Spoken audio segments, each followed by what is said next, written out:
This is part 1 of the audiobook Poor Charlie's Almanack by Peter D. Kaufman, presented by the Legendary Investor channel.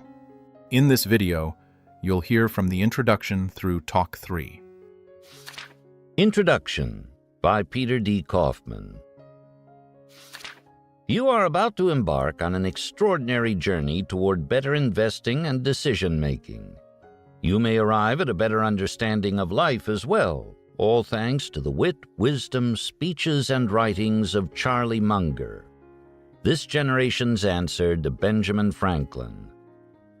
Charlie's unique worldview, what he calls his multidisciplinary approach, is a self-developed model for clear and simple thinking, yet his concepts and models are anything but simplistic. Notice how well Charlie's thinking stands the test of time. The earliest talk in this collection is almost 20 years old, yet it is as relevant today as the day he first delivered it. As you will soon discover, Charlie's observations and conclusions are based on fundamental human nature, basic truths, and core principles from a wide range of disciplines. Throughout the book, Charlie reveals his intellect, wit, values, and no end of rhetorical flair. His encyclopedic knowledge allows him to cite references from classical orators to 18th and 19th century European literati to pop culture icons of the moment. Where else would you find Demosthenes and Cicero juxtaposed against Johnny Carson, or today's investment managers set against Nietzsche, Galileo, and a one-legged man in an ass-kicking contest? Or how about Ben Franklin versus Bernie Kornfeld in a battle of worldly wisdom?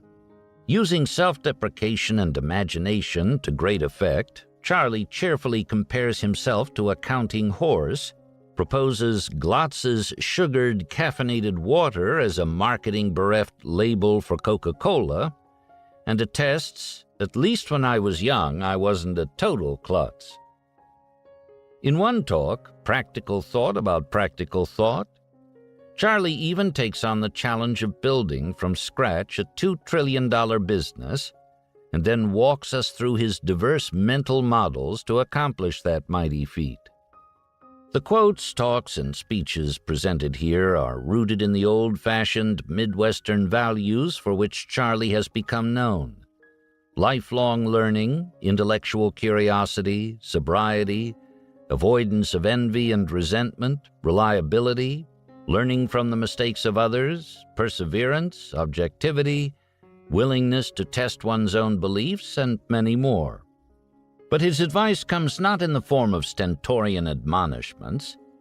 Instead, Charlie uses humor, inversions, following the directive of the great algebraist Carl Jacobi to invert, always invert, and paradox to provide sage counsel about life's toughest challenges. Charlie also employs historical and business case studies to great effect. In these presentations, he makes his points with subtlety and texture, often using a story-like context instead of abstract statements of theory. He regales his audience with humorous anecdotes and poignant tales rather than with a blizzard of facts and figures. He well knows and wisely exploits the traditional role of the storyteller as a purveyor of complex and detailed information. As a result, his lessons hang together in a coherent latticework of knowledge, available for recall and use when needed. It is clear throughout these talks and speeches that Charlie places a premium on life decisions over investment decisions. His mental models, drawn from every discipline imaginable, recur repeatedly and in no way focus on business portfolio strategy or beta or CAPM. Rather, they center on fundamental truth, human accomplishment, human foibles, and the arduous path to wisdom. Charlie once said, "I wanted to get rich so I could be independent, like Lord John Maynard Keynes." Independence is the end that wealth serves for Charlie, not the other way around. About the book. We open with a portrait biography that chronicles Charlie's progress from a modest Omaha childhood to prodigious financial success. Next, we summarize the Munger approach to life, learning, decision-making, and investing. This section details both Charlie's unconventional way of thinking and his extraordinary work ethic, the twin fonts of his amazing success.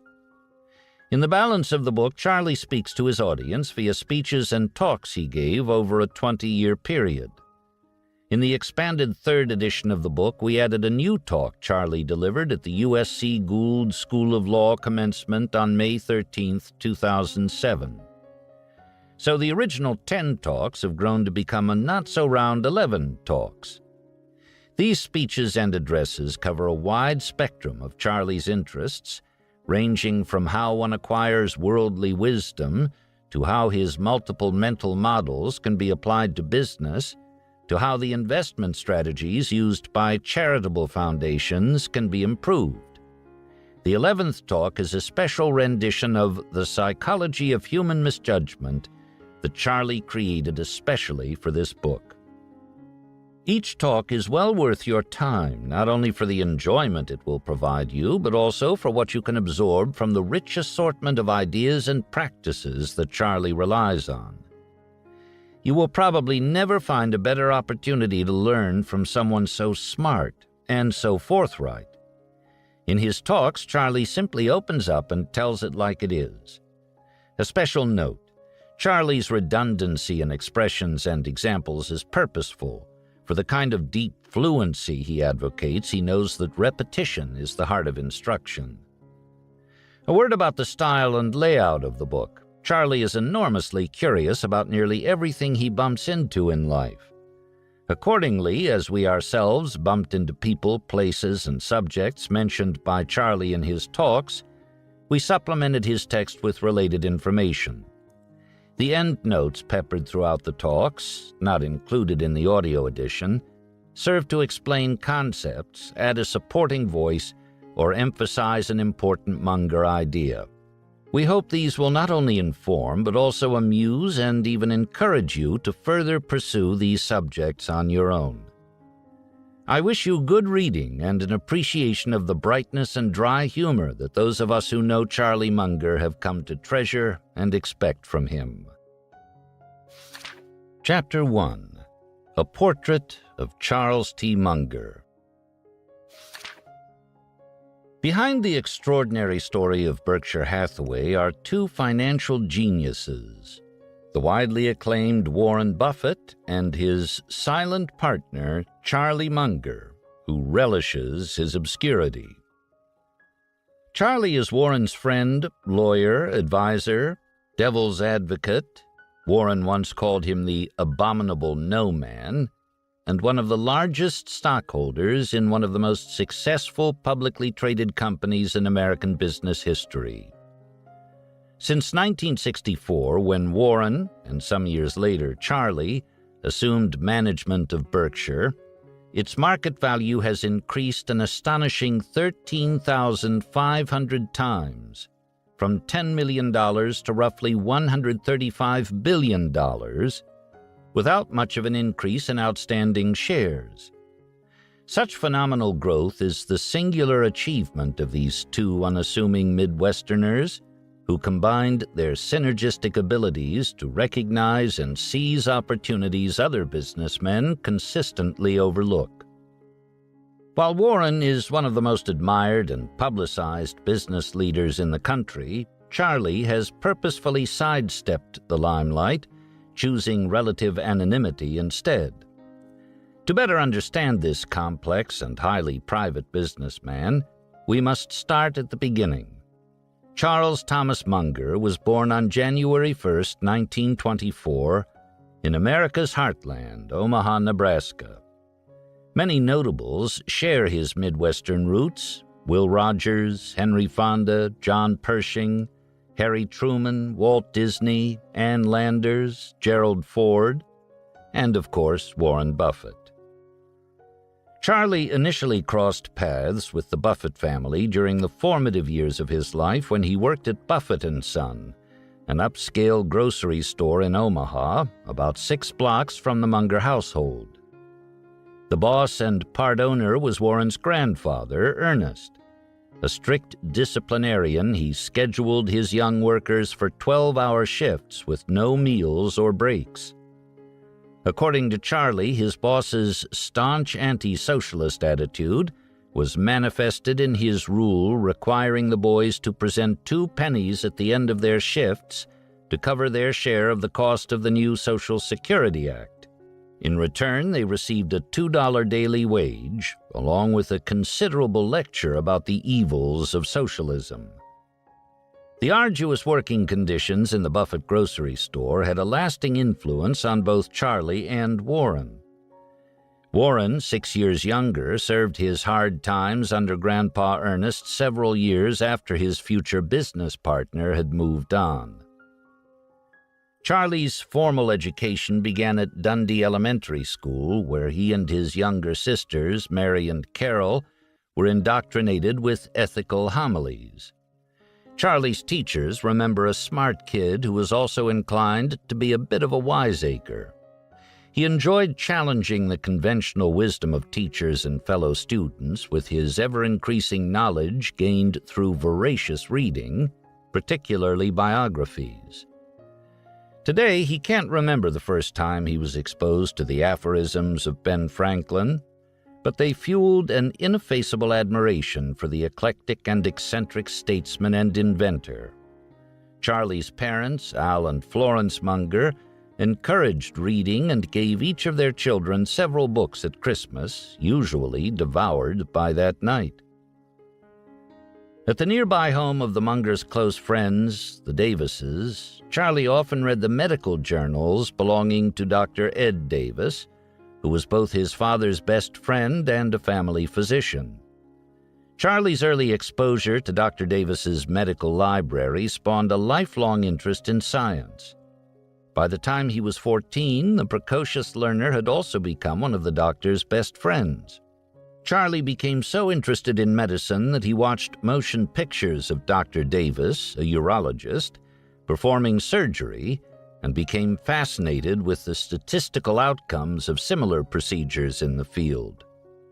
At home, Charlie developed a fondness for raising hamsters and periodically traded them with other children. Even at an early age, Charlie showed a sagacious negotiating ability and usually gained a bigger specimen or one with unusual coloring. When his brood grew to 35 animals, his mother ordered an end to his hobby because of the pungent odor from his basement hamster farm. One of his sisters remembered years later that the family had to endure the incessant squeaking of hungry hamsters until Charlie arrived home from school to feed them. Charlie attended Central High School, a very large public school that was recognized as a good college preparatory school. The teachers, mostly women, were dedicated to their work and to their students. The Central High curriculum provided a conventional classic education in which Charlie naturally excelled because of his logically driven, inquiring mind. Throughout elementary and secondary school, Charlie was younger and smaller than his classmates, having been moved ahead in elementary school after his mother taught him to read phonically. Too small to compete in regular high school sports, he joined the rifle team, earned a varsity letter, and eventually became team captain. His letterman's sweater, a large letter on a very small chest is Charlie's memory, attracted attention from co-eds who wondered how such a scrawny kid could earn a varsity letter. Fortunately for Charlie, his father was an avid outdoorsman and duck hunter and took joy in his son's marksmanship. Omaha in the 1920s was the proverbial melting pot. Different races and religions mixed socially and commercially, and crime was practically unknown. Doors and vehicles were left unlocked, and a person's word was trusted implicitly. Kids played kick the can on warm summer evenings and went to Saturday matinees to see the latest talkies, such as King Kong, a favorite of 8-year-old Charlie. The 1930s brought hard times, and Omaha experienced the severity of the Great Depression. Charlie's observations of the plight of those less fortunate made a lasting impression. He saw hobos roaming the streets looking for handouts and others who were willing to sweep a driveway or porch in exchange for a sandwich. Thanks to family connections, Charlie landed a boring job counting passers-by. It paid 40 cents an hour. Charlie preferred this work to carrying heavy boxes of groceries. Charlie's grandfather was a respected federal judge, and his father followed in his footsteps to become a prosperous lawyer. Charlie's immediate family was not dramatically affected by the Depression, but some members of Charlie's extended family were. This era provided real learning experiences for young Charlie. He witnessed the generosity and business acumen of his grandfather as he helped rescue a small bank in Stromsburg, Nebraska, that was owned by Charlie's uncle Tom. Because of the miserable economy and drought-damaged crops, the bank's farm-based clients were defaulting on loans. Tom had rolled up $35,000 in uncollectible notes when he called upon Grandpa Munger for support. The judge risked nearly half of his assets by exchanging $35,000 in sound first mortgages for the bank's weak loans, thus enabling Tom to open his doors after Roosevelt's bank holiday. The judge eventually recovered most of his investment, but not until a great many years later. Judge Munger also sent his daughter's husband, a musician, to pharmacy school and helped him buy a well-located pharmacy that had closed because of the Depression. The business prospered and secured the future for Charlie's aunt. Charlie learned that by supporting each other, the Mungers weathered the worst economic collapse in the nation's history. Fortunately, Al Munger's law practice prospered during the Depression and was given a boost when the United States Supreme Court agreed to review a tax case involving a small soap-making company he represented. Coincidentally, the huge Colgate-Palmolive company was also affected by the court's decision. Concerned that the Midwestern attorney didn't have the requisite experience to argue successfully before the highest court, Colgate offered to pay Al liberally to step aside and allow a famous New York attorney to take his place. The big city lawyer lost the case, while Al pocketed a substantial fee. Later, Al joked that he could have lost the case just as well for a much smaller fee. The amount of the fee has never been revealed, but it was enough, when combined with income Al earned from his other clients, to help keep the Mungers comfortable during the Depression. Charlie also helped the family by working to earn his own spending money and thus learned firsthand the value of financial independence. In 1941, as the war raged across the Atlantic, Charlie graduated from Central High School and left Omaha for the University of Michigan. There he chose mathematics as his major, drawn by the appeal of numerical logic and reason. He also discovered physics after enrolling in a basic course to fulfill an academic requirement for science. Charlie was fascinated by the power of physics and its boundless reach. In particular, he was impressed by the process followed by physicists such as Albert Einstein to address the unknown.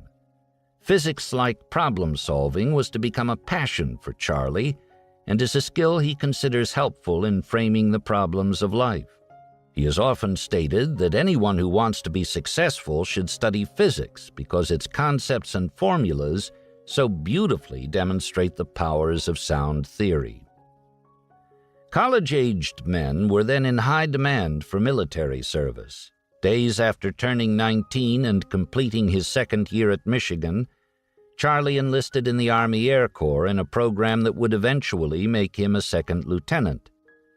He was sent to the Albuquerque campus of the University of New Mexico for studies in general science and engineering. Next, he was shuffled to the prestigious California Institute of Technology in Pasadena, California. He was schooled in thermodynamics and the science of meteorology, then essential to flyers, and trained to become a meteorologist. After completing his studies at Caltech, Charlie was dispatched to a permanent duty station in Nome, Alaska. While still in the service, he married Nancy Huggins, a young woman from Pasadena who was a good friend of his sister Mary at Scripps College.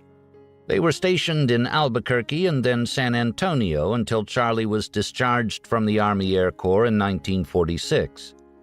Soon, Charlie and Nancy had their first child, a boy whom they named Teddy. Although he had attended several universities, Charlie still did not have a bachelor's degree.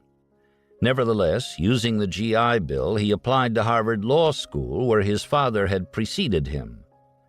His lack of an undergraduate degree threatened to derail him, but a family friend, former Harvard Law School Dean Roscoe Pound, interceded on Charlie's behalf.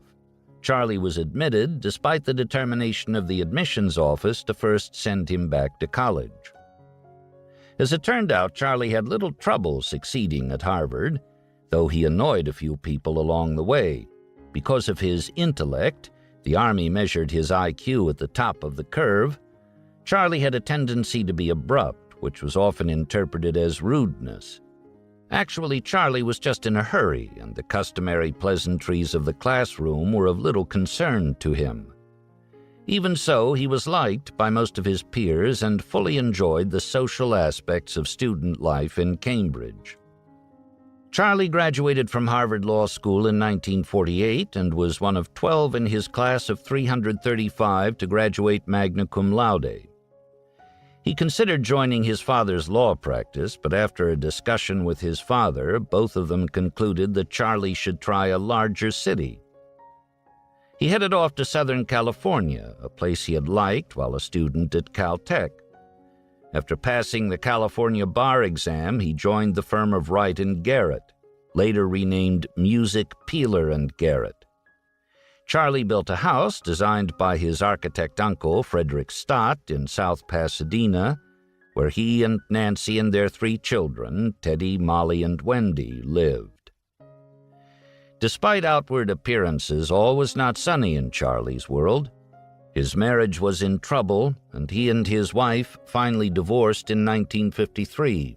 Not long thereafter, Charlie learned that his adored son Teddy was terminally ill with leukemia. It was a significant burden for 29-year-old Charlie. In that era, before bone marrow transplants, there was no hope.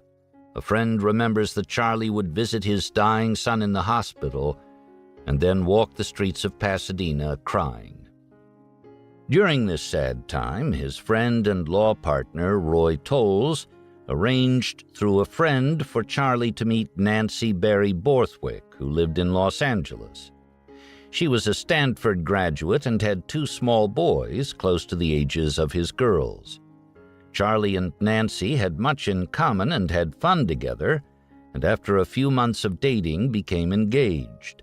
They were married in a small family wedding in January 1956, and all 4 children, his girls and her boys aged 4 to 7, attended the wedding. Charlie and Nancy lived in her house in the hills of West Los Angeles for several years. Then, partly to shorten Charlie's daily commute, they moved to Hancock Park, where they still reside. The house they built there was large enough for their ever-expanding family, 3 more boys and a girl for a total of 8. Fortunately, both liked children. They also liked golf, the beach, and social clubs. Charlie and Nancy were soon members of the University Club, the California Club, the Los Angeles Country Club, and the Beach Club. With many new responsibilities, Charlie worked hard at his law practice. Even so, his earnings were unsatisfactory to him, as they were based on a combination of billable hours and seniority. He wanted more than what a senior law partner would be able to earn. He sought to be like his firm's leading capitalist clients, in particular the universally admired Harvey Mudd, later the founder of the college bearing his name. With Nancy's support, he turned to outside ventures and alternative ways to generate income. However, he never forgot the sound principles taught by his grandfather: to concentrate on the task immediately in front of him and to control spending. Following this conservative approach, Charlie seized opportunities to build wealth. He began investing in stocks and acquired equity in one of his clients' electronics businesses, a practice common among lawyers in the mid-1950s and 1960s. This investment was mutually beneficial. Charlie gained invaluable knowledge about business, while his client enjoyed the proactive attention of a lawyer who knew more than just the law. In 1961, Charlie tackled property development for the first time in partnership with Otis Booth, a client and friend. The venture, building condominiums on land near Caltech, was a smashing success, and the partners earned a handsome profit of $300,000 on a $100,000 investment. Charlie and Otis then undertook other successful construction and development projects in Pasadena. Later, Charlie participated in similar projects in Alhambra, California. He sharpened his business acumen by handling the negotiations and contracts. In all cases, he left all of his profits in real estate ventures so that bigger and bigger projects became possible. When he stopped in 1964, he had a nest egg of $1.4 million from real estate projects alone. In February 1962, he joined 4 colleagues from Music, Peeler, and Garrett in establishing a new law firm. The original partners were Roy Tolles, Rod Hills, Dick Esbenshade, Fred Warder, and Charlie. They were joined by Rod's wife Carla and James T. Wood, a sole practitioner and friend of the Hills. They named the firm Munger, Tolles & Hills. Over the years, the firm had several names, always beginning with Munger Tolles. With the addition of Ron Olson, it finally became Munger, Tolles & Olson, shortened as Munger Tolles or MTO. The successful practice of law was by then a backstop rather than an ending objective for Charlie. At about the time that he was launching his new law firm, he was carefully crafting his exit plan. Charlie set up an investment partnership with Jack Wheeler, and they were later joined by Al Marshall. The idea for this partnership arose a few years earlier when the death of Charlie's father required him to return to Omaha to administer the estate. To welcome him home, the children of Charlie's friend and medical mentor, Dr. Ed Davis, arranged for a dinner party. Both of the Davis boys, Eddie Jr. and Neil, were former childhood chums of Charlie and were now physicians, while their sister Willa had married an Omaha businessman, Lee Seaman. The dinner party included Willa and Lee, Neil and his wife Joan, and a fellow named Warren Buffett. Charlie recognized Warren's family name from his days at Buffett & Son, and Warren had heard of Charlie a few years earlier when he was raising investment capital in Omaha. At one point, Warren had met with Dr. Davis and his wife Dorothy to explain his investment philosophy, and they agreed to place a large part of their life savings, $100,000, with him. Why? The doctor explained that Warren reminded him of Charlie Munger. Warren didn't know Charlie, but already had at least one good reason to like him. During the homecoming dinner, Charlie and Warren realized they shared many ideas. It also became evident to the others at the table that this was going to be a two-way conversation. As the evening progressed, the two young men, Warren was 29 and Charlie 35, became engrossed in a wide-ranging dialogue covering many aspects of business, finance, and history. Where one was knowledgeable, the other was just as excited to learn. Warren was unenthusiastic about Charlie's continued practice of law. He said that while law might be a good hobby for Charlie, it was a far less promising business than what Warren was doing. Warren's logic helped Charlie to decide to quit law practice at the earliest point he could afford to do so. When Charlie returned to Los Angeles, the conversations continued via telephone and lengthy letters, sometimes as long as 9 pages. It was evident to both that they were meant to be in business together. There was no formal partnership or contractual relationship. The bond was created by a handshake and backed by two Midwesterners who understood and respected the value of one's word. There were many benefits to their partnership: friendship, investment opportunities, and the unique ability to grasp each other's ideas and observations. Later, the two organizations they headed were also beneficiaries. As Warren was investing in and acquiring companies, he sent business to Munger Tolles, a practice that allowed him over time to benefit from having one of the nation's top law firms at his disposal. Munger Tolles, meanwhile, not only got Buffett's legal fees, but also gained because his reputation attracted other blue-chip clients to the firm. Munger Tolles is not just about money, though. Mirroring the way Charlie conducts his personal life, the firm has an enviable record of quietly providing pro bono assistance to support groups for impoverished and disadvantaged people in the Los Angeles community. To this day, Charlie continues to influence the firm's attorneys, reminding them, "You don't need to take the last dollar, and choose clients as you would friends." Though Charlie left the firm as an active partner in 1965 after only 3 years, his indelible influence remains, as indicated by the fact that his name still heads the listing of 175 attorneys. When he left, he didn't take his share of the firm's capital. Instead, he directed that his share go to the estate of his young partner, Fred Warder, who left behind a wife and children when he died of cancer. Charlie's plan for financial independence was soon working with great success. He spent much time building the asset base of Wheeler, Munger and Company, his investment partnership with Jack Wheeler. He also spent time working in various real estate developments. All was going as planned, with no significant reverses.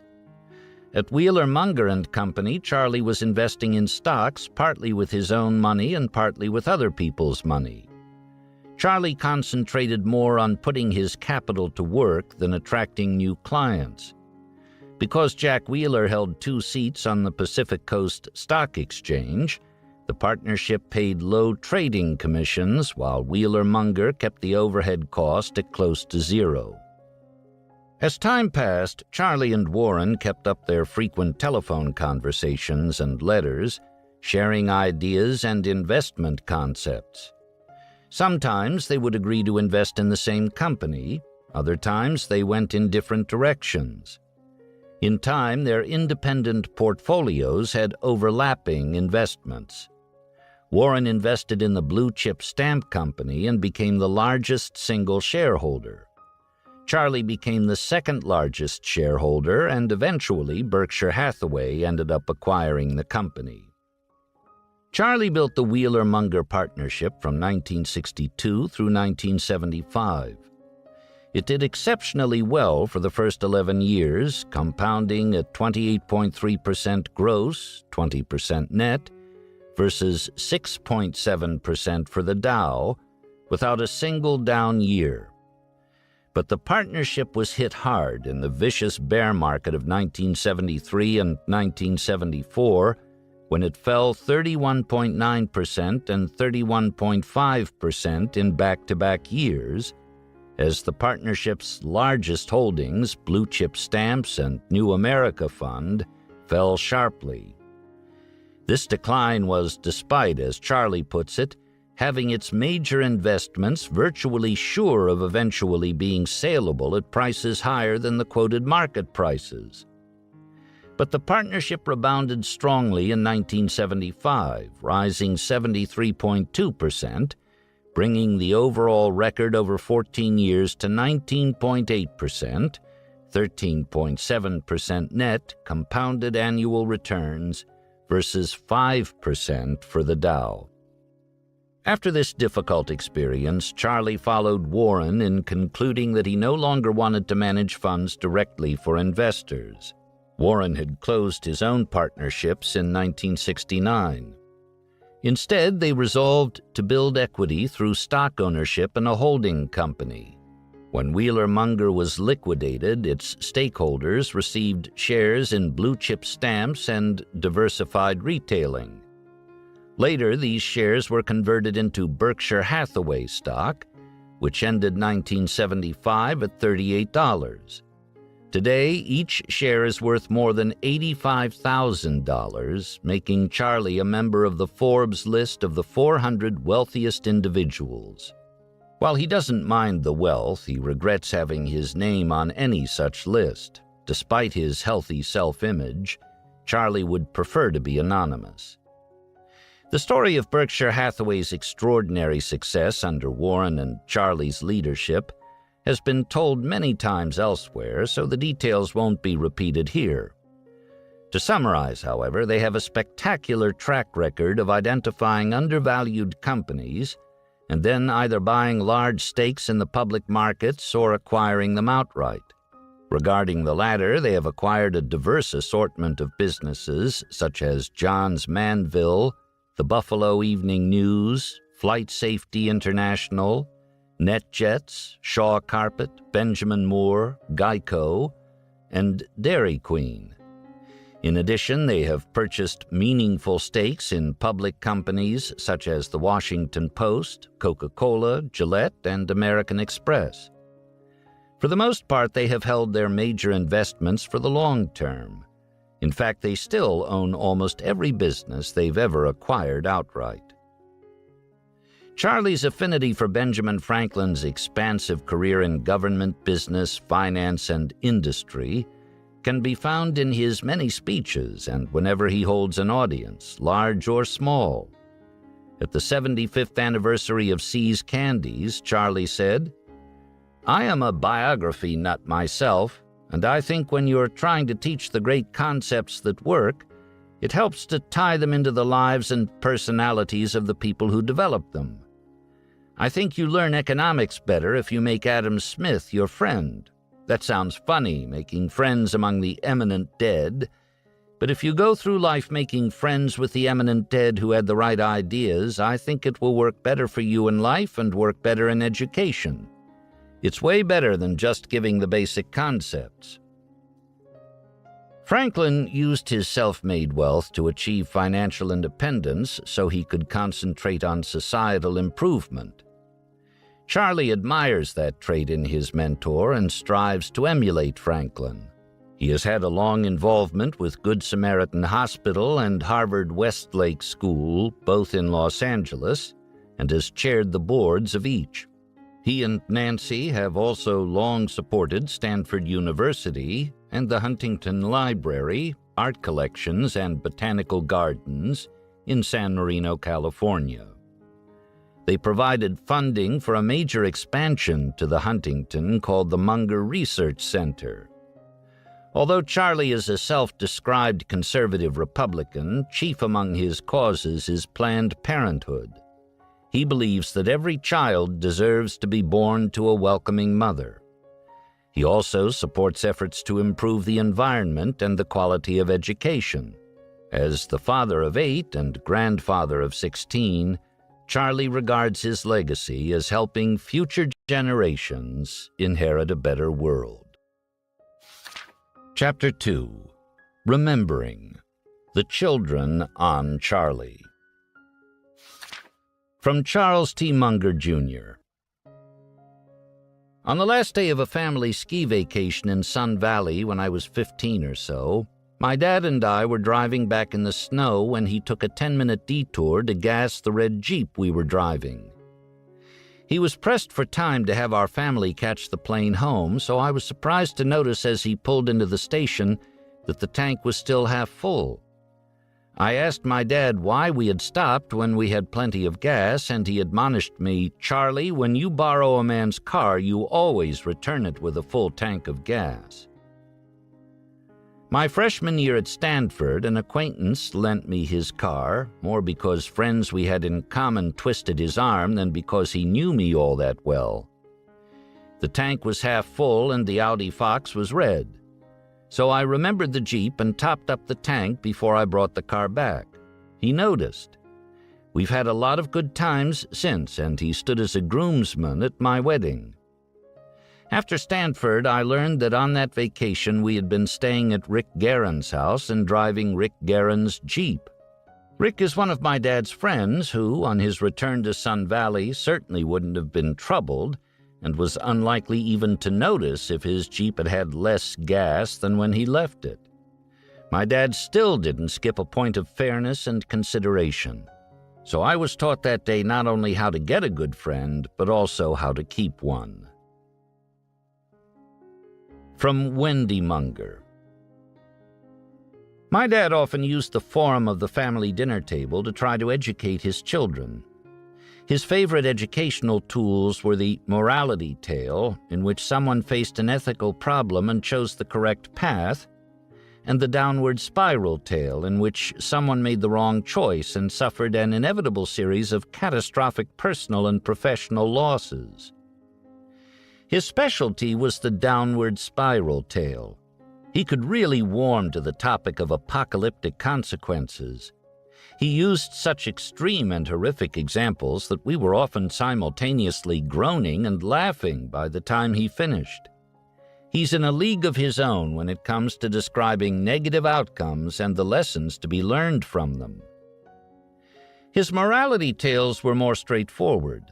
I remember the story my dad told his kids, then ranging from age 5 to 25, about a financial officer at one of his companies who made a mistake that resulted in the loss of hundreds of thousands of dollars to the company. As soon as this officer realized his mistake, he went to the president of the company and told him about it. My dad told us that the president then said, "This was a terrible mistake, and we don't want you ever to make another one like it, but people make mistakes, and we can forgive that. You did the right thing, which was to admit your mistake. If you had tried to hide the mistake or cover it up for even a short time, you would be out of this company. As it is, we'd like you to stay." I think back on this story every time I hear of yet another government official who chose the cover-up instead of the honest confession after making a mistake. I don't know why I use the past tense in describing my dad's educational efforts at the dinner table. His oldest children are heading toward their 60s, the table is now crowded with grandchildren, and he's still using his distinctive style of storytelling to keep us on the side of the angels. We're very lucky to have him at the head of our table. From William H. Howell, Borthwick. It has been a fascinating and wonderful 50 years, nearly, since Charlie and my mother were married. There were many opportunities that I offered Charlie for formative education. Here are a couple. Do the job right the first time. This story goes back to Minnesota times. One of my jobs as a driving-age teen was to pick up and deliver the housekeeper from the town of Cass Lake. This wasn't just a drive down the street. The boat had to be driven across the lake to the marina, where I would hop into the car to drive to town, and then the process was reversed. Part of my job in the morning was to pick up a newspaper while I was in town. Well, one day a big storm blew in. Rain, waves, wind, etc., big time. With all the excitement and difficulty, I did get to town in the morning and returned with the maid, but I forgot the paper. Charlie and I had a 1 second or so discussion after I answered the question, "Where's my paper?" in the negative. Go back and get the paper and never forget it again.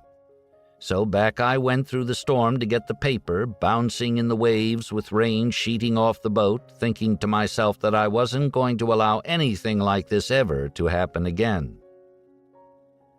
Be responsible. Charlie's mother drove herself from Omaha to Minnesota each summer. When she was there, we used her car for errands. There was but one set of keys, and while I was playing with friends in a sailing boat on the lake, the keys fell out of my pocket into 5 feet of murky water. I went home and confessed. Of course, in the Great North Woods, there aren't many locksmiths, and with Charlie, there wasn't patience for such stupidity. The solution, again in about a second, was, go out with your friends and keep diving till you get those keys and don't come home without them. After about 2 hours of diving, with the sun sinking like a stone, the miraculous glint of metal in the weeds was before my eyes, and I could go home. There are a lot of these gems from Minnesota because in those days when Charlie worked so hard and so long, that was the only meaningful time we spent with him. During the work weeks, he was off before dawn and home about dinner time, and then studied Standard & Poor's and later would spend a couple of hours on the phone with Warren. From David Borthwick. Many years ago, Father decided our Minnesota lake cabin absolutely had to have a tennis ball practice machine for the court that had been built a few years earlier. While he certainly wanted the children to groove their ground strokes, there was a bit more to it than that. For it was Father who was out on the court more than anyone, with the machine positioned so he could endlessly practice volley close by the net. Before long, he mastered the well-placed, easy put-away volleys, the kinds of shots everyone else instinctively tried to kill but usually hit into the net or 10 feet out. By working on the tennis version of golf's short game, which few others could be bothered to practice, Father, as he's done throughout his life, gave himself a fair if maddening competitive advantage. I really dreaded playing against him, especially in doubles where the net play really counts. Thank God it was tennis, not business. Thinking about Father made me remember a long-ago humorous TV beer ad in which a smartly dressed man at a table is so engrossed in his glass of beer as to be oblivious to a rampaging bull charging a bullfighter right in front of him. He doesn't flinch even when the bull smashes the table into matchsticks. The announcer's tagline was, "Try this beer for a truly unique experience," or something like that. Take away the beer and substitute the financial market listings, architectural plans, or a scholarly biography of Keynes, and you have a dead-on comedic take on Father night after night in his favorite chair, poring over something, all but deaf to the roughhousing younger children, blaring TV, and Mom trying to summon him to dinner. Even when not reading, Father was often so deep in contemplation that a routine drive to take Molly and Wendy back to Pasadena could have turned into an excursion to San Bernardino without Mom calling out the correct freeway turnoffs. Whatever was on his mind, it wasn't the outcome of a football game or a botched golf shot. Father's ability to Chinese wall off the most intrusive distractions from whatever mental task he was engaged in, a practice alternately amusing and irritating if you were trying to get his attention, accounts as much as anything else for his success. From Molly Munger. When I went to college in 1966, I was very lucky to have been thoroughly steeped in Daddy's influence. In an angry and radical era, I would buy the Wall Street Journal or Fortune at the subway kiosk just outside the college gates, tuck it under my Oxford cloth arm, and stride off to economics and business classes. People were occupying the dean's office, going to jail. I was in the basement of the Lamont Library learning how to read a balance sheet. Daddy raised us to be skeptical, even contrarian, and that was a particularly helpful way of thinking to carry into the maelstrom of the late 60s. Over many years, sitting in the library at our house on June Street, he had told us often funny stories of people who either followed the group too blindly or lashed out too reflexively. Crazy, maladjusted, pompous, self-satisfied. We knew from his adjectives what he thought we should avoid. In Minnesota, he found a way to hardwire the same message into our very bodies. He had arranged for the old Larson Boat Works to make us an aquaplane, a heavy wooden affair we stood on as he towed it behind the boat.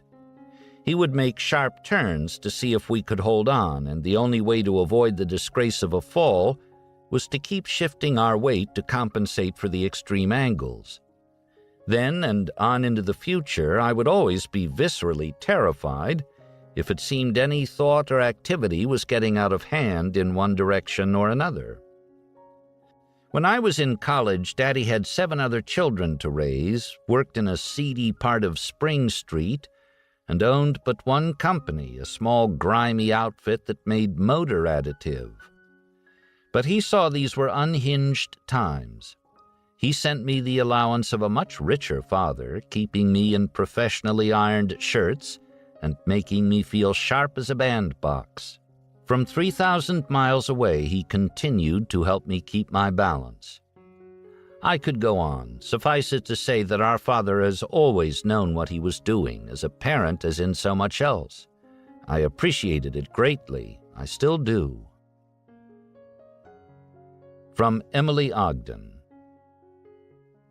"You have your father's hands," my husband remarked out of the blue as we shared a glass of wine. I looked at him a little stunned, not by the comparison, but by his telepathy.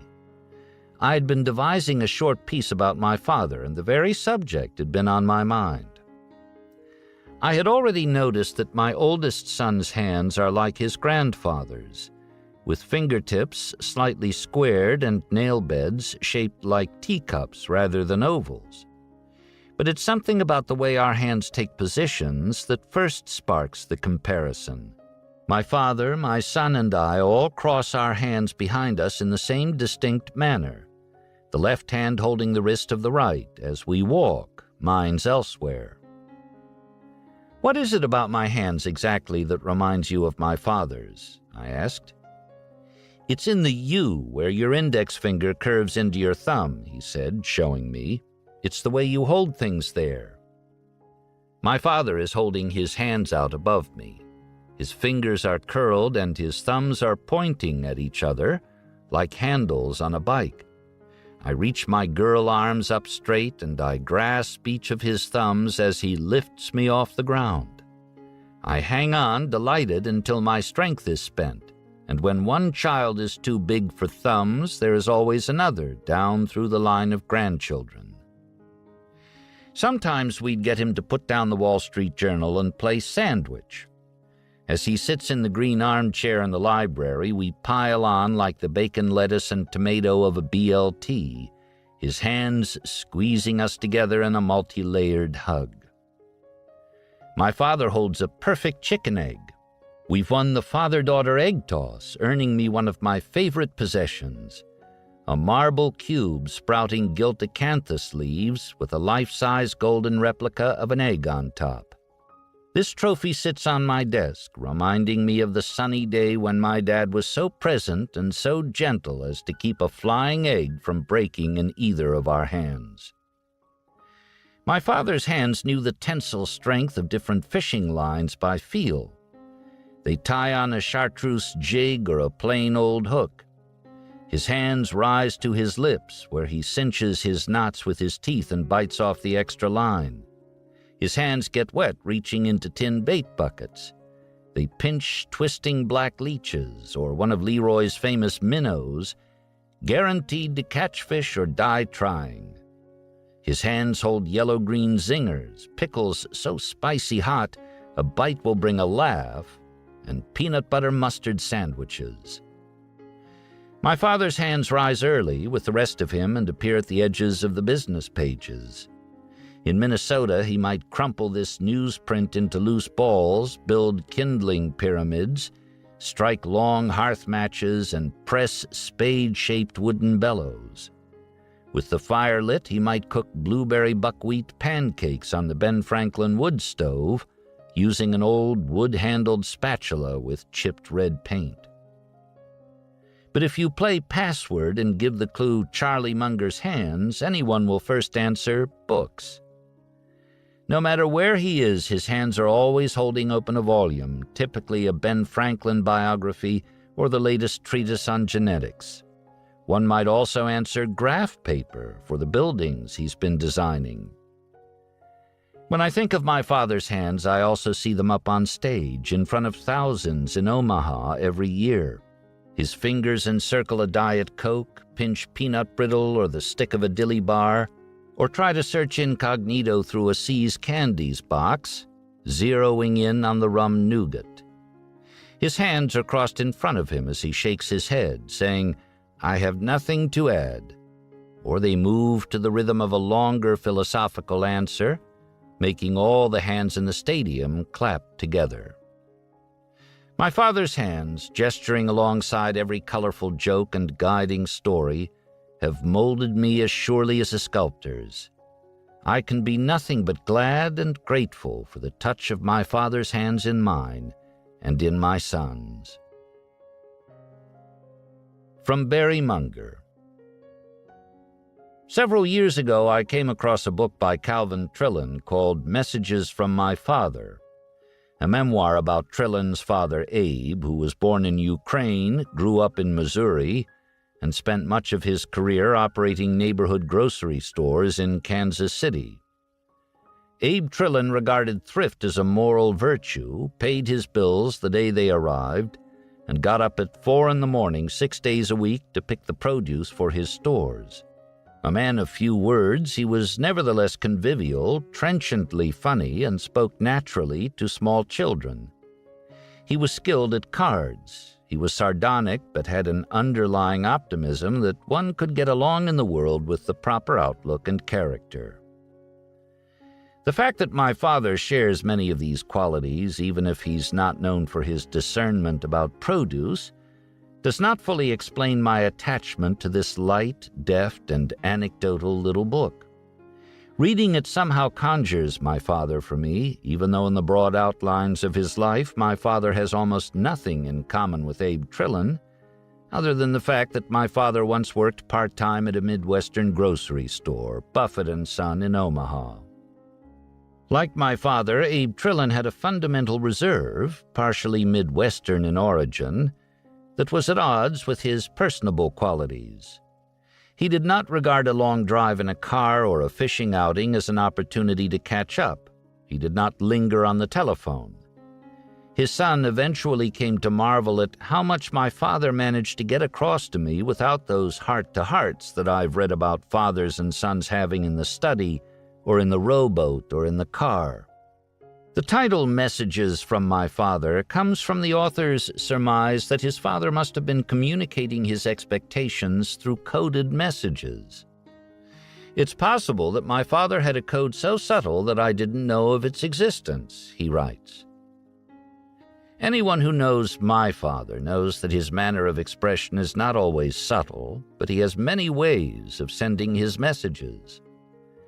If he doesn't like the way his bridge partner plays out a hand, for example, he might say, "You played that like a plumber."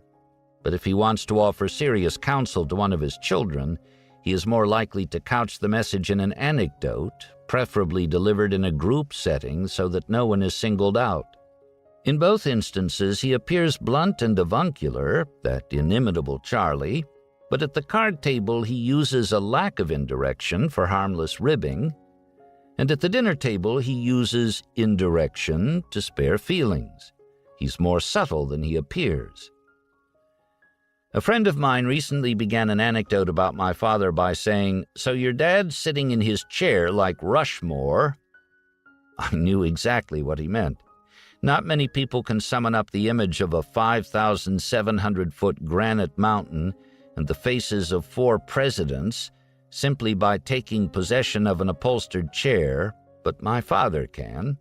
All of the Munger children have at one time or another approached Rushmore to make a request and felt like Dorothy approaching Oz, except that Oz was more voluble. Rushmore did not always respond. Sometimes my father made a low, steady noise from somewhere around his larynx as though Rushmore had gone volcanic, but that was not so easy to interpret. Can you be more subtle than silent? Unlike Abe Trillin, perhaps, my father really does send messages in the form of speeches he has written, letters he has received and sent, and articles from various sources about social policy, psychology, business ethics, and law, among other topics. Many of them appear in this book. What doesn't appear is the note my father scrawled on the enclosure. The note is usually extremely brief and often just a send-to list, but every once in a while the note will have a wry fillip, like this one from 1996, which was appended to a long, appreciative letter from a Berkshire Hathaway shareholder in Sweden. "I hope you find this amusing," my father wrote. If only I had the influence with my wife and children that I have in some other quarters. When I finished the Trillin book, I sent it to my father.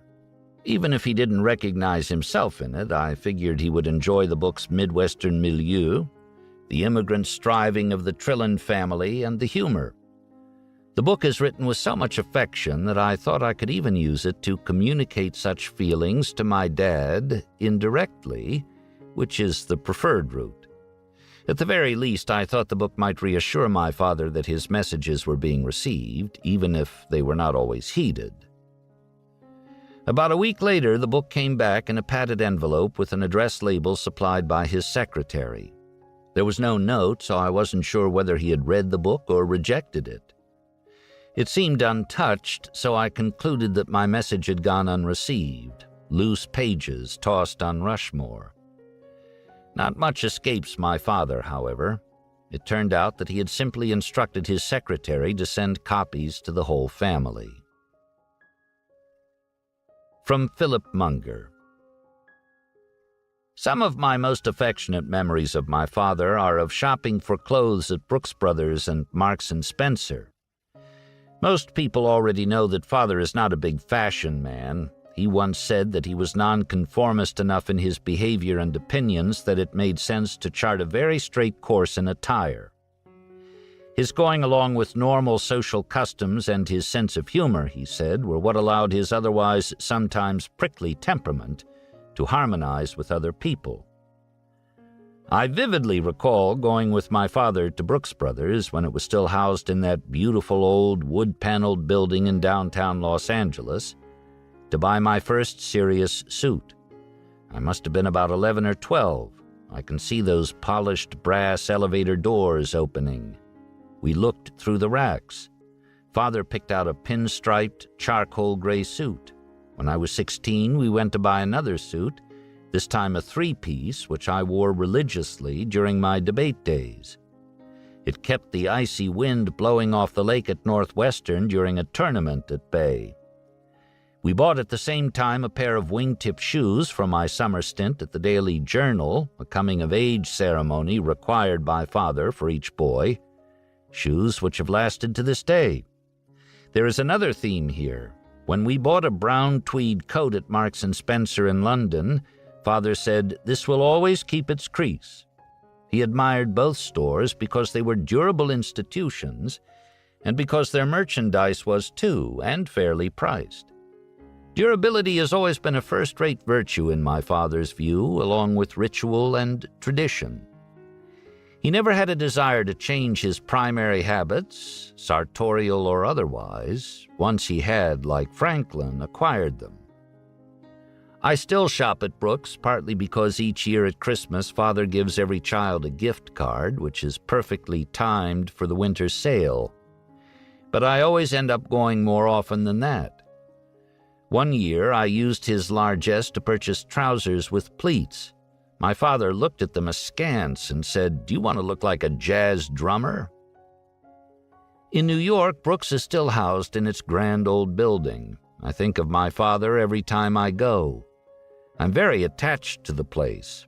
When I went to study at Oxford in winter 1988, he gave me an old Brooks coat of his, dating from the 40s, of a sort of tannish olive hue, I think, with a warm zip-in lining. As I walked home from the Bodleian Library each night, that nasty, damp, penetrating English cold would not get through. When I returned to the United States, I realized I'd left the coat on a bus. I wept at the loss. Even now, I wish I had that coat. Chapter 3. The Munger Approach to Life, Learning, and Decision-Making. Despite being largely self-taught, Ben Franklin was spectacularly successful in such diverse fields as journalism, publishing, printing, philanthropy, public service, science, diplomacy, and inventing. Much of Franklin's success was due to the essential nature of the man, most especially his appetite for hard work, but also his insatiable curiosity and patient demeanor. Above all, he possessed a quick and willing mind that enabled him to easily master each new field of endeavor he chose to undertake. It is not surprising that Charlie Munger considers Franklin his greatest hero, for Munger is also largely self-taught and shares many of Franklin's unique characteristics. Like Franklin, Charlie has made himself into a grand master of preparation, patience, discipline, and objectivity. He has parlayed these attributes into great success in both his personal and business endeavors, especially in his investing. To Charlie, successful investing is simply a byproduct of his carefully organized and focused approach to life. Warren Buffett once said, "Charlie can analyze and evaluate any kind of deal faster and more accurately than any man alive. He sees any valid weakness in 60 seconds. He is a perfect partner." Why does Buffett proffer such high praise? The answer lies in the markedly original approach Munger applies to life, learning, and decision-making, the principal subject of this overview. A word to the wise before we begin.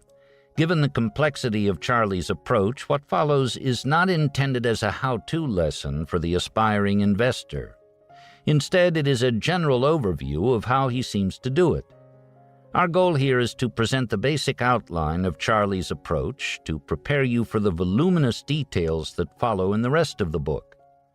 If you are anxious to get to the heart of the matter, the 11 Talks section, presented verbatim in Charlie's own words, is the best source for exacting how-to advice on a broad range of topics. Here we will content ourselves with a presentation of the general thought processes Charlie employs when considering an investment, followed by an outline of his guiding investment principles. Munger's multiple mental models approach to business analysis and assessment. Charlie's approach to investing is quite different from the more rudimentary systems used by most investors. Instead of making a superficial standalone assessment of a company's financial information, Charlie conducts a comprehensive analysis of both the internal workings of the investment candidate as well as the larger integrated ecosystem in which it operates. He calls the tools he uses to conduct this review his multiple mental models. These models, discussed at length in several of the talks, especially talks 2, 3, and 4, serve as a framework for gathering, processing, and acting on information. They borrow from and neatly stitch together the analytical tools, methods, and formulas from such traditional disciplines as history, psychology, physiology, mathematics, engineering, biology, physics, chemistry, statistics, economics, and so on. The unassailable logic of Charlie's ecosystem approach to investment analysis: just as multiple factors shape almost every system, multiple models from a variety of disciplines applied with fluency are needed to understand that system. As John Muir observed about the interconnectedness of nature, when we try to pick out anything by itself, we find it hitched to everything else in the universe. Charlie seeks to discover the universe hitched to each of his investment candidates by gaining a firm grasp on all, or at least most, of the relevant factors comprising both its internal and external environment. When properly collected and organized, his multiple mental models, about 100 in number he estimates, provide a context, or latticework, that leads to remarkable insights as to the purpose and nature of life. More pertinent to our purpose here, his models supply the analytical structure that enables him to reduce the inherent chaos and confusion of a complex investment problem into a clarified set of fundamentals. Especially important examples of these models include the redundancy and backup system models from engineering, the compound interest model from mathematics, the breakpoint, tipping moment, and autocatalysis models from physics and chemistry, the modern Darwinian synthesis model from biology, and cognitive misjudgment models from psychology. The net result of this broad-spectrum analysis is a heightened understanding of how the many factors affecting an investment candidate blend and link to one another. Sometimes this understanding reveals the existence of second-order, ripple, or spillover effects. Other times, the factors employed combine to create enormous Lollapaloozle-level results, good or bad. By applying this framework, Charlie lives in a different world from most investors when it comes to investment analysis. His approach accepts the reality that investment problems are inherently complex, and in a manner more in keeping with the rigors of scientific inquiry than conventional investing, he attacks them with a staggering degree of preparation and broad-based research. Charlie's big ideas from the big disciplines approach to investment evaluation is certainly unique in the business world, as is its origin. Not finding any existing approach adequate to the task, Charlie painstakingly created his own largely self-taught system. The self-taught statement is no exaggeration. He once said, "To this day, I have never taken any course anywhere in chemistry, economics, psychology, or business." And yet these disciplines, especially psychology, form the foundation upon which his system is built. It is this signature approach, backed by Charlie's formidable intellect, temperament, and decades of relevant experience, that have made him the virtuoso of business pattern recognition so valued by Buffett. Like a chess grandmaster, through logic, instinct, and intuition, he determines the most promising investment moves, all the while projecting the illusion that the insight came easily, even simply. But make no mistake, this simplicity comes only at the end of a long journey toward understanding, not at the beginning. His clarity is hard-won, the product of a lifetime of studying the patterns of human behavior, business systems, and a myriad of other scientific disciplines. Charlie counts preparation, patience, discipline, and objectivity among his most fundamental guiding principles. He will not deviate from these principles, regardless of group dynamics, emotional itches, or popular wisdom that this time around it's different. When faithfully adhered to, these traits result in one of the best-known Munger characteristics, not buying or selling very often. Munger, like Buffett, believes a successful investment career boils down to only a handful of decisions. So when Charlie likes a business, he makes a very large bet and typically holds the position for a long period. Charlie calls it sit-on-your-ass investing and cites its benefits. You're paying less to brokers, you're listening to less nonsense, and if it works, the tax system gives you an extra 1, 2, or 3 percentage points per annum. In his view, a portfolio of 3 companies is plenty of diversification. Accordingly, Charlie is willing to commit uncommonly high percentages of his investment capital to individual focused opportunities. Find a Wall Street organization, financial advisor, or mutual fund manager willing to make that statement. Given Charlie's record of success, not to mention Buffett's endorsement, why aren't his investment practices more routinely emulated by others? Perhaps the answer is that for most people, Charlie's multidisciplinary approach is simply too hard. Further, few investors share Charlie's willingness to appear foolish by not following the herd. Religious in his objectivity, Charlie is content to swim imperturbably against the tide of popular opinion, indefinitely if necessary, which is a rare attribute in the average investor. And while this behavior can at times appear simply stubborn or contrarian, that is not the defining characteristic. Charlie is simply content to trust his own judgment, even when it runs counter to the wisdom of the herd. This lone wolf aspect of Charlie's temperament is a rarely appreciated reason why he consistently outperforms the larger investment community. Indeed, if temperament chiefly arises from inborn tendencies, it may be that hard work, intellect, and experience, regardless of their intensity, are by themselves insufficient to make a great investor like Charlie Munger.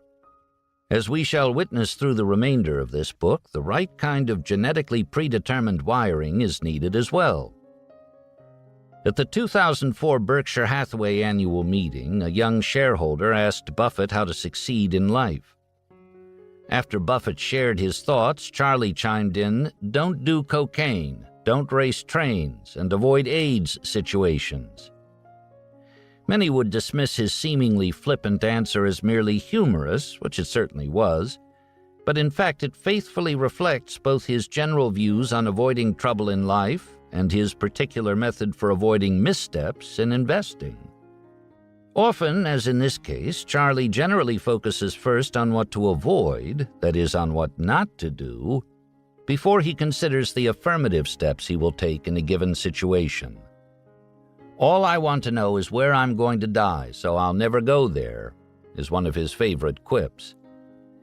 In business, as in life, Charlie gains enormous advantage by summarily eliminating the unpromising portions of the chessboard, freeing his time and attention for the more productive regions. Charlie strives to reduce complex situations to their most basic unemotional fundamentals. Yet within this pursuit of rationality and simplicity, he is careful to avoid what he calls physics envy, the common human craving to reduce enormously complex systems, such as those in economics, to one-size-fits-all Newtonian formulas. Instead, he faithfully honors Albert Einstein's admonition, "A scientific theory should be as simple as possible, but no simpler." Or in his own words, "What I'm against is being very confident and feeling that you know for sure that your particular action will do more good than harm. You're dealing with highly complex systems wherein everything is interacting with everything else." Another Benjamin, Graham, not Franklin, played a significant role in forming Charlie's investing outlook. One of the most enduring concepts in Graham's The Intelligent Investor is Mr. Market.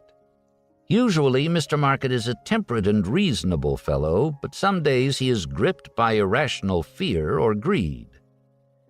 Graham cautioned the investor to carefully use his own unemotional judgment of value instead of relying on the often manic-depressive behavior of the financial markets.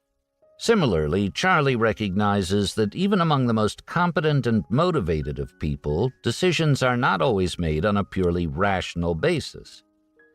For this reason, he considers the psychological factors of human misjudgment some of the most important mental models that can be applied to an investment opportunity. Personally, I've gotten so that I now use a kind of two-track analysis.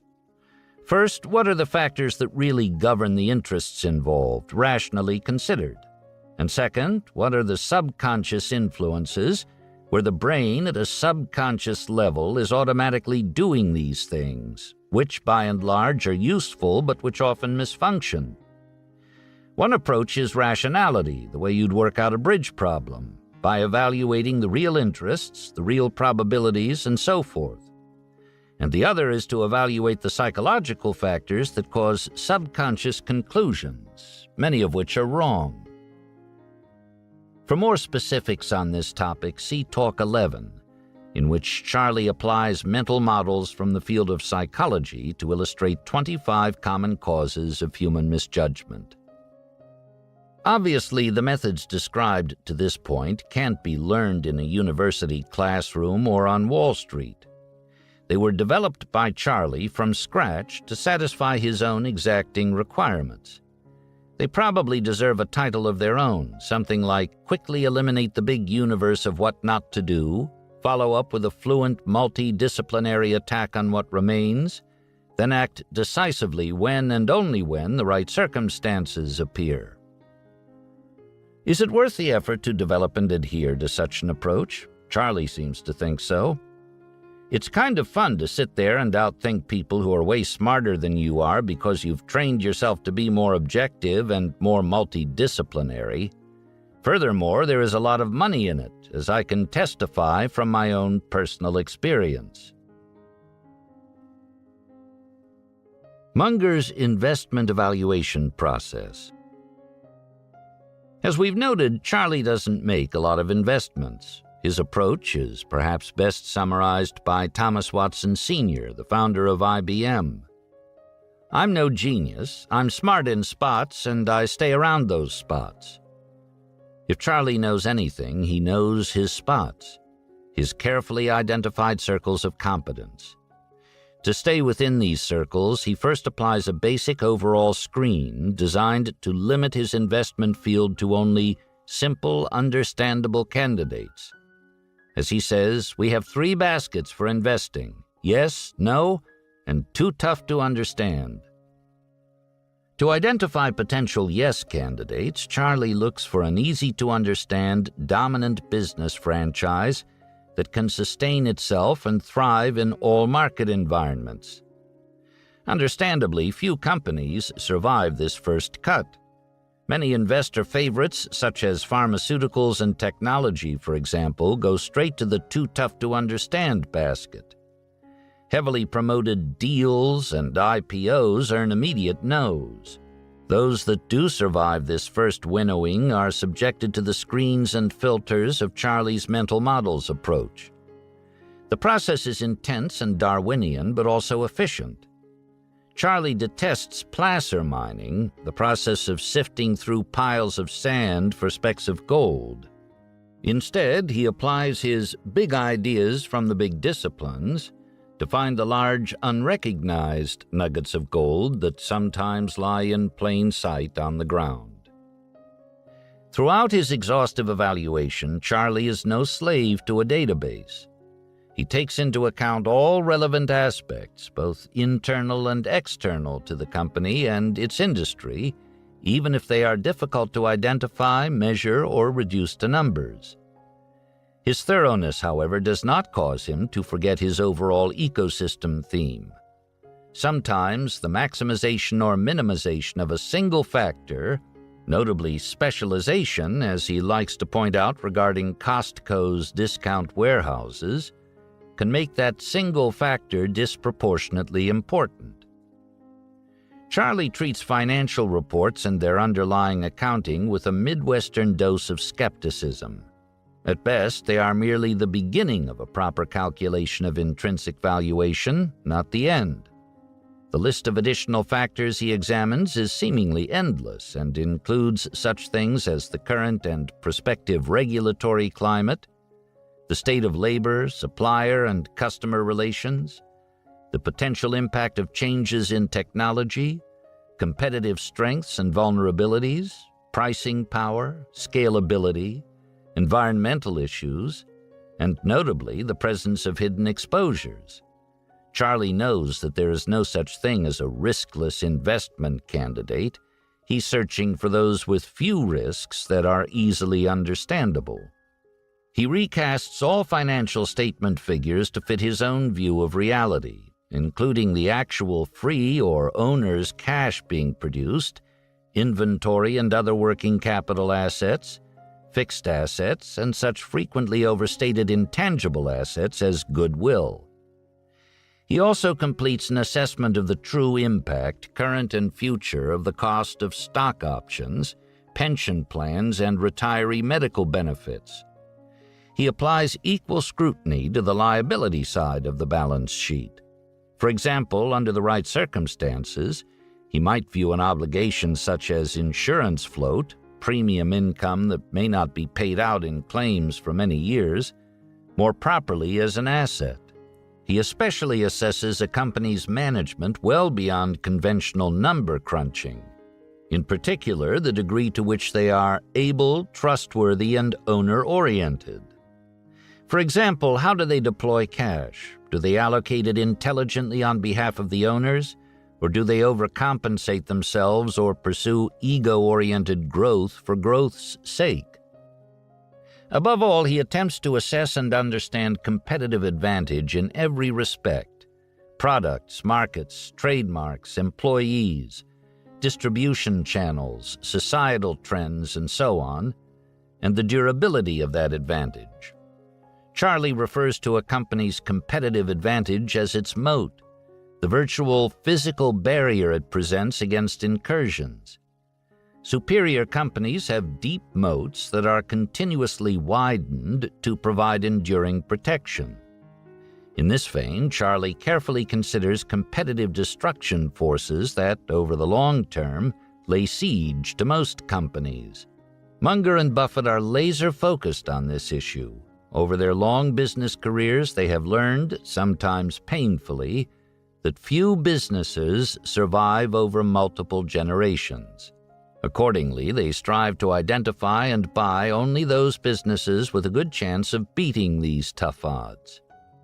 Finally, Charlie seeks to calculate the intrinsic value of the whole business, and with allowance for potential dilution, etc., to determine an approximate value per share to compare to market prices. This latter comparison is the fundamental purpose of the whole process, comparing value, what you get, with price, what you pay. On this subject, he is famous for his viewpoint that a great business at a fair price is superior to a fair business at a great price. Warren Buffett often credits Charlie with convincing him of the wisdom of this approach. Charlie understood this early. I was a slow learner. Charlie's insight helped Buffett move from pure Benjamin Graham-style investing to focusing on great businesses such as the Washington Post, Geico, Coca-Cola, Gillette, and others. Though extremely thorough, Charlie is able to ignore insignificant detail and the distractions to which others sometimes fall victim. Investment variables, just like all other variables, go through their own process of elimination.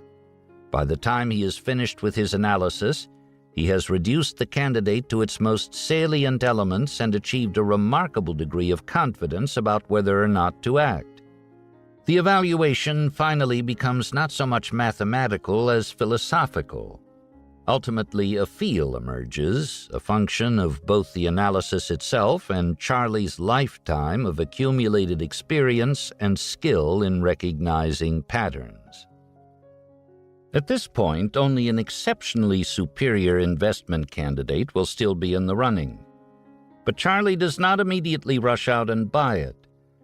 Knowing that a necessary companion to proper valuation is proper timing, he applies yet a finer screen, a prior to pulling the trigger checklist, which is especially useful in evaluating what he refers to as close calls.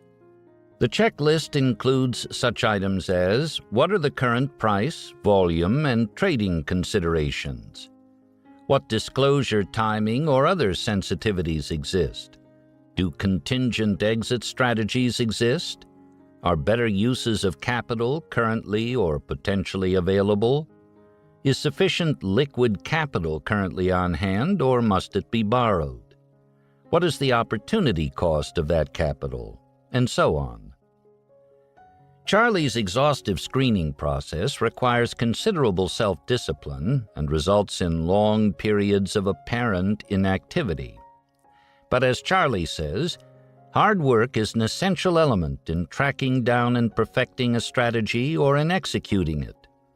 For Charlie and Warren, the hard work is continuous, whether it results in current investing activity or not, and usually it does not. This habit of committing far more time to learning and thinking than to doing is no accident. It is the blend of discipline and patience exhibited by true masters of a craft, an uncompromising commitment to properly playing the hand. Like world-class bridge player Richard Zeckhauser, Charlie scores himself not so much on whether he won the hand, but rather on how well he played it. While poor outcomes are excusable in the Munger-Buffett world, given the fact that some outcomes are outside of their control, sloppy preparation and decision-making are never excusable because they are controllable. On those relatively few occasions when all the circumstances are just right and Charlie does invest, he will likely make a large, decisive bet. He does not pick around the edges, take initial positions, or make small speculative investments. Such behavior implies uncertainty, and Charlie's moves, few as they are anything but uncertain. As he says, he practices extreme patience combined with extreme decisiveness. Charlie's self-confidence is based not on who or how many agree or disagree with him, but on his ability to objectively view and measure himself. This self-mastery affords him rare objectivity in gauging his actual knowledge, experience, and correctness of thought. Again, we see the important role played by the right kinds of temperamental qualities: self-discipline, patience, calm, independence. Charlie's level of investment performance is arguably impossible without them. What makes a great business model for Charlie? His recommended reading materials provide some guidance. Guns, Germs, and Steel, The Selfish Gene, Ice Age, and Darwin's Blind Spot all have a certain theme, a focus on the issue of competitive destruction and an examination of why some entities are nevertheless able to adapt, survive, and even dominate over time. When this theme is extrapolated into investment selection, the preferred Munger business emerges. Some thrive by out-competing, a la Selfish Gene, and others by out-cooperating, a la Darwin's Blind Spot. Once again, we see Charlie's rich fluency across a broad range of disciplines at work. How many investors ever consider, as Charlie routinely does, such a broad and sophisticated spectrum of factors? To name but a few, he routinely considers factors such as conversion, that is, how the laws of thermodynamics intersect with laws of economics, for instance, how paper and petroleum become a newspaper delivered to a front door, psychological tendencies and incentives, notably the extreme behavioral pressures they create, both good and bad, and fundamental sustainability over time, the constant and often deadly interplay between positive factors such as moats and the ravages of competitive destruction. Charlie is possibly without peer when it comes to the checklist of atypical investment factors he considers and his deep fluency in the diverse disciplines from which they are drawn. An investing principles checklist. We have now examined Charlie's approach to thinking in general and to investing in particular. In keeping with our intent to observe how he seems to do it, we will recap his approach by using the checklist methodology he advocates. For Charlie's own words of wisdom on the value and importance of checklists, see Talk 5. Note, however, that the following principles are most certainly not employed by Charlie in a one-by-one or one-time fashion, as the checklist format might seem to imply. Nor can they necessarily be prioritized in terms of any apparent or relative importance. Rather, each must be considered as part of the complex whole or gestalt of the investment analysis process, in much the same way that an individual tile is integral to the larger mosaic in which it appears. Risk. All investment evaluations should begin by measuring risk, especially reputational. Incorporate an appropriate margin of safety, avoid dealing with people of questionable character, insist upon proper compensation for risk assumed, always beware of inflation and interest rate exposures, avoid big mistakes, shun permanent capital loss. Independence. Only in fairy tales are emperors told they are naked. Objectivity and rationality require independence of thought. Remember that just because other people agree or disagree with you doesn't make you right or wrong. The only thing that matters is the correctness of your analysis and judgment. Mimicking the herd invites regression to the mean, merely average performance. Preparation. The only way to win is to work, work, work, work, and hope to have a few insights. Develop into a lifelong self-learner through voracious reading. Cultivate curiosity and strive to become a little wiser every day. More important than the will to win is the will to prepare. Develop fluency in mental models from the major academic disciplines. If you want to get smart, the question you have to keep asking is, why? Why? Why? Intellectual humility. Acknowledging what you don't know is the dawning of wisdom. Stay within a well-defined circle of competence. Identify and reconcile disconfirming evidence. Resist the craving for false precision, false certainties, etc. Above all, never fool yourself and remember that you are the easiest person to fool. Analytic rigor. Use of the scientific method and effective checklists minimizes errors and omissions. Determine value apart from price, progress apart from activity, wealth apart from size. It is better to remember the obvious than to grasp the esoteric. Be a business analyst, not a market, macroeconomic, or security analyst. Consider the totality of risk and effect. Look always at potential second-order and higher-level impacts. Think forward and backward. Invert, always invert. Allocation.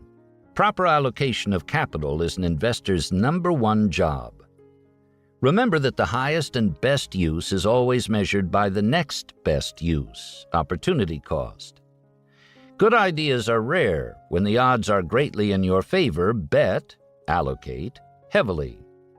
Don't fall in love with an investment. Be situation-dependent and opportunity-driven. Patience. Resist the natural human bias to act.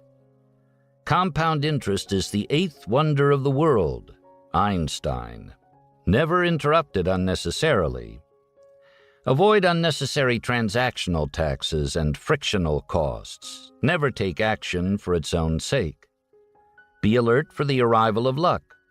Enjoy the process along with the proceeds because the process is where you live. Decisiveness. When proper circumstances present themselves, act with decisiveness and conviction. Be fearful when others are greedy and greedy when others are fearful. Opportunity doesn't come often, so seize it when it does. Opportunity meeting the prepared mind, that's the game.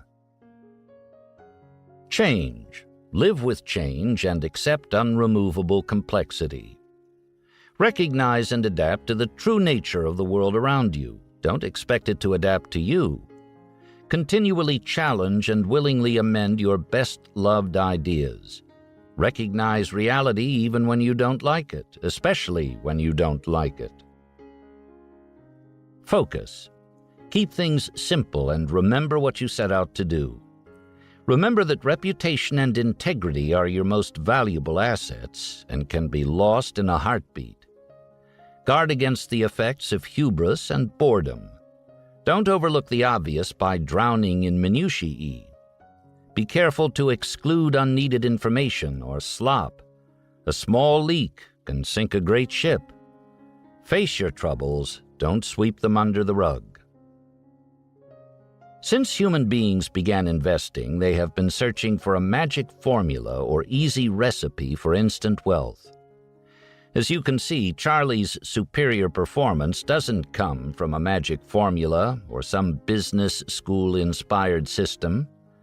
It comes from what he calls his constant search for better methods of thought, from a willingness to prepay through rigorous preparation, and from the extraordinary outcomes of his multidisciplinary research model. In the end, it comes down to Charlie's most basic guiding principles, his fundamental philosophy of life: preparation, discipline, patience, decisiveness. Each attribute is in turn lost without the other, but together they form the dynamic critical mass for a cascading of positive effects for which Munger is famous, the Lollapalooza. Finally, a word or two on why this overview of Charlie's investment philosophy has focused so much on the subject of what to buy and so little on when to sell. The answer, in Charlie's own words, serves as a wonderful summation of the Munger school of highly concentrated, focused investing described here. We're partial to putting out large amounts of money where we won't have to make another decision. If you buy something because it's undervalued, then you have to think about selling it when it approaches your calculation of its intrinsic value. That's hard. But if you can buy a few great companies, then you can sit on your ass. That's a good thing. Like his hero, Benjamin Franklin, Charlie Munger painstakingly developed and perfected unique approaches to personal and business endeavors. Through these methods and through the development and maintenance of sound, lifelong habits, he has achieved extraordinary success. Chapter 4. 11 Talks. Charlie Munger is not the least bit shy when it comes to offering both frank criticism and constructive advice. When he sets his sights on an issue, be it a corrupt business practice, an academic failing, or a financial scandal, he lets loose with both barrels. Which is not to say he spends all his time focused on life's failings. He is equally at home discussing the values of lifelong learning or the joys of a successful marriage. But whatever the topic, Charlie is apt to tell it like it is, which is exactly what he has done in over 2 decades of public speaking. Here then are 11 of Charlie's best talks, including a special compilation he has prepared exclusively for this book. Enjoy. 1. Harvard School Commencement Speech. 2. A lesson on elementary worldly wisdom. 3. A lesson on elementary worldly wisdom revisited. 4. Practical thought about practical thought. 5. Harvard Law School 50th Reunion Address. 6. Investment practices of leading charitable foundations. 7. Philanthropy Roundtable. 8. The Great Financial Scandal of 2003. 9. Academic Economics. 10. USC Gould School of Law Commencement Address. 11. The Psychology of Human Misjudgment, a special compilation talk with material written by Charlie exclusively for this book. Talk 1. Harvard School Commencement Speech. June 13, 1986, Harvard School, Los Angeles. In a vow that students the world over may hope he renounces, Charlie delivered the one and only graduation speech I will ever make in 1986 at the Harvard School in Los Angeles. The occasion was the graduation of Philip Munger, the last of 5 Munger family sons to matriculate at this prep school, originally an all-boys institution, and now the coeducational school called Harvard Westlake. Despite Charlie's self-effacing protestations about lacking significant public speaking experience, he demonstrates imposing rhetorical talents in this short speech. We also get a good taste of both Charlie's value system and his wit. Most graduation speakers choose to lay out a prescription for attaining a happy life. Charlie, using the inversion principle he recommends in the speech, compellingly makes the opposite case by setting forth what a graduate may do to reach a state of misery. For those of you who want to remain unenlightened and mirthless, do not, under any circumstances, read this selection. Now that Headmaster Beresford has selected one of the oldest and longest-serving trustees to make a commencement speech, it behooves the speaker to address 2 questions in every mind. 1. Why was such a selection made? 2. How long is the speech going to last? I will answer the first question from long experience alongside Beresford. He is seeking enhanced reputation for our school in the manner of the man who proudly displays his horse that can count to 7. The man knows that counting to 7 is not much of a mathematical feat, but he expects approval because doing so is creditable, considering the performer is a horse. The second question regarding the length of the speech I am not going to answer in advance. It would deprive your upturned faces of lively curiosity and obvious keen anticipation, which I prefer to retain regardless of source. But I will tell you how my consideration of speech length created the subject matter of the speech itself. I was puffed up when invited to speak. While not having significant public speaking experience, I do hold a black belt in chutzpah, and I immediately considered Demosthenes and Cicero as role models and anticipated trying to earn a compliment like Cicero gave when asked which was his favorite among the orations of Demosthenes. Cicero replied, "The longest one." However, fortunately for this audience, I also thought of Samuel Johnson's famous comment when he addressed Milton's poem Paradise Lost, and correctly said, "No one ever wished it longer." And that made me consider which of all the 20 Harvard School graduation speeches I had heard that I had wished longer. There was only one such speech given by Johnny Carson, specifying Carson's prescriptions for guaranteed misery in life. I therefore decided to repeat Carson's speech, but in expanded form with some added prescriptions of my own. After all, I am much older than Carson was when he spoke, and I have failed and been miserable more often and in more ways than was possible for a charming humorist speaking at a younger age. I am plainly well qualified to expand on Carson's theme. What Carson said was that he couldn't tell the graduating class how to be happy, but he could tell them from personal experience how to guarantee misery. Carson's prescription for sure misery included 1. Ingesting chemicals in an effort to alter mood or perception, 2. Envy, 3. Resentment. I can still recall Carson's absolute conviction as he told how he had tried these things on occasion after occasion and had become miserable every time. It is easy to understand Carson's first prescription for misery, ingesting chemicals. I add my voice. The 4 closest friends of my youth were highly intelligent, ethical, humorous types, favored in person and background. 2 are long dead, with alcohol a contributing factor, and a third is a living alcoholic, if you call that living. While susceptibility varies, addiction can happen to any of us through a subtle process where the bonds of degradation are too light to be felt until they are too strong to be broken. And yet, I have yet to meet anyone in over 6 decades of life whose life was worsened by fear and avoidance of such a deceptive pathway to destruction. Envy, of course, joins chemicals in winning some sort of quantity prize for causing misery. It was wreaking havoc long before it got bad press in the laws of Moses. If you wish to retain the contribution of envy to misery, I recommend that you never read any of the biographies of that good Christian Samuel Johnson, because his life demonstrates in an enticing way the possibility and advantage of transcending envy. Resentment has always worked for me exactly as it worked for Carson. I cannot recommend it highly enough to you if you desire misery. Johnson spoke well when he said that life is hard enough to swallow without squeezing in the bitter rind of resentment.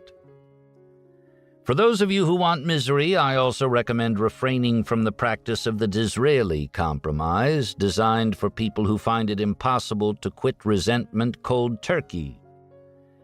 Benjamin Disraeli, as he rose to become one of the greatest prime ministers, learned to give up vengeance as a motivation for action, but he did retain some outlet for resentment by putting the names of people who wronged him on pieces of paper in a drawer.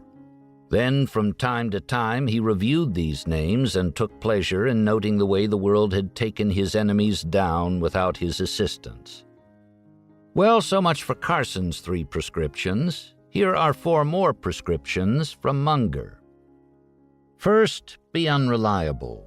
Do not faithfully do what you have engaged to do. If you will only master this one habit, you will more than counterbalance the combined effect of all your virtues, howsoever great. If you like being distrusted and excluded from the best human contribution and company, this prescription is for you. Master this one habit, and you will always play the role of the hare in the fable, except that instead of being outrun by one fine turtle, you will be outrun by hordes and hordes of mediocre turtles, and even some mediocre turtles on crutches. I must warn you that if you don't follow my first prescription, it may be hard to end up miserable even if you start disadvantaged. I had a roommate in college who was and is severely dyslexic, but he is perhaps the most reliable man I have ever known. He has had a wonderful life so far, an outstanding wife and children, chief executive of a multi-billion-dollar corporation. If you want to avoid a conventional main culture establishment result of this kind, you simply can't count on your other handicaps to hold you back if you persist in being reliable. I cannot here pass by a reference to a life described as wonderful so far without reinforcing the so far aspects of the human condition by repeating the remark of Croesus, once the richest king in the world. Later, in ignominious captivity, as he prepared to be burned alive, he said, "Well, now do I remember the words of the historian Solon. No man's life should be accounted a happy one until it is over." My second prescription for misery is to learn everything you possibly can from your own experience, minimizing what you learn vicariously from the good and bad experiences of others, living and dead. This prescription is a sure-shot producer of misery and second-rate achievement. You can see the results of not learning from others' mistakes by simply looking about you. How little originality there is in the common disasters of mankind. Drunk driving deaths, reckless driving maimings, incurable venereal diseases, conversion of bright college students into brainwashed zombies as members of destructive cults, business failures through repetition of obvious mistakes made by predecessors, various forms of crowd folly, and so on. I recommend as a memory clue to finding the way to real trouble from heedless, unoriginal error, the modern saying, "If at first you don't succeed, well, so much for hang gliding." The other aspect of avoiding vicarious wisdom is the rule of not learning from the best work done before yours. The prescription is to become as non-educated as you reasonably can. Perhaps you will better see the type of non-miserable result you can thus avoid if I render a short historical account.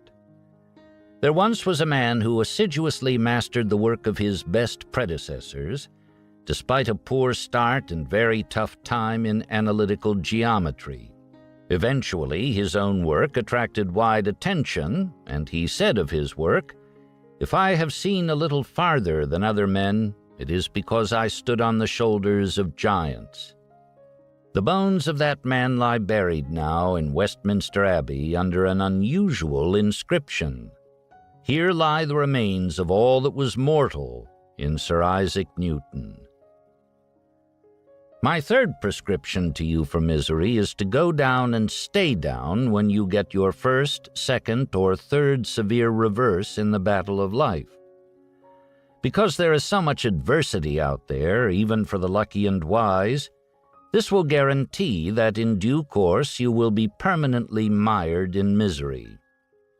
Ignore at all cost the lesson contained in the accurate epitaph written for himself by Epictetus. Here lies Epictetus, a slave, maimed in body, the ultimate in poverty, and favored by the gods. My final prescription to you for a life of fuzzy thinking and infelicity is to ignore a story they told me when I was very young about a rustic who said, "I wish I knew where I was going to die, and then I'd never go there." Most people smile, as you did, at the rustic's ignorance and ignore his basic wisdom. If my experience is any guide, the rustic's approach is to be avoided at all cost by someone bent on misery. To help fail, you should discount as mere quirk, with no useful message, the method of the rustic, which is the same one used in Carson's speech. What Carson did was to approach the study of how to create X by turning the question backward, that is, by studying how to create non-X. The great algebraist Jacobi had exactly the same approach as Carson and was known for his constant repetition of one phrase: invert, always invert. It is in the nature of things, as Jacobi knew, that many hard problems are best solved only when they are addressed backward. For instance, when almost everyone else was trying to revise the electromagnetic laws of James Clerk Maxwell to be consistent with the motion laws of Newton, Einstein discovered special relativity as he made a 180-degree turn and revised Newton's laws to fit Maxwell's. It is my opinion, as a certified biography nut, that Charles Robert Darwin would have ranked near the middle of the Harvard School graduating class of 1986. Yet he is now famous in the history of science. This is precisely the type of example you should learn nothing from if bent on minimizing your results from your own endowment. Darwin's result was due in large measure to his working method, which violated all my rules for misery, and particularly emphasized a backward twist in that he always gave priority attention to evidence tending to disconfirm whatever cherished and hard-won theory he already had. In contrast, most people early achieve and later intensify a tendency to process new and disconfirming information so that any original conclusion remains intact. They become people of whom Philip Wylie observed, "You couldn't squeeze a dime between what they already know and what they will never learn."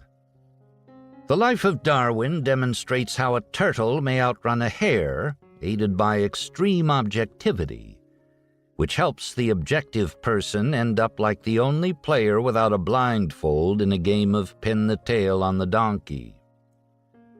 If you minimize objectivity, you ignore not only a lesson from Darwin, but also one from Einstein. Einstein said that his successful theories came from curiosity, concentration, perseverance, and self-criticism. And by self-criticism, he meant the testing and destruction of his own well-loved ideas. Finally, minimizing objectivity will help you lessen the compromises and burden of owning worldly goods. Because objectivity does not work only for great physicists and biologists, it also adds power to the work of a plumbing contractor in Bemidji. Therefore, if you interpret being true to yourself as requiring that you retain every notion of your youth, you will be safely underway, not only toward maximizing ignorance, but also toward whatever misery can be obtained through unpleasant experiences in business. It is fitting that a backward sort of speech end with a backward sort of toast, inspired by Elihu Root's repeated accounts of how the dog went to Dover, leg over leg. To the class of 1986, gentlemen, may each of you rise by spending each day of a long life aiming low. Talk 1 Revisited. As I review in 2006 this talk made in 1986, I would not revise a single idea. If anything, I now believe even more strongly that 1, reliability is essential for progress in life, and 2, while quantum mechanics is unlearnable for a vast majority, reliability can be learned to great advantage by almost anyone. Indeed, I have often made myself unpopular on elite college campuses by pushing this reliability theme. What I say is that McDonald's is one of our most admirable institutions. Then, as signs of shock come to surrounding faces, I explain that McDonald's, providing first jobs to millions of teenagers, many troubled over the years, has successfully taught most of them the one lesson they most need: to show up reliably for responsible work. Then I usually go on to say that if the elite campuses were as successful as McDonald's in teaching sensibly, we would have a better world. Talk 2. A lesson on elementary worldly wisdom as it relates to investment management and business. April 14th, 1994, the University of Southern California, Marshall School of Business. Well known because it was published in Outstanding Investor Digest, May 5th, 1995, this talk was given in 1994 to Professor Guilford Babcock's business class at the University of Southern California. Charlie ranges in the talk from education systems to psychology to the importance of possessing both common and uncommon sense. Dissecting business management, he brilliantly describes psychological impacts that can damage or benefit a firm. He also presents an outstanding set of principles for investment, business management, and, most importantly, from Charlie's perspective, decision-making in everyday life. Your time investment in reading this talk will be paid back quickly via the effect it will have on your own decision-making abilities. I am going to play a minor trick on you today because the subject of my talk is the art of stock picking as a subdivision of the art of worldly wisdom. That enables me to start talking about worldly wisdom, a much broader topic that interests me because I think all too little of it is delivered by modern educational systems, at least in an effective way. And therefore, the talk is sort of along the lines that some behaviorist psychologists call Grandma's Rule, after the wisdom of Grandma when she said that you have to eat the carrots before you get the dessert. The carrot part of this talk is about the general subject of worldly wisdom, which is a pretty good way to start. After all, the theory of modern education is that you need a general education before you specialize. And I think to some extent, before you're going to be a great stock picker, you need some general education.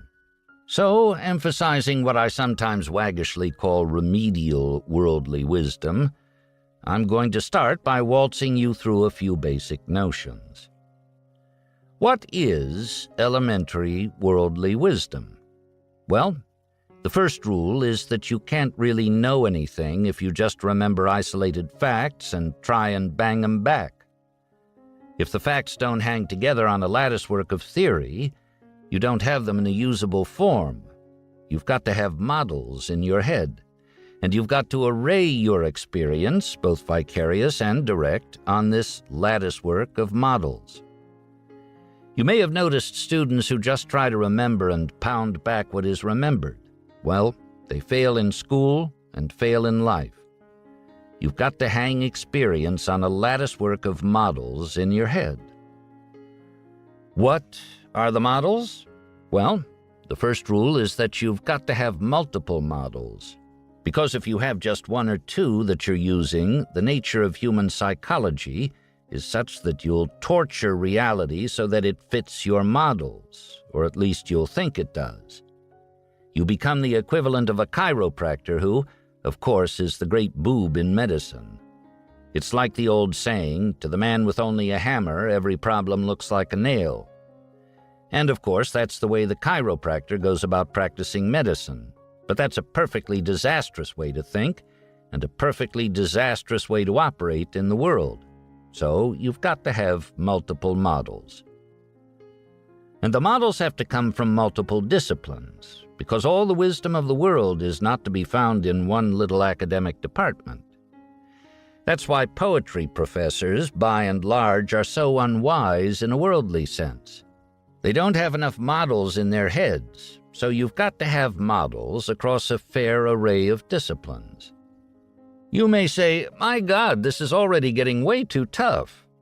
But fortunately, it isn't that tough, because 80 or 90 important models will carry about 90% of the freight in making you a worldly wise person. and of those only a mere handful really carry very heavy freight. So, let's briefly review what kinds of models and techniques constitute this basic knowledge that everybody has to have before they proceed to being really good at a narrow art like stock picking. First, there's mathematics. Obviously, you've got to be able to handle numbers and quantities, basic arithmetic. And the great useful model after compound interest is the elementary math of permutations and combinations. That was taught in my day in the sophomore year in high school. I suppose by now, in great private schools, it's probably down to the 8th grade or so. It's very simple algebra. And it was all worked out in the course of about 1 year in correspondence between Blaise Pascal and Pierre de Fermat. They worked it out casually in a series of letters. It's not that hard to learn. What is hard is to get so you use it routinely almost every day of your life. The Fermat-Pascal system is dramatically consonant with the way the world works. And it's a fundamental truth, so you simply have to have the technique. Many educational institutions, although not nearly enough, have realized this. At Harvard Business School, the great quantitative thing that bonds the first-year class together is what they call decision tree theory. All they do is take high school algebra and apply it to real-life problems, and the students love it. They're amazed to find that high school algebra works in life.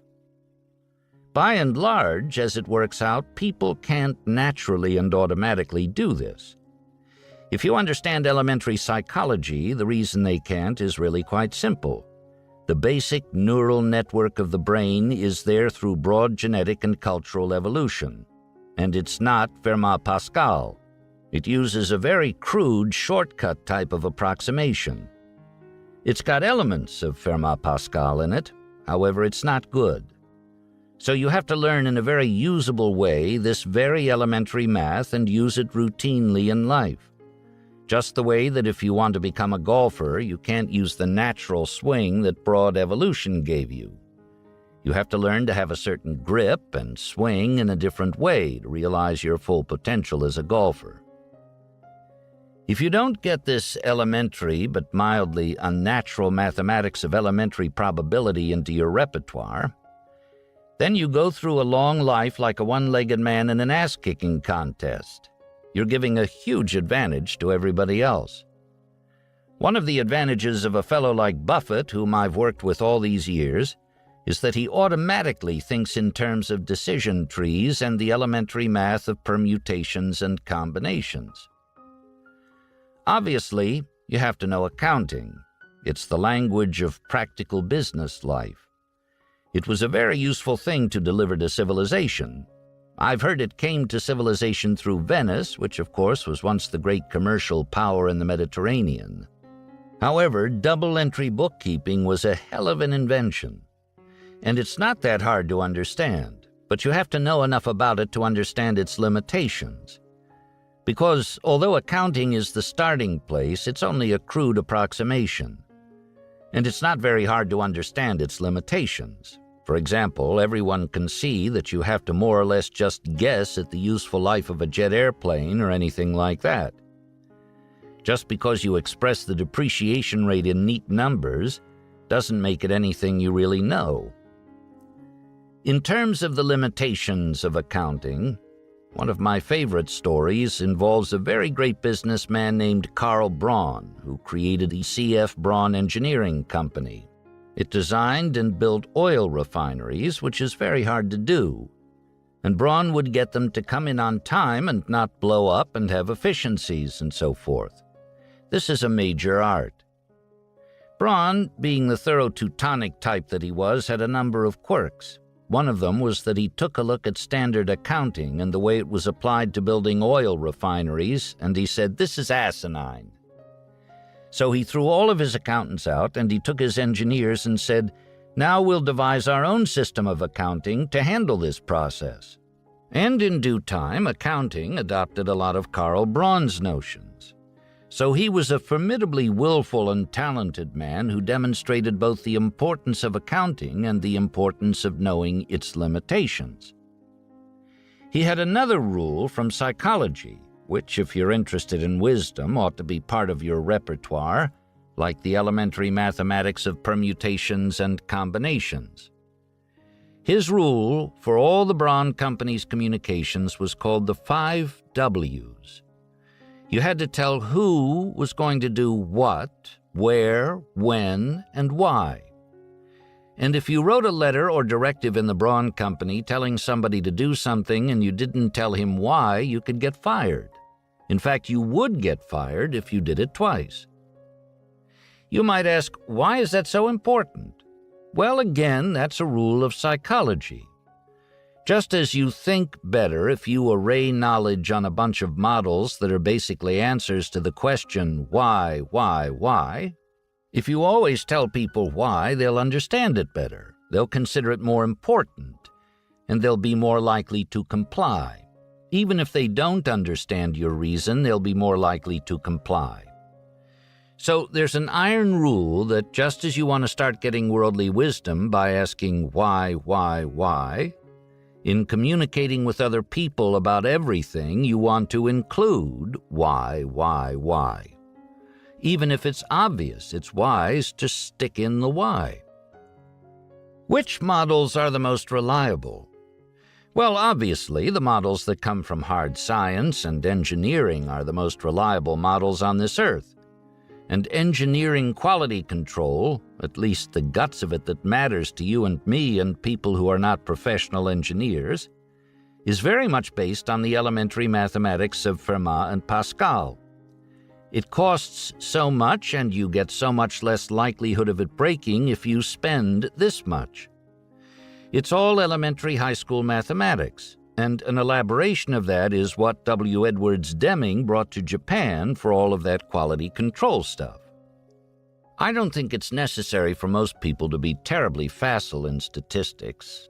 For example, I'm not sure that I can even pronounce the Gaussian distribution, although I know what it looks like, and I know that events and huge aspects of reality end up distributed that way. So I can do a rough calculation. But if you ask me to work out something involving a Gaussian distribution to 10 decimal points, I can't sit down and do the math. I'm like a poker player who's learned to play pretty well without mastering Pascal. And by the way, that works well enough. But you have to understand that bell-shaped curve at least roughly as well as I do. And of course, the engineering idea of a backup system is a very powerful idea. The engineering idea of breakpoints, that's a very powerful model too. The notion of a critical mass that comes out of physics is a very powerful model. All of these things have great utility in looking at ordinary reality. And all of this cost-benefit analysis, hell, that's all elementary high school algebra. It's just been dolled up a little bit with fancy lingo. And you can demonstrate that point quite simply. There's not a person in this room viewing the work of a very ordinary professional magician who doesn't see a lot of things happening that aren't happening and not see a lot of things happening that are happening. I suppose the next most reliable models are from biology and physiology, because after all of us are programmed by our genetic makeup to be much the same. Then when you get into psychology, of course, it gets very much more complicated. But it's an ungodly important subject if you're going to have any worldly wisdom. And the reason why is that the perceptual apparatus of man has shortcuts in it. The brain cannot have unlimited circuitry. So someone who knows how to take advantage of those shortcuts and cause the brain to miscalculate in certain ways can cause you to see things that aren't there. Now you get into the cognitive function as distinguished from the perceptual function. And there you are equally, more than equally in fact, likely to be misled. Again, your brain has a shortage of circuitry and so forth, and it's taking all kinds of little automatic shortcuts. So when circumstances combine in certain ways, or more commonly, when your fellow man starts acting like the magician and manipulates you on purpose by causing you cognitive dysfunction, you're a patsy. And so, just as a man working with a tool has to know its limitations, a man working with his cognitive apparatus has to know its limitations.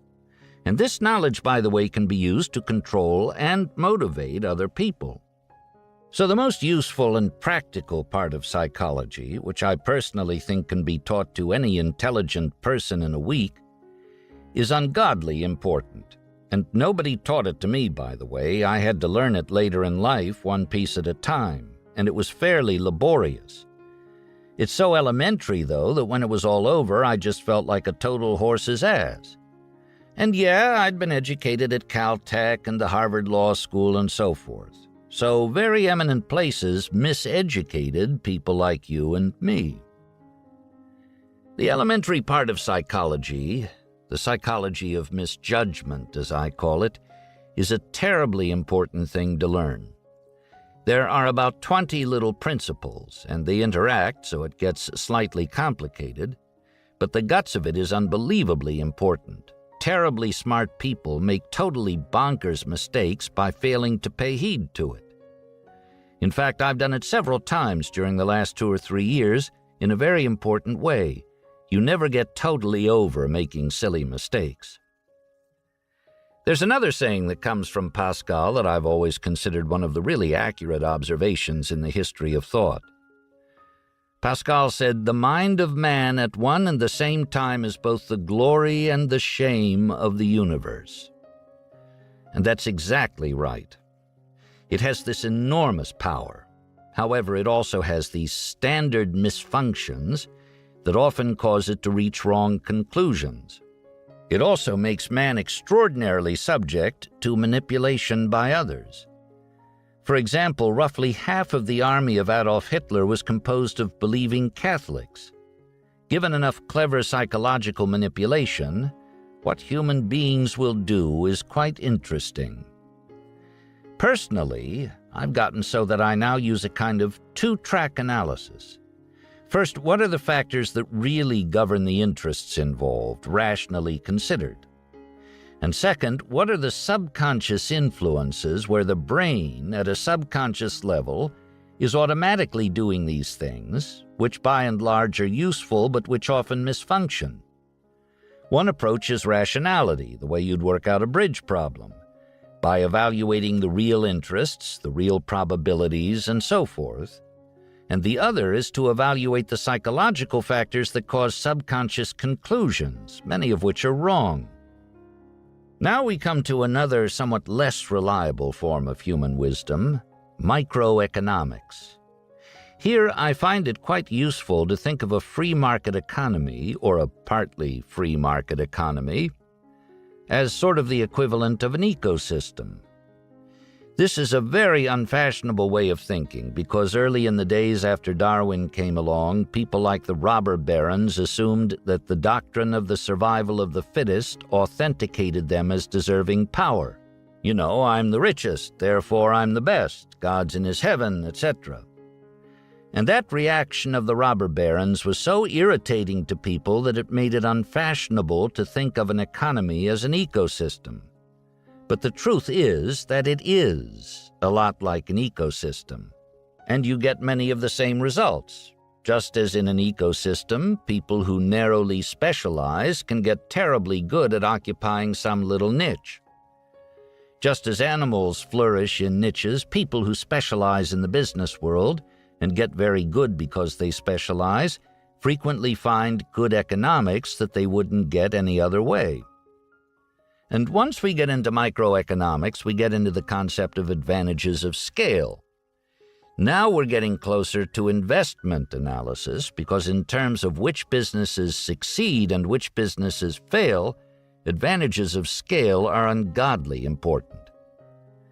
For example, one great advantage of scale taught in all of the business schools of the world is cost reductions along the so-called experience curve.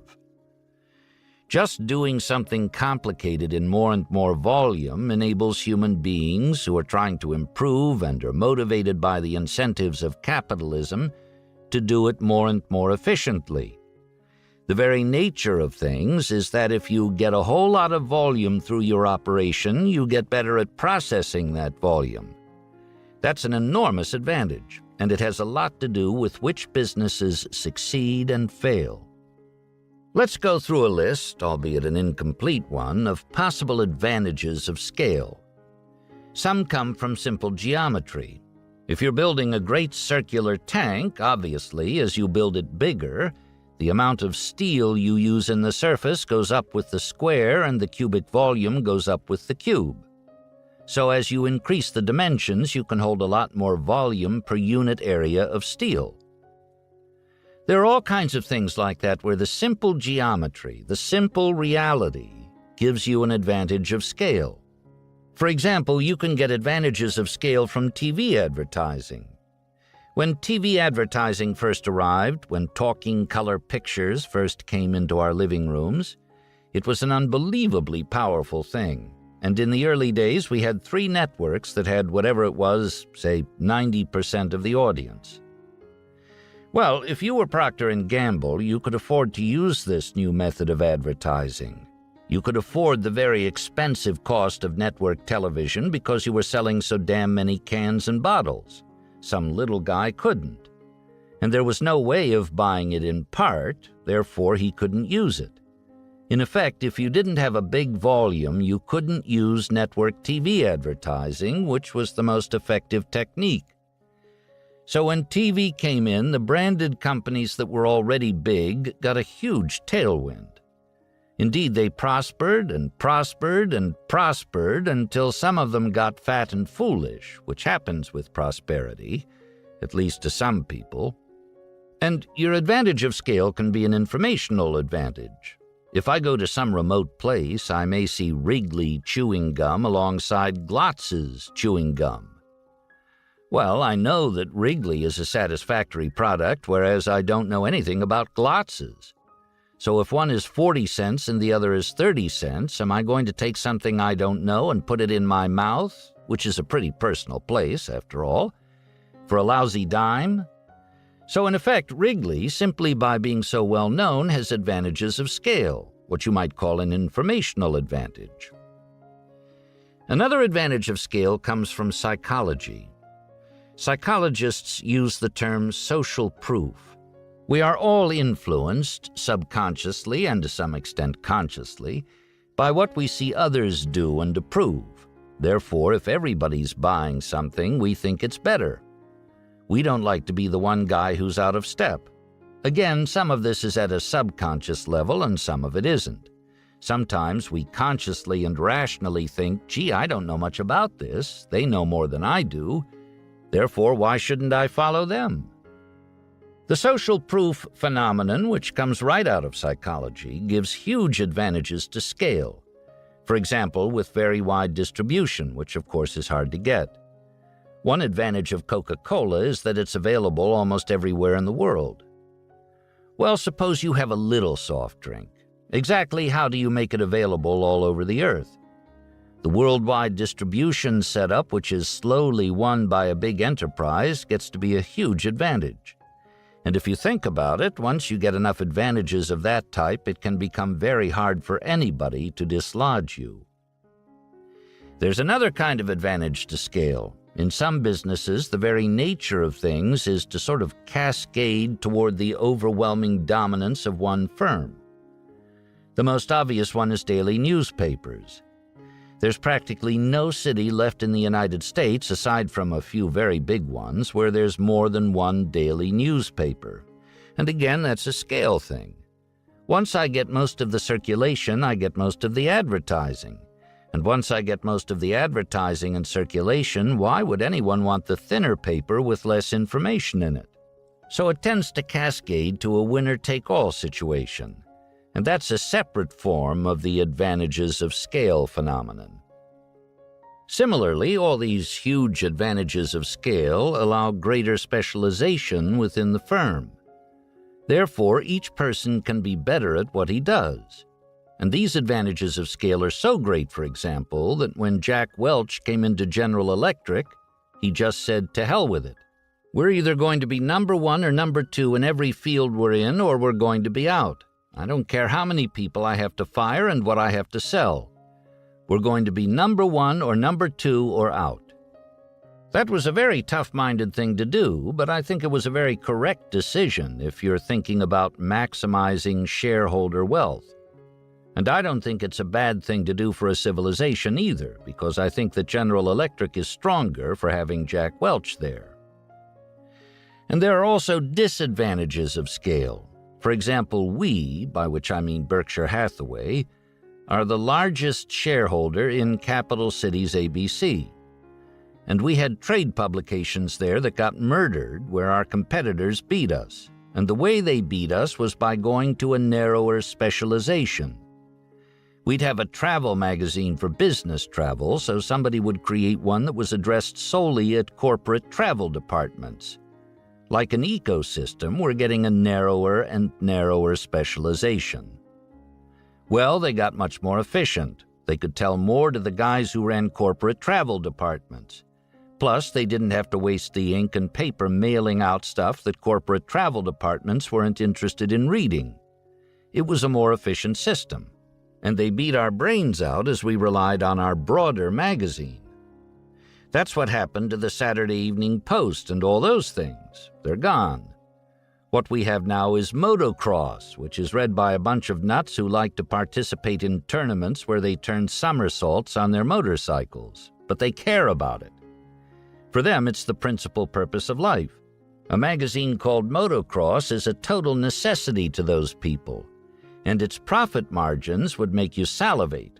Just think of how narrow-cast that kind of publishing is. So occasionally, scaling down and intensifying gives you the big advantage. Bigger is not always better. The great defect of scale, of course, which makes the game interesting, so that the big people don't always win, is that as you get big, you get the bureaucracy. And with the bureaucracy comes the territoriality, which is again grounded in human nature. And the incentives are perverse. For example, if you worked for AT&T in my day, it was a great bureaucracy. Who in the hell was really thinking about the shareholder or anything else? And in a bureaucracy, you think the work is done when it goes out of your in-basket into somebody else's in-basket. But of course it isn't. It's not done until AT&T delivers what it's supposed to deliver. So you get big, fat, dumb, unmotivated bureaucracies. They also tend to become somewhat corrupt.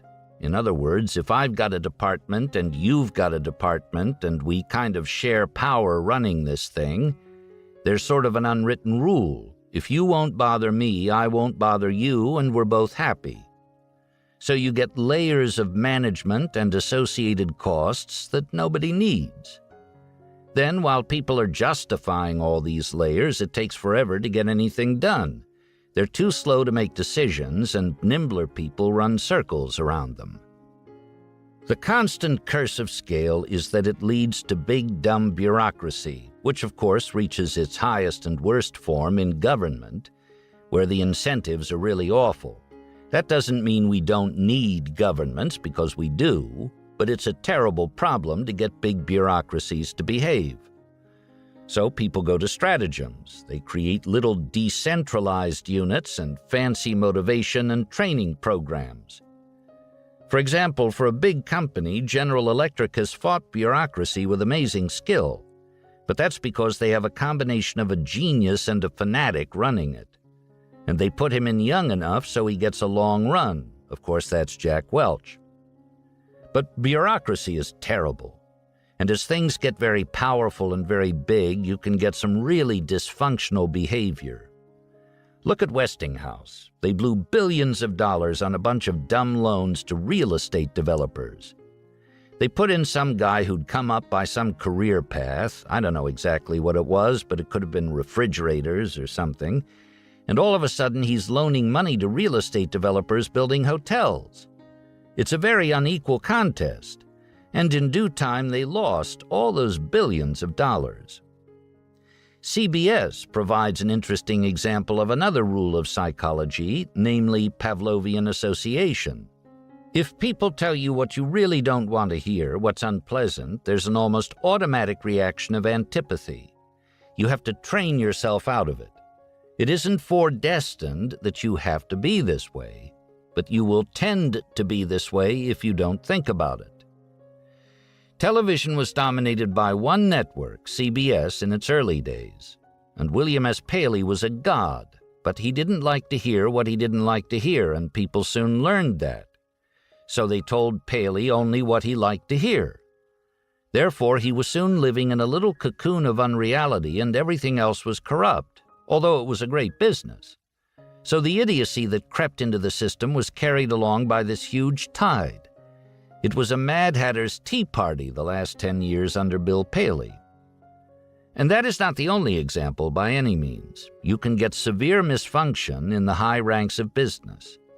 And of course, if you're investing, it can make a hell of a lot of difference. If you take all the acquisitions that CBS made under Paley after the acquisition of the network itself, with all his dumb advisors, his investment bankers, management consultants, and so forth who were getting paid very handsomely, it was absolutely terrible. So life is an everlasting battle between those two forces.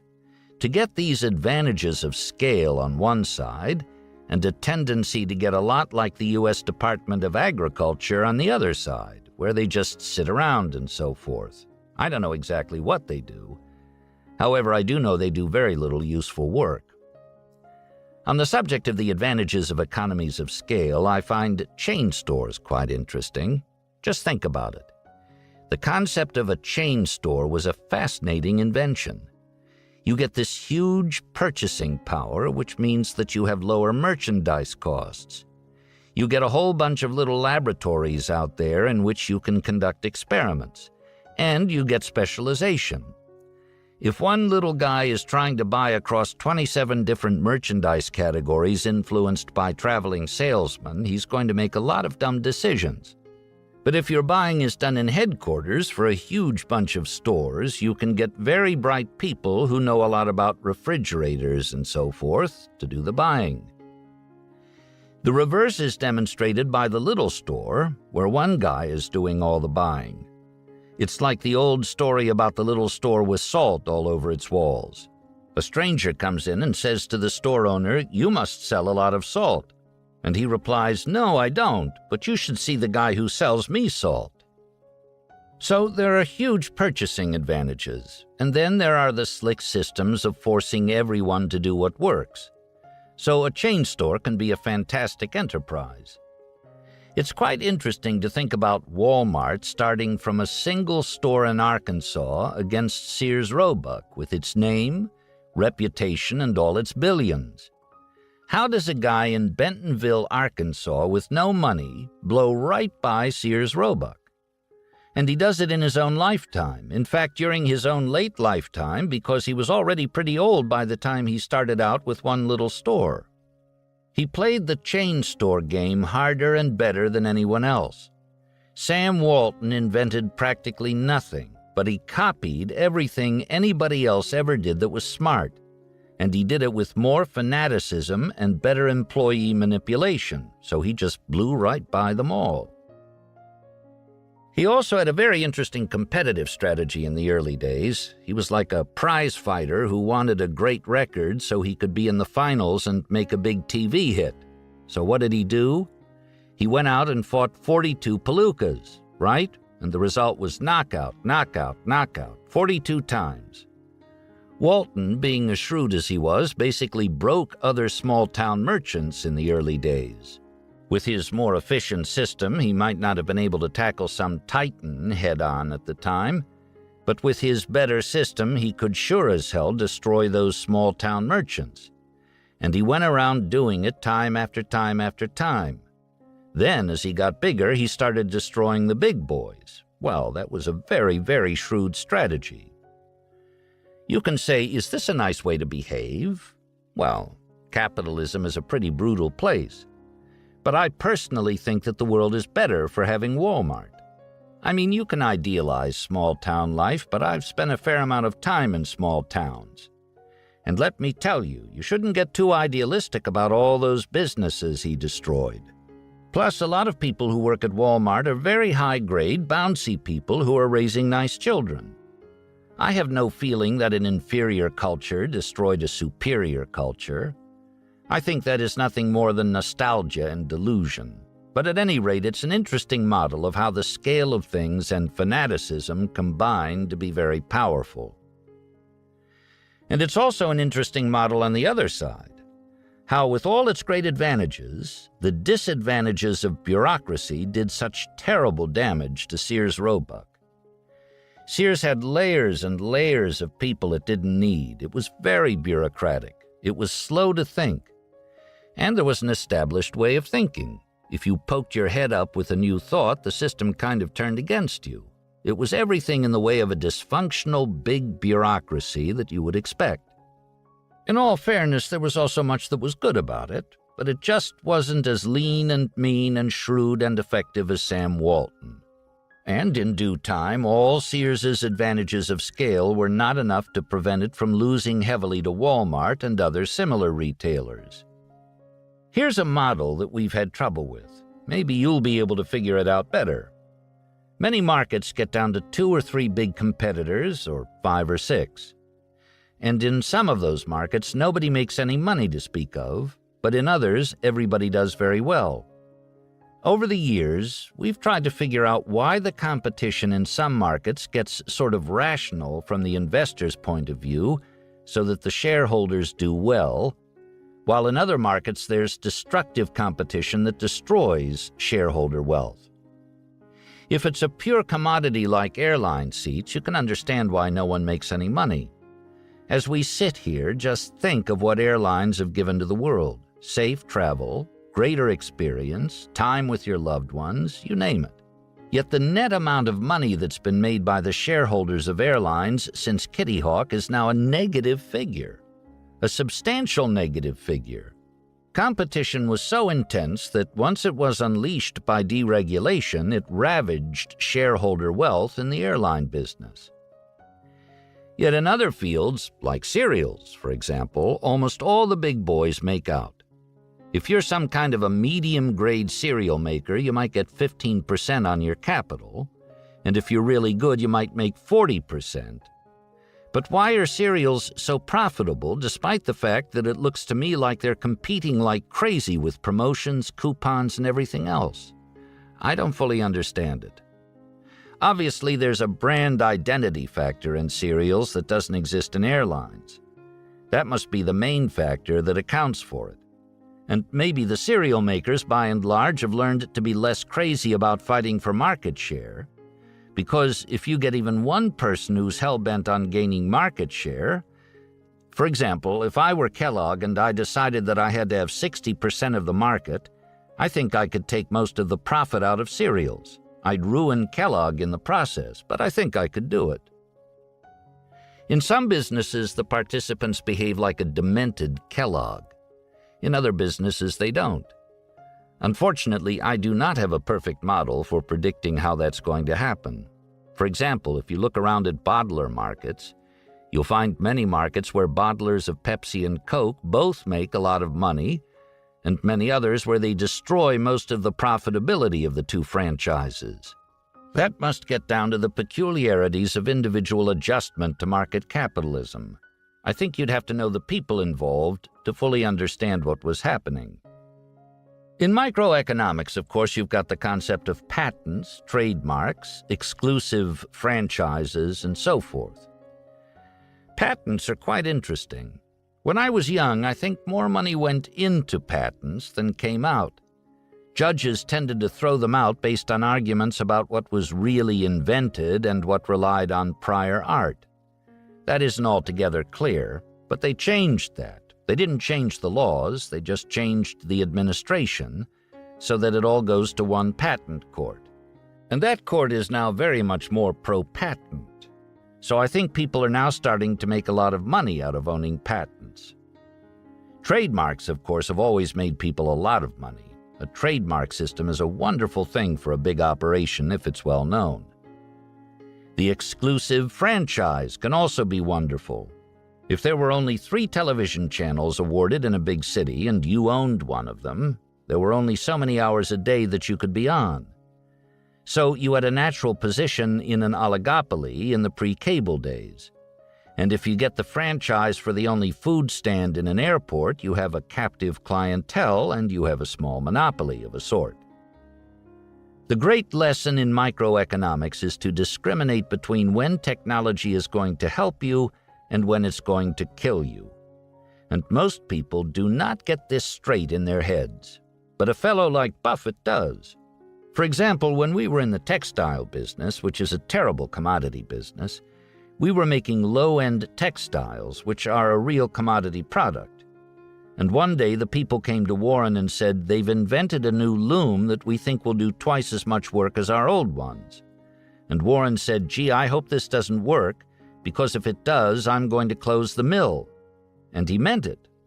What was he thinking? He was thinking, it's a lousy business. We're earning substandard returns and keeping it open just to be nice to the elderly workers.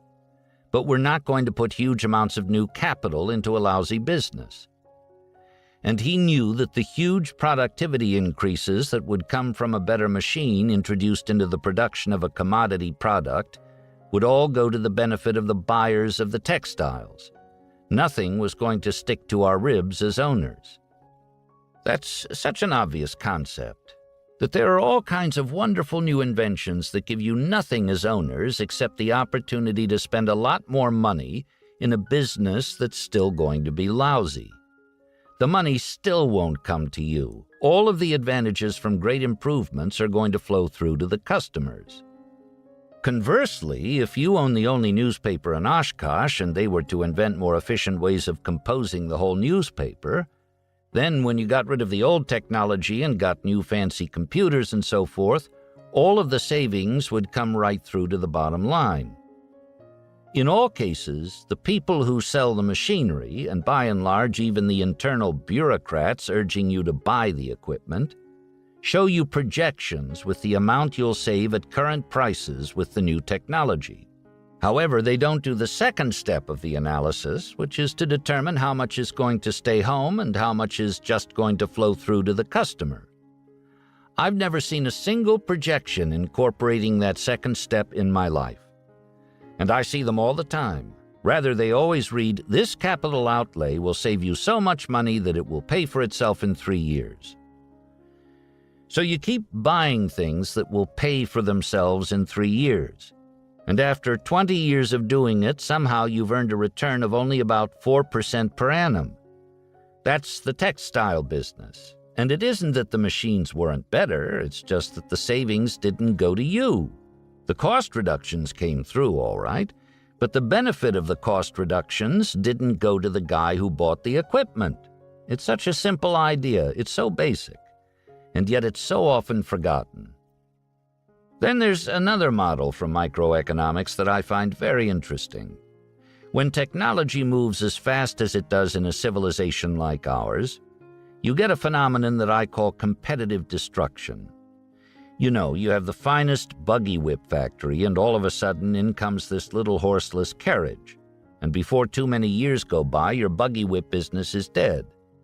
You either get into a different business or you're dead, you're destroyed. It happens again and again and again. And when these new businesses come in, there are huge advantages for the early birds. When you're an early bird, there's a model that I call surfing. When a surfer gets up and catches the wave and just stays there, he can go a long, long time. But if he gets off the wave, he becomes mired in shallows. But people get long runs when they're right on the edge of the wave, whether it's Microsoft or Intel or all kinds of people, including National Cash Register in the early days. The cash register was one of the great contributions to civilization. It's a wonderful story. John Henry Patterson was a small retail merchant who didn't make any money. One day, somebody sold him a crude cash register, which he put into his retail operation. And it instantly changed from losing money to earning a profit because it made it so much harder for the employees to steal. But Patterson, having the kind of mind that he did, didn't think, oh, good for my retail business.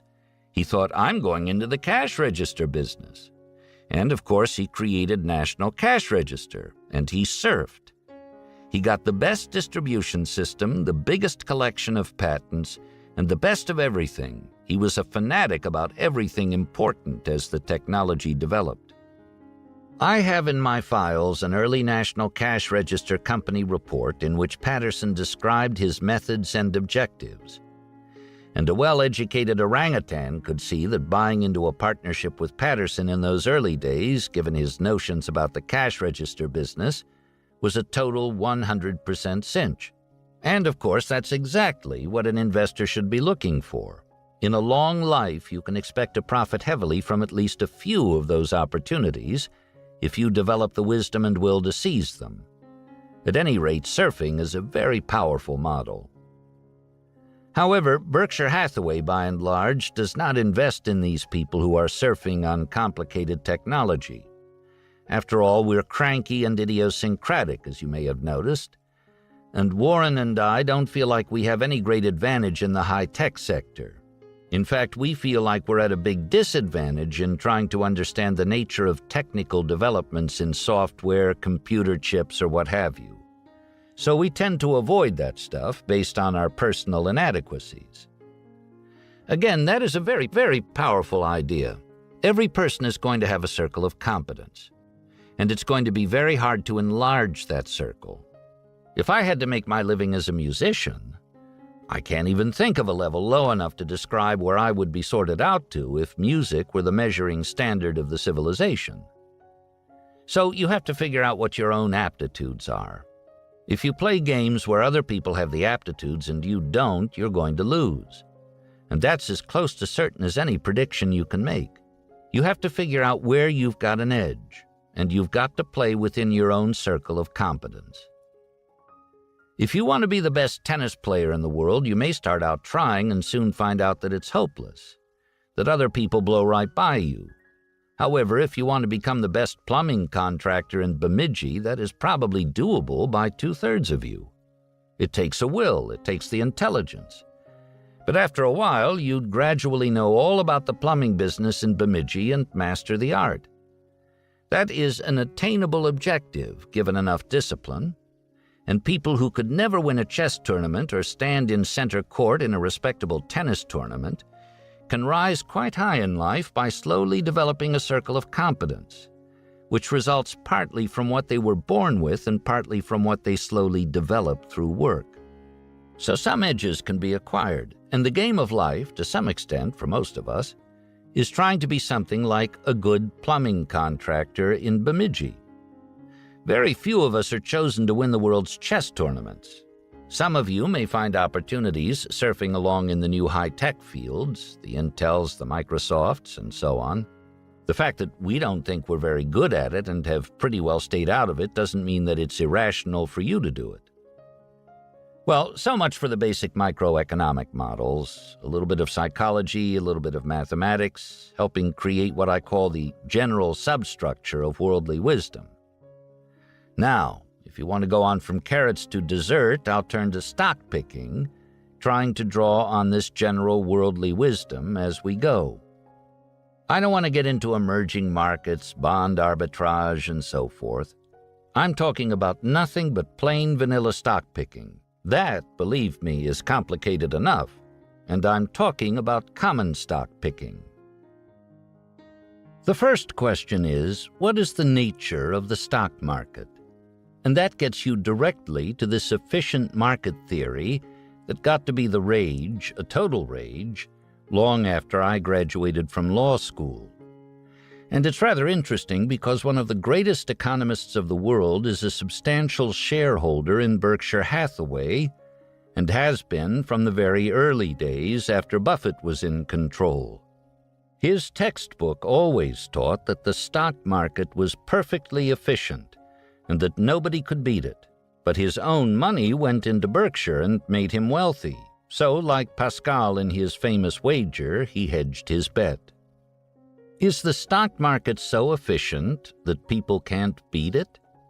Well, the efficient market theory is obviously roughly right, meaning that markets are quite efficient and it's quite hard for anybody to beat the market by significant margins as a stock picker by just being intelligent and working in a disciplined way.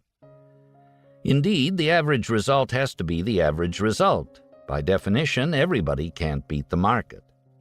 As I always say, the iron rule of life is that only 20% of the people can be in the top fifth. That's just the way it is. So the answer is that it's partly efficient and partly inefficient. And by the way, I have a name for people who went to the extreme efficient market theory, which is bonkers. It was an intellectually consistent theory that enabled them to do pretty mathematics, so I understand its seductiveness to people with large mathematical gifts. It just had a difficulty in that the fundamental assumption did not tie properly to reality. Again, to the man with a hammer, every problem looks like a nail. If you're good at manipulating higher mathematics in a consistent way, why not make an assumption that enables you to use your tool? The model I like, to sort of simplify the notion of what goes on in a market for common stocks, is the parimutuel system at the racetrack. If you stop to think about it, a parimutuel system is a market. Everybody goes there and bets, and the odds change based on what's bet. That's what happens in the stock market. Any damn fool can see that a horse carrying a light weight with a wonderful win rate and a good post position, etc., is way more likely to win than a horse with a terrible record and extra weight and so on and so on. But if you look at the damn odds, the bad horse pays 100 to 1, whereas the good horse pays 3 to 2. Then it's not clear which is statistically the best bet using the mathematics of Fermat and Pascal. The prices have changed in such a way that it's very hard to beat the system. And then the track is taking 17% off the top. So not only do you have to outwit all the other bettors, but you've got to outwit them by such a big margin that on average you can afford to take 17% of your gross bets off the top and give it to the house before the rest of your money can be put to work. Given those mathematics, is it possible to beat the horses using only one's intelligence? Intelligence should give some edge, because lots of people who don't know anything go out and bet lucky numbers and so forth. Therefore, somebody who really thinks about nothing but horse performance and is shrewd and mathematical could have a very considerable edge in the absence of the frictional cost caused by the house take. Unfortunately, what a shrewd horse player's edge does in most cases is to reduce his average loss over a season of betting from the 17% that he would lose if he got the average result to maybe 10%. However, there are actually a few people who can beat the game after paying the full 17%. I used to play poker when I was young with a guy who made a substantial living doing nothing but betting on harness races. Now, harness racing is a relatively inefficient market. You don't have the depth of intelligence betting on harness races that you do on regular races. What my poker pal would do was to think about harness races as his main profession, and he would bet only occasionally when he saw some mispriced bet available, and by doing that, after paying the full handle to the house, which I presume was around 17%, he made a substantial living. You have to say that's rare. However, the market was not perfectly efficient, and if it weren't for that big 17% handle, lots of people would regularly be beating lots of other people at the horse races. It's efficient, yes, but it's not perfectly efficient. And with enough shrewdness and fanaticism, some people will get better results than others. The stock market is the same way, except that the house handle is so much lower. If you take transaction costs, the spread between the bid and the ask plus the commissions, and if you don't trade too actively, you're talking about fairly low transaction costs. So with enough fanaticism and enough discipline, some of the shrewd people are going to get way better results than average in the nature of things. It is not a bit easy, and of course 50% will end up in the bottom half, and 70% will end up in the bottom 70%. But some people will have an advantage, and in a fairly low transaction cost operation, they will get better than average results in stock picking. How do you get to be one of those who is a winner, in a relative sense, instead of a loser? Here again, look at the parimutuel system. I had dinner last night by absolute accident with the president of Santa Anita. He says that there are 2 or 3 bettors who have a credit arrangement with the track now that they have off-track betting, who are actually beating the house. The track is sending money out net after the full handle, a lot of it to Las Vegas, by the way, to people who are actually winning slightly net after paying the full handle. They're that shrewd about something with as much unpredictability as horse racing.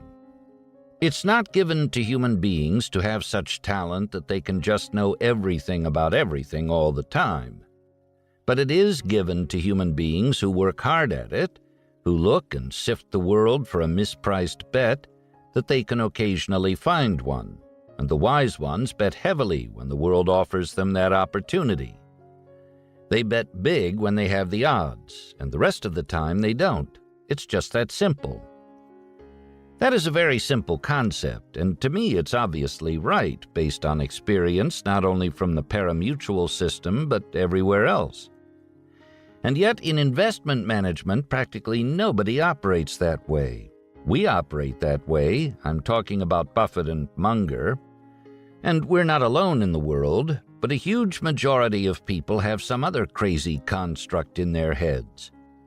And instead of waiting for a near cinch and loading up, they apparently ascribe to the theory that if they work a little harder or hire more business school students, they'll come to know everything about everything all the time. To me, that's totally insane. How many insights do you need? Well, I'd argue that you don't need many in a lifetime. If you look at Berkshire Hathaway and all of its accumulated billions, the top 10 insights account for most of it. And that's with a very brilliant man, Warren's a lot more able than I am and very disciplined, devoting his lifetime to it. I don't mean to say that he's only had 10 insights. I'm just saying that most of the money came from 10 insights. So you can get very remarkable investment results if you think more like a winning parimutuel player. Just think of it as a heavy odds-against game full of bullshit and craziness, with an occasional mispriced something or other. And you're probably not going to be smart enough to find thousands in a lifetime. And when you get a few, you really load up. It's just that simple. When Warren lectures at business schools, he says, "I could improve your ultimate financial welfare by giving you a ticket with only 20 slots in it, so that you had 20 punches representing all the investments that you got to make in a lifetime. And once you'd punched through the card, you couldn't make any more investments at all." He says, under those rules, you'd really think carefully about what you did, and you'd be forced to load up on what you'd really thought about, so you'd do so much better. Again, this is a concept that seems perfectly obvious to me, and to Warren it seems perfectly obvious. But this is one of the very few business classes in the United States where anybody will be saying so. It just isn't the conventional wisdom. To me, it's obvious that the winner has to bet very selectively. It's been obvious to me since very early in life. I don't know why it's not obvious to very many other people. I think the reason why we got into such idiocy in investment management is best illustrated by a story that I tell about the guy who sold fishing tackle. I asked him, "My God, they're purple and green. Do fish really take these lures?" And he said, "Mister, I don't sell to fish." Investment managers are in the position of that fishing tackle salesman. They're like the guy who was selling salt to the guy who already had too much salt. And as long as the guy will buy salt, why, they'll sell salt. But that isn't what ordinarily works for the buyer of investment advice. If you invested Berkshire Hathaway style, it would be hard to get paid as an investment manager as well as they're currently paid, because you'd be holding a block of Walmart and a block of Coca-Cola and a block of something else. You'd be sitting on your ass. and the client would be getting rich, and after a while the client would think, why am I paying this guy 0.5% a year on my wonderful passive holdings? So what makes sense for the investor is different from what makes sense for the manager. And as usual in human affairs, what determines the behavior are incentives for the decision maker, and getting the incentives right is a very, very important lesson. From all businesses, my favorite case on incentives is Federal Express. The heart and soul of its system, which creates the integrity of the product, is having all its airplanes come to one place in the middle of the night and shift all the packages from plane to plane. If there are delays, the whole operation can't deliver a product full of integrity to Federal Express customers. And it was always screwed up. They could never get it done on time. They tried everything, moral suasion, threats, you name it. And nothing worked. Finally, somebody got the idea to pay all these people not so much an hour, but so much a shift, and when it's all done, they can all go home. Well, their problems cleared up overnight. So getting the incentives right is a very, very important lesson. It was not obvious to Federal Express what the solution was, but maybe now it will hereafter more often be obvious to you. All right, we've now recognized that the market is efficient as a pari-mutuel system is efficient, with the favorite more likely than the long shot to do well in racing, but not necessarily give any betting advantage to those who bet on the favorite. In the stock market, some railroad that's beset by better competitors and tough unions may be available at 1/3 of its book value. In contrast, IBM in its heyday might be selling at 6 times book value. So it's just like the pari-mutuel system. Any damn fool could plainly see that IBM had better business prospects than the railroad, but once you put the price into the formula, it wasn't so clear anymore what was going to work best for a buyer choosing between the stocks. So it's a lot like a pari-mutuel system, and therefore it gets very hard to beat. What style should the investor use as a picker of common stocks in order to try to beat the market? In other words, to get an above-average long-term result?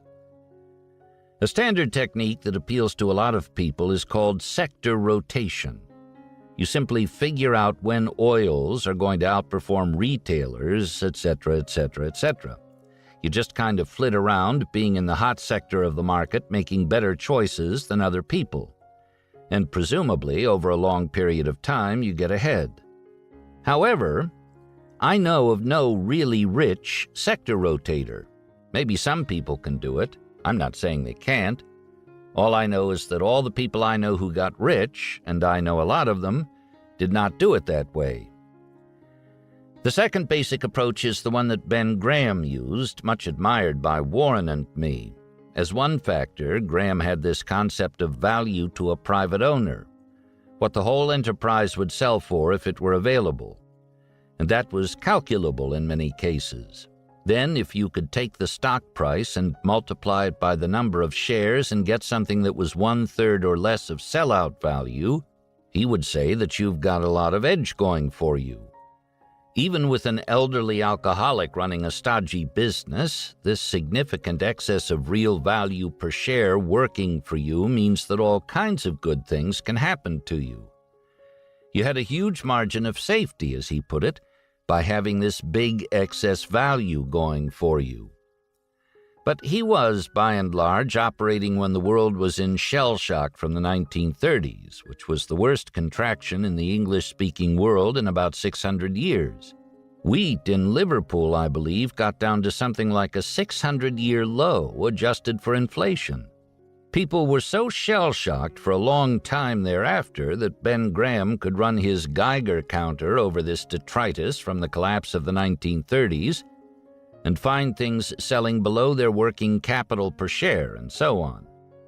And in those days, working capital actually belonged to the shareholders. If the employees were no longer useful, you just sacked them all, took the working capital, and stuck it in the owner's pockets. That was the way capitalism then worked. Nowadays, of course, the accounting is not realistic, because the minute the business starts contracting, significant assets are not there. Under social norms and the new legal rules of the civilization, so much is owed to the employees that the minute the enterprise goes into reverse, some of the assets on the balance sheet aren't there anymore. Now, that might not be true if you run a little auto dealership yourself. You may be able to run it in a way that there's no health plan and this and that, so that if the business gets lousy, you can take your working capital and go home. But IBM can't, or at least didn't. Just look at what disappeared from its balance sheet when it decided that it had to change size, both because the world had changed technologically and because its market position had deteriorated. And in terms of blowing it, IBM is some example. Those were brilliant, disciplined people, but there was enough turmoil in technological change that IBM got bounced off the wave after surfing successfully for 60 years. And that was some collapse, an object lesson in the difficulties of technology, and one of the reasons why Buffett and Munger don't like technology very much. We don't think we're any good at it, and strange things can happen. At any rate, the trouble with what I call the classic Ben Graham concept is that gradually the world wised up and those real obvious bargains disappeared. You could run your Geiger counter over the rubble and it wouldn't click. But such is the nature of people who have a hammer, to whom, as I mentioned, every problem looks like a nail, that the Ben Graham followers responded by changing the calibration on their Geiger counters. In effect, they started defining a bargain in a different way, and they kept changing the definition so that they could keep doing what they'd always done, and it still worked pretty well.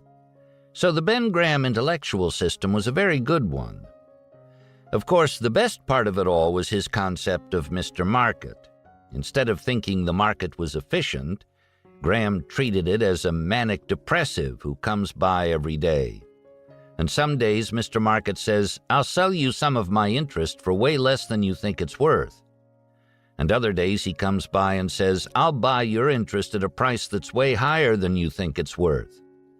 And you get the option of deciding whether you want to buy more, sell part of what you already have, or do nothing at all.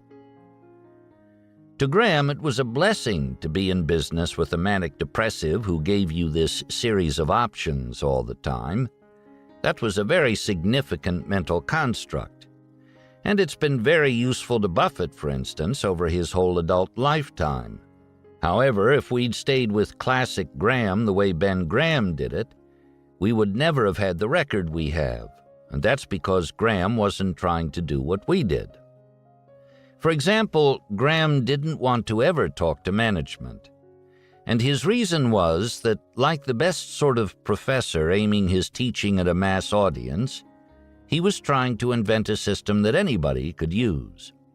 And he didn't feel that the man in the street could run around and talk to management and learn things. He also had a concept that management would often couch the information very shrewdly to mislead. Therefore, it was very difficult, and that is still true, of course, human nature being what it is. And so, having started out as Grahamites, which by the way worked fine, we gradually got what I would call better insights.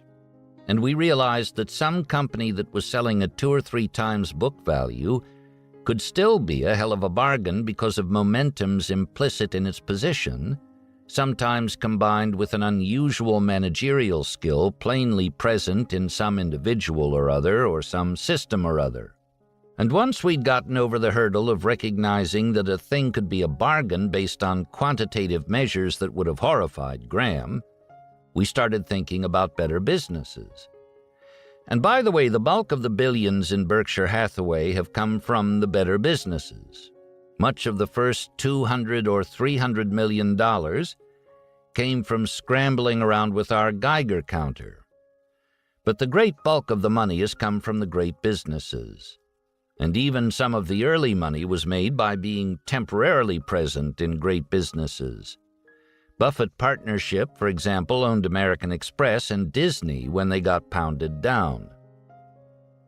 Most investment managers are in a game where the clients expect them to know a lot about a lot of things. We don't have any clients who could fire us at Berkshire Hathaway, so we don't have to be governed by any such construct. And we came to this notion of finding a mispriced bet and loading up when we were very confident that we were right. So we're way less diversified, and I think our system is miles better. However, in all fairness, I don't think a lot of money managers could successfully sell their services if they used our system. But if you're investing for 40 years in some pension fund, what difference does it make if the path from start to finish is a little more bumpy or a little different than everybody else's, so long as it's all going to work out well in the end? So what if there's a little extra volatility? In investment management today, everybody wants not only to win, but to have the path never diverge very much from a standard path, except on the upside. Well, that is a very artificial, crazy construct. That is really hobbling yourself. Now, investment managers would say, we have to be that way. That's how we're measured. And they may be right in terms of the way the business is now constructed, but from the viewpoint of a rational consumer, the whole system's bonkers and draws a lot of talented people into socially useless activity. And the Berkshire system is not bonkers. It's so damned elementary that even bright people are going to have limited, really valuable insights in a very competitive world when they're fighting against other very bright, hardworking people. And it makes sense to load up on the very few good insights you have instead of pretending to know everything about everything at all times. You're much more likely to do well if you start out to do something feasible instead of something that isn't feasible. Isn't that perfectly obvious? How many of you have 56 brilliant insights in which you have equal confidence? Raise your hands, please. How many of you have 2 or 3 insights that you have some confidence in? I rest my case. We've really made the money out of high-quality businesses.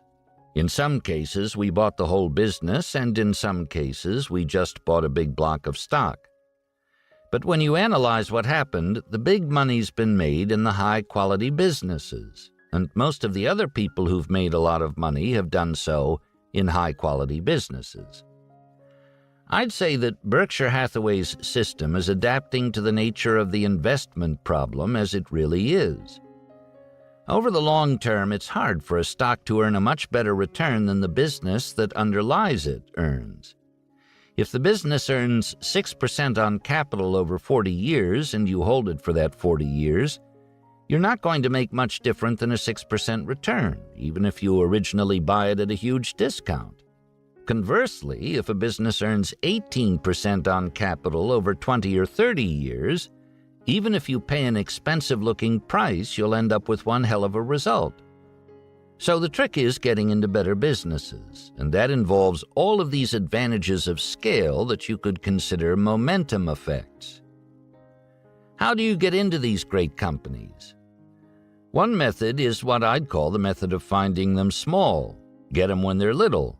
For example, buy Walmart when Sam Walton first goes public and so forth. A lot of people try to do just that, and it's a very beguiling idea. If I were a young man, I might actually go into it, but it doesn't work for Berkshire Hathaway anymore because we've got too much money. We can't find anything that fits our size parameter that way. Besides, we're set in our ways. But I regard finding them small as a perfectly intelligent approach for somebody to try with discipline. It's just not something that I've done. Finding them big, obviously, is very hard because of the competition. So far, Berkshire's managed to do it, but can we continue to do it? What's the next Coca-Cola investment for us? Well, the answer to that is I don't know. I think it gets harder for us all the time. And ideally, and we've done this a lot, you get into a great business that also has a great manager because management matters. For example, it's made a hell of a difference to General Electric that Jack Welch came in instead of the guy who took over Westinghouse. One hell of a difference. So management matters too, and some of it is predictable. I do not think it takes a genius to understand that Jack Welch was a more insightful person and a better manager than his peers in other companies.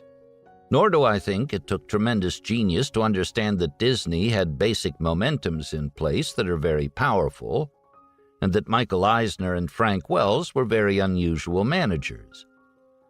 So you do get an occasional opportunity to get into a wonderful business that's being run by a wonderful manager.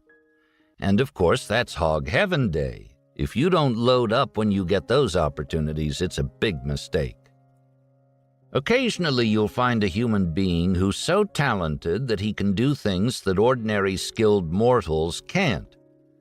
I would argue that Simon Marx, who was second generation in Marks and Spencer of England, was such a man.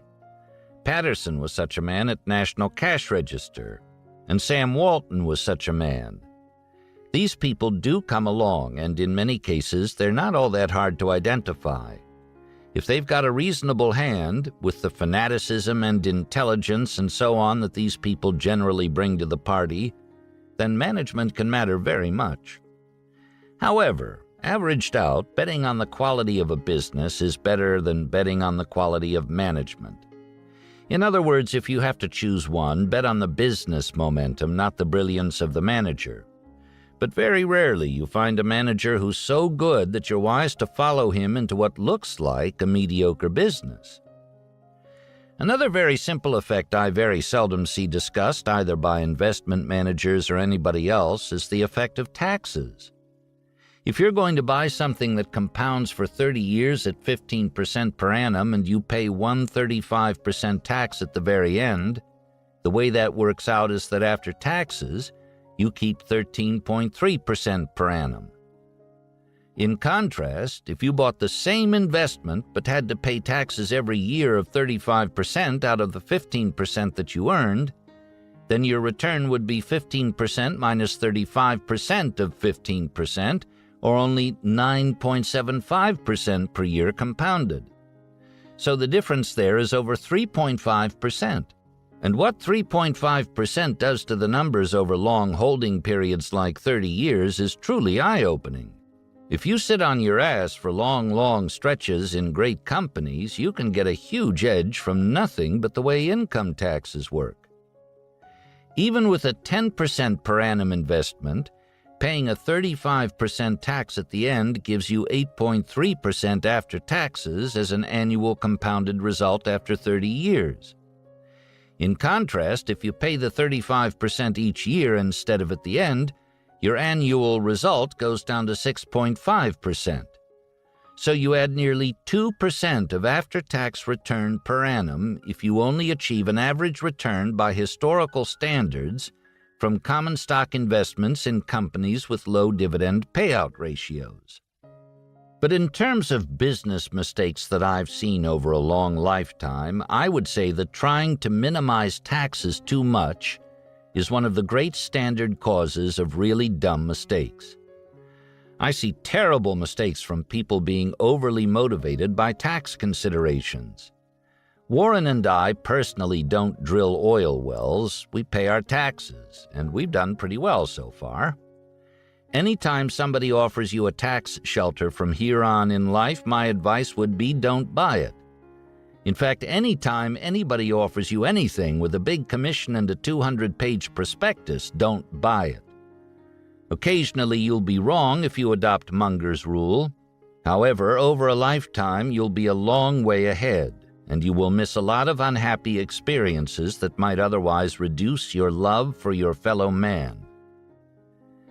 There are huge advantages for an individual to get into a position where you make a few great investments and just sit on your ass. You're paying less to brokers. You're listening to less nonsense. And if it works, the governmental tax system gives you an extra 1, 2, or 3 percentage points per annum compounded. And you think that most of you are going to get that much advantage by hiring investment counselors and paying them 1% to run around, incurring a lot of taxes on your behalf? Lots of luck. Are there any dangers in this philosophy? Yes, everything in life has dangers. Since it's so obvious that investing in great companies works, it gets horribly overdone from time to time.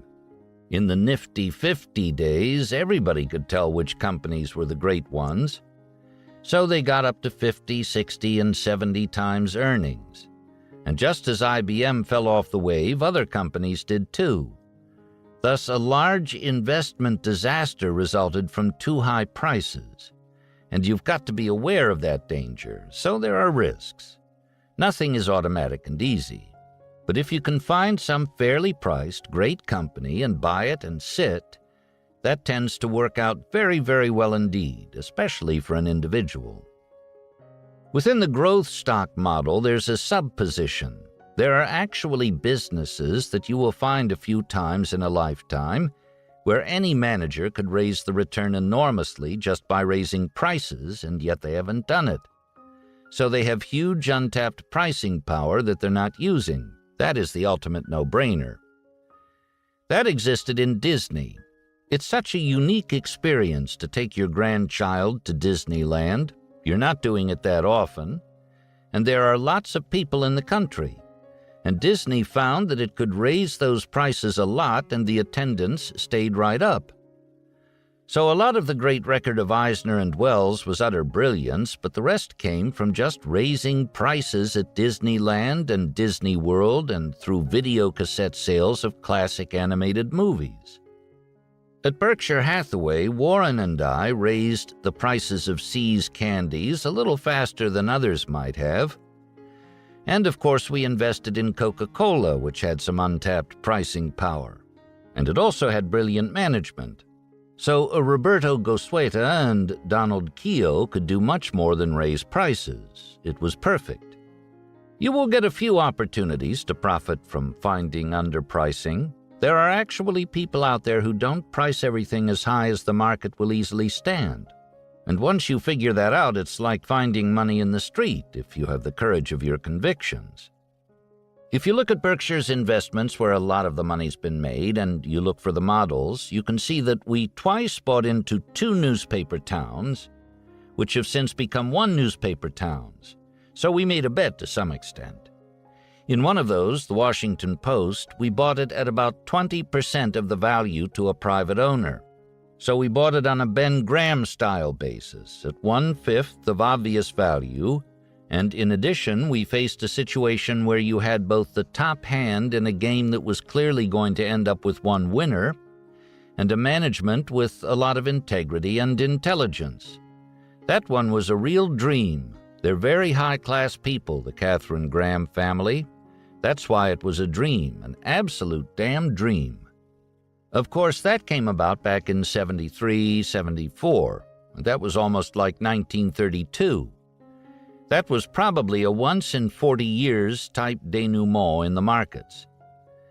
That investment's up about 50 times over our cost. If I were you, I wouldn't count on getting any investment in your lifetime quite as good as the Washington Post was in 73 and 74. Let me mention another model. Of course, Gillette and Coke made fairly low-priced items and have a tremendous marketing advantage all over the world. And in Gillette's case, they keep surfing along new technology, which is fairly simple by the standards of microchips. But it's hard for competitors to do it, so they've been able to stay constantly near the edge of improvements in shaving. There are whole countries where Gillette has more than 90% of the shaving market. Geico is a very interesting model. It's another one of the 100 or so models you ought to have in your head. I've had many friends in the sick business fix game over a long lifetime, and they practically all use the following formula. I call it the cancer surgery formula. They look at this mess and they figure out if there's anything sound left that can live on its own if they cut away everything else. And if they find anything sound, they just cut away everything else. Of course, if that doesn't work, they liquidate the business, but it frequently does work. And Geico had a perfectly magnificent business, submerged in a mess but still working. Misled by success, Geico had done some foolish things. They got to thinking that because they were making a lot of money, they knew everything. And they suffered huge losses. All they had to do was cut out all the folly and go back to the perfectly wonderful business that was lying there. And when you think about it, that's a very simple model. And it's repeated over and over again. And in Geico's case, think about all the money we passively made. It was a wonderful business combined with a bunch of foolishness that could easily be cut out. And people were coming in who were temperamentally and intellectually designed so they were going to cut it out. That is a model you want to look for. And you may find 1 or 2 or 3 in a long lifetime that are very good. And you may find 20 or 30 that are good enough to be quite useful. Finally, I'd like to talk once again about investment management. That is a funny business because on a net basis, the whole investment management business together gives no value added to all buyers combined. That's the way it has to work. Of course, that isn't true of plumbing and it isn't true of medicine. If you're going to make your careers in the investment management business, you face a very peculiar situation. And most investment managers handle it with psychological denial, just like a chiropractor. That is the standard method of handling the limitations of the investment management process. But if you want to live the best sort of life, I would urge each of you not to use the psychological denial mode.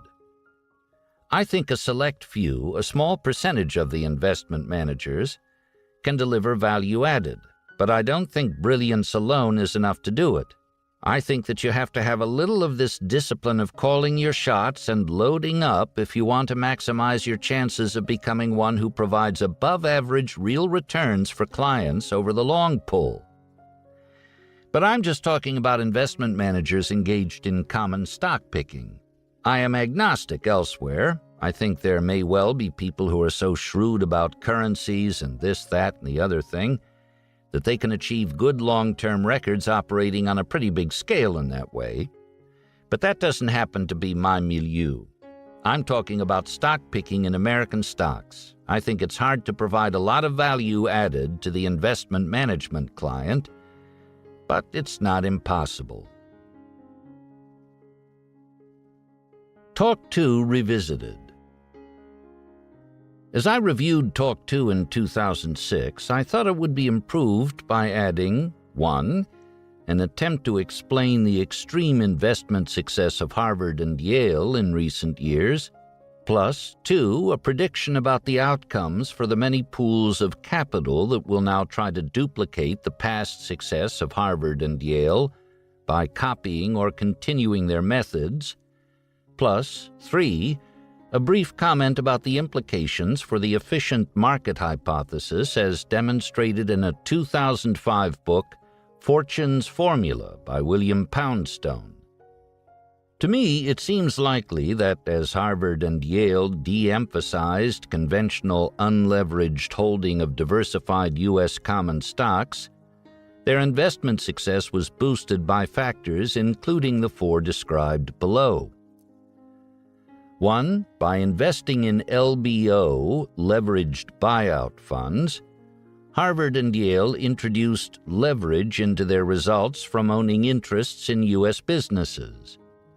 And the LBO fund structure gave them a way to make their leveraged business investments in a manner safer than is possible in a normal margin account, prone during panics to forced sales.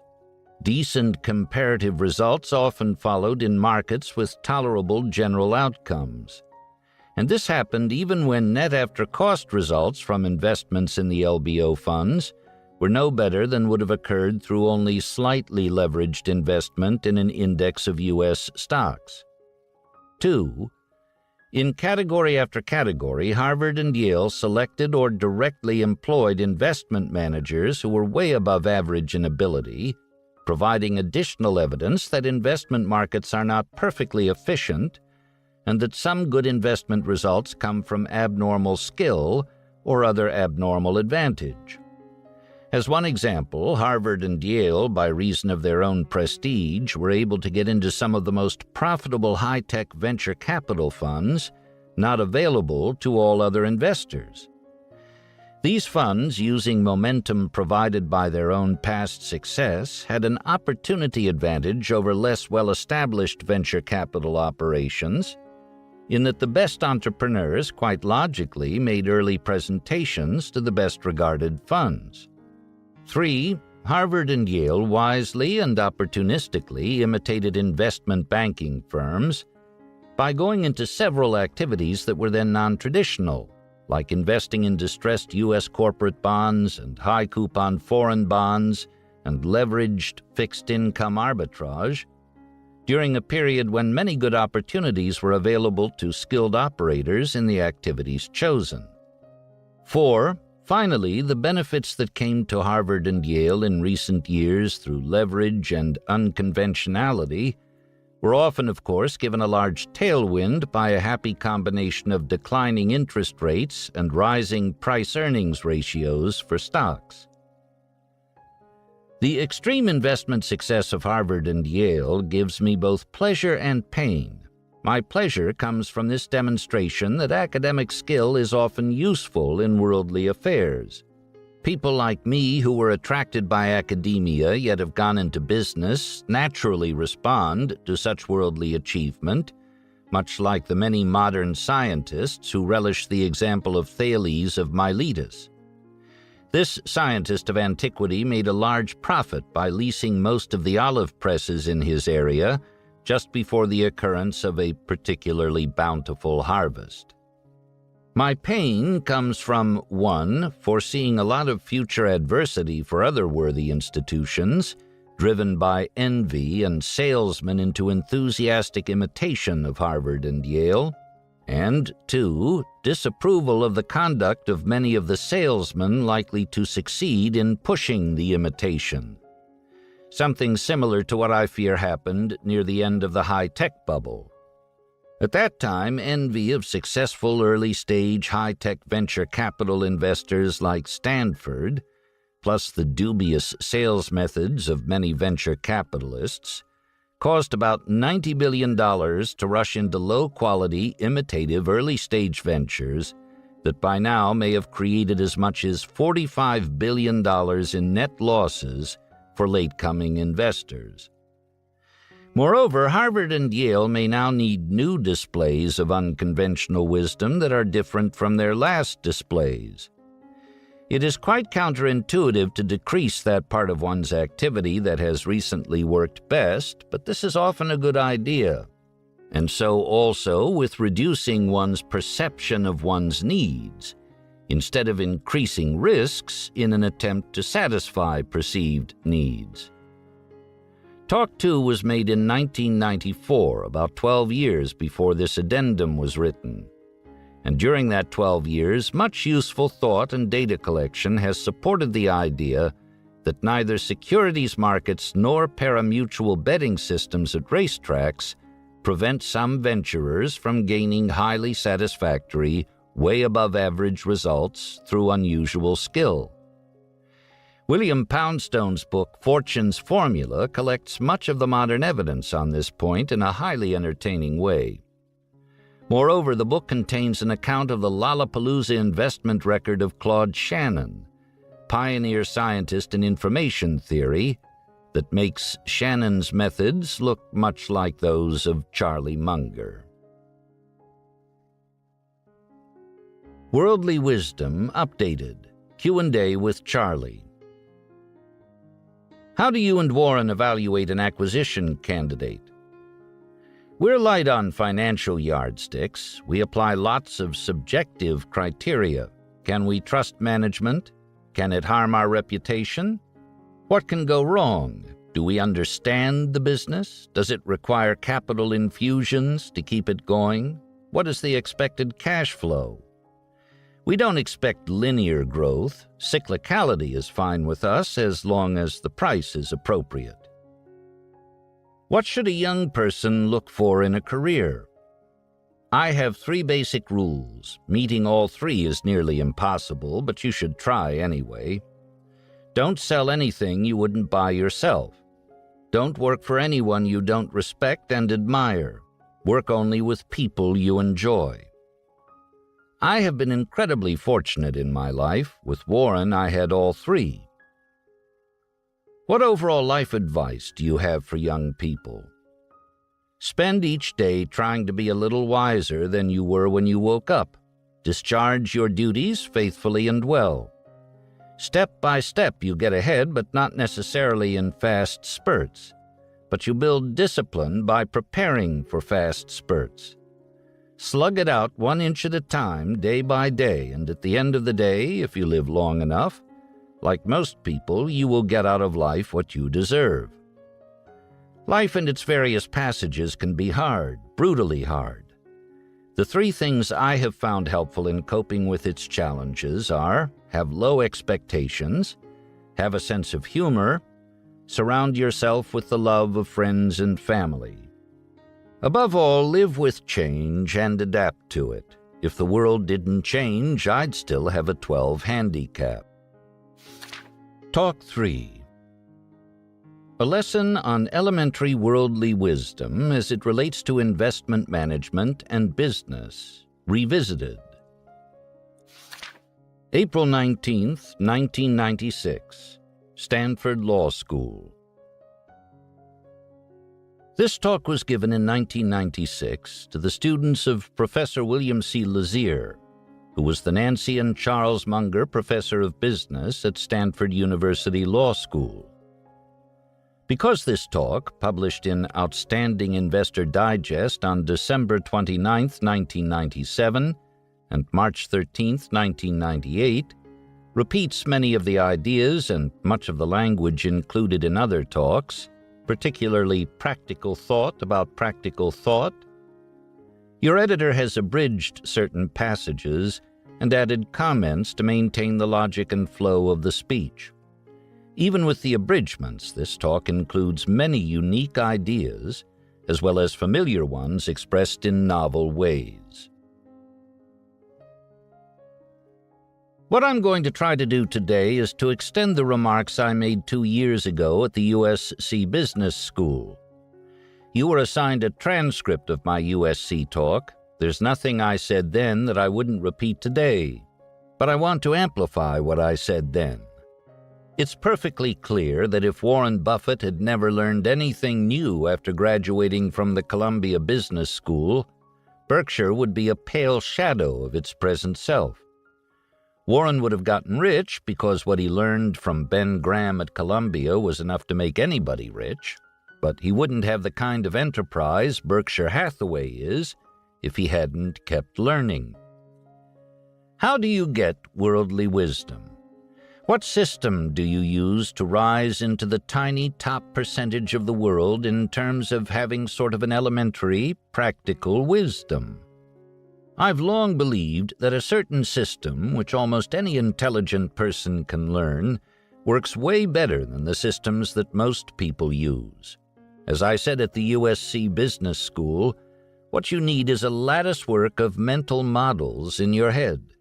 And you hang your actual experience and your vicarious experience that you get from reading and so forth on this latticework of powerful models. And with that system, things gradually get to fit together in a way that enhances cognition. Charlie discusses several of the specific mental models elaborated in other talks. Your assigned reading for today included the latest annual letters from Jack Welch and Warren Buffett relating to General Electric and Berkshire Hathaway, respectively. Jack Welch has a PhD in engineering, and Warren plainly could have gotten a PhD in any field he wanted to pursue. And both gentlemen are inveterate teachers. Worldly wisdom is quite academic when you get right down to it. Look at what General Electric has achieved, and for that matter, what Berkshire Hathaway has achieved. Of course, Warren had a professor and mentor, Ben Graham, for whom he had a great affection.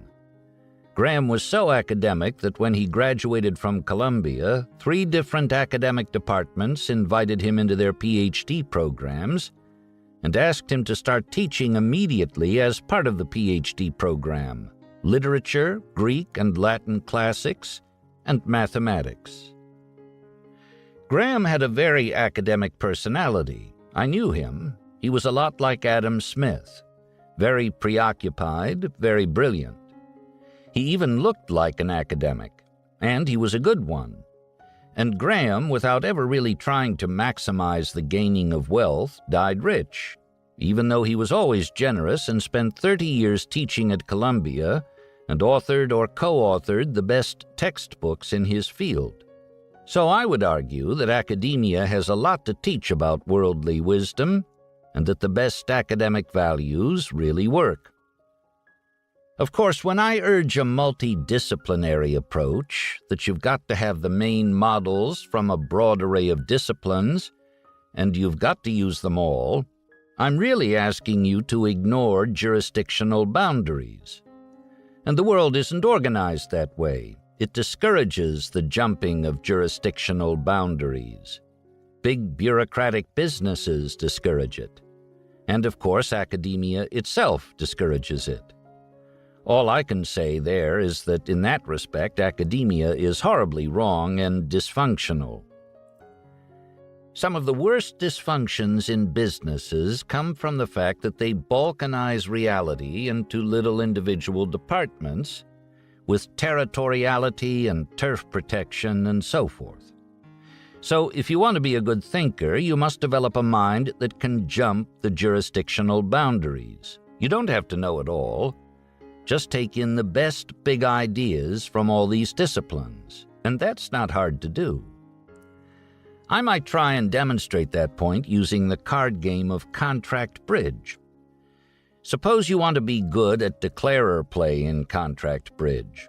Well, you know the contract, you know what you have to achieve, and you can count up the sure winners you have by laying down your high cards and your invincible trumps. But if you're a trick or two short, how are you going to get the other needed tricks?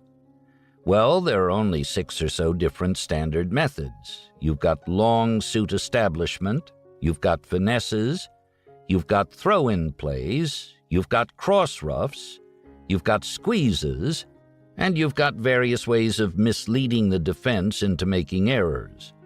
So it's a very limited number of models.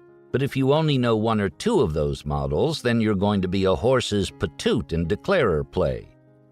Furthermore, these things interact. Therefore, you have to know how the models interact. Otherwise, you can't play the hand right. Similarly, I've told you to think forward and backward. Well, great declarers in bridge think, how can I take the necessary winners? But they think it through backward, too. What could possibly go wrong that could cause me to have too many losers? Both methods of thinking are useful. So in the game of life, get the needed models into your head and think it through forward and backward. What works in bridge will work in life. That contract bridge is so out of vogue in your generation is a tragedy.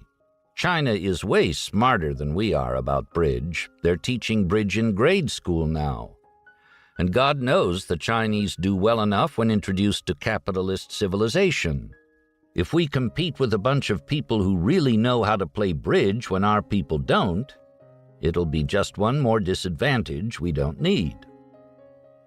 Since your academic structure by and large doesn't encourage minds jumping jurisdictional boundaries, you're at a disadvantage because, in that one sense, even though academia is very useful to you, you've been mistaught.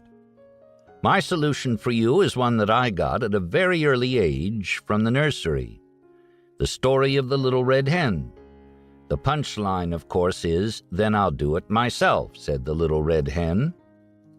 So if your professors won't give you an appropriate multidisciplinary approach, if each wants to overuse his own models and underuse the important models in other disciplines, you can correct that folly yourself. Just because he's a horse's patoot, you don't have to be one too. You can reach out and grasp the model that better solves the overall problem. All you have to do is know it and develop the right mental habits. And it's kind of fun to sit there and outthink people who are way smarter than you because you've trained yourself to be more objective and multidisciplinary. Furthermore, there's a lot of money in it, as I can testify from my own personal experience. Charlie begins the Coca-Cola business case detailed in Talk 4, Practical Thought About Practical Thought, and discusses the importance of flavor. One of my favorite business stories comes from Hershey. They get their flavor because they make their cocoa butter in old stone grinders that they started with in the 1800s in Pennsylvania. And a little bit of the husk of the cocoa bean winds up in the chocolate. Therefore, they get that odd flavor that people like in Hershey's chocolate. Hershey knew enough when they wanted to expand into Canada to know they shouldn't change their winning flavor. Therefore, they copied their stone grinders. Well, it took them 5 years to duplicate their own flavor. As you can see, flavors can be quite tricky. Even today, there's a company called International Flavors and Fragrances. It's the only company I know that does something on which you can't get a copyright or a patent, but which nevertheless receives a permanent royalty. They managed to do that by helping companies develop flavors and aromas in their trademarked products, like shaving cream. The slight aroma of shaving cream is very important to consumption, so all of this stuff is terribly important. Continuing the Coca-Cola case study, Charlie explains how our understanding of graphic depictions of mathematical ideas are rooted in biology. My friend, Dr. Nat Mervold, who's the Chief Technology Officer at Microsoft, is bothered by this. He's a PhD physicist and knows a lot of math, and it disturbs him that biology could create a neural apparatus that could do automatic differential equations at fast speed, and yet everywhere he looks, people are total klutzes at dealing with ordinary probabilities and ordinary numbers. By the way, I think Mervold's wrong to be amazed by that.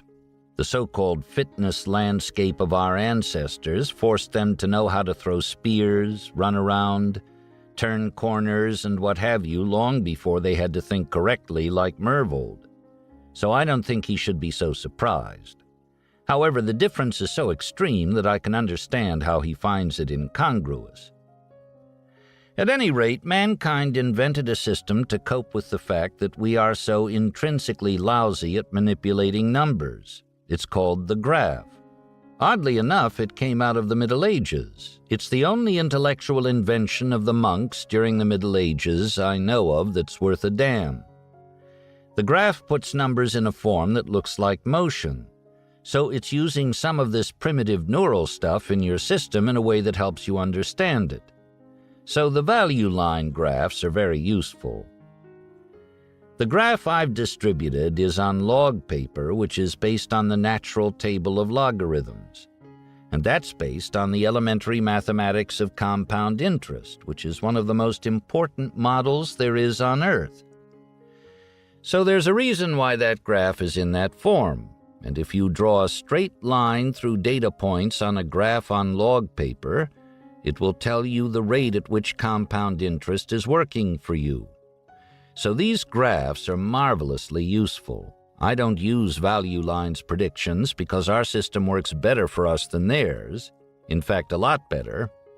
But I can't imagine not having their graphs and their data. It's a marvelous, marvelous product. Charlie discusses the importance of trademarks to Coca-Cola's success and carries it over to a discussion of food products and Carnation. Now, when Carnation tried to make a deal for its trademark, there was this one guy who sold Carnation fish. So help me God, that was his trade name. Don't ask me why. And every time they'd say, "We'll pay you $250,000, he'd say, "I want $400,000. And then 4 years later, they'd say, "We'll give you $1 million, and he'd say, "I want $2 million. And they just kept doing that all the way through. They never did buy the trademark. At least they hadn't bought it the last time I looked. In the end, Carnation came to him sheep-facedly and said, "We'd like to put our quality control inspectors into your fish plants to make sure that your fish are perfect, and we'll pay all the costs," which he quickly and smirkily allowed. So he got free quality control in his fish plants, courtesy of the Carnation Company. This history shows the enormous incentive you create if you give a guy a trademark. And this incentive is very useful to the wider civilization. As you see, Carnation got so that it was protecting products that it didn't even own. That sort of outcome is very, very desirable. So there are some very fundamental microeconomic reasons why even communist countries should protect trademarks. They don't all do it, but there are very powerful reasons why they should.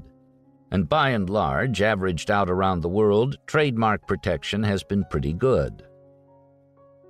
Charlie applies various mental models to Coca-Cola.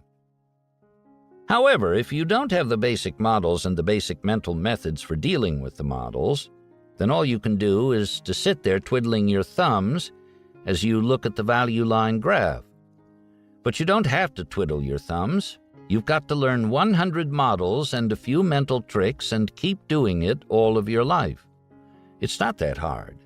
And the beauty of it is that most people won't do it, partly because they've been miseducated. And I'm here trying to help you avoid some of the perils that might otherwise result from that miseducation. Okay, we've been through some of the general ideas in the search for worldly wisdom. And now I want to turn to something even more extreme and peculiar than the talk I've already given you. Of all the models that people ought to have in useful form and don't, perhaps the most important lie in the area of psychology.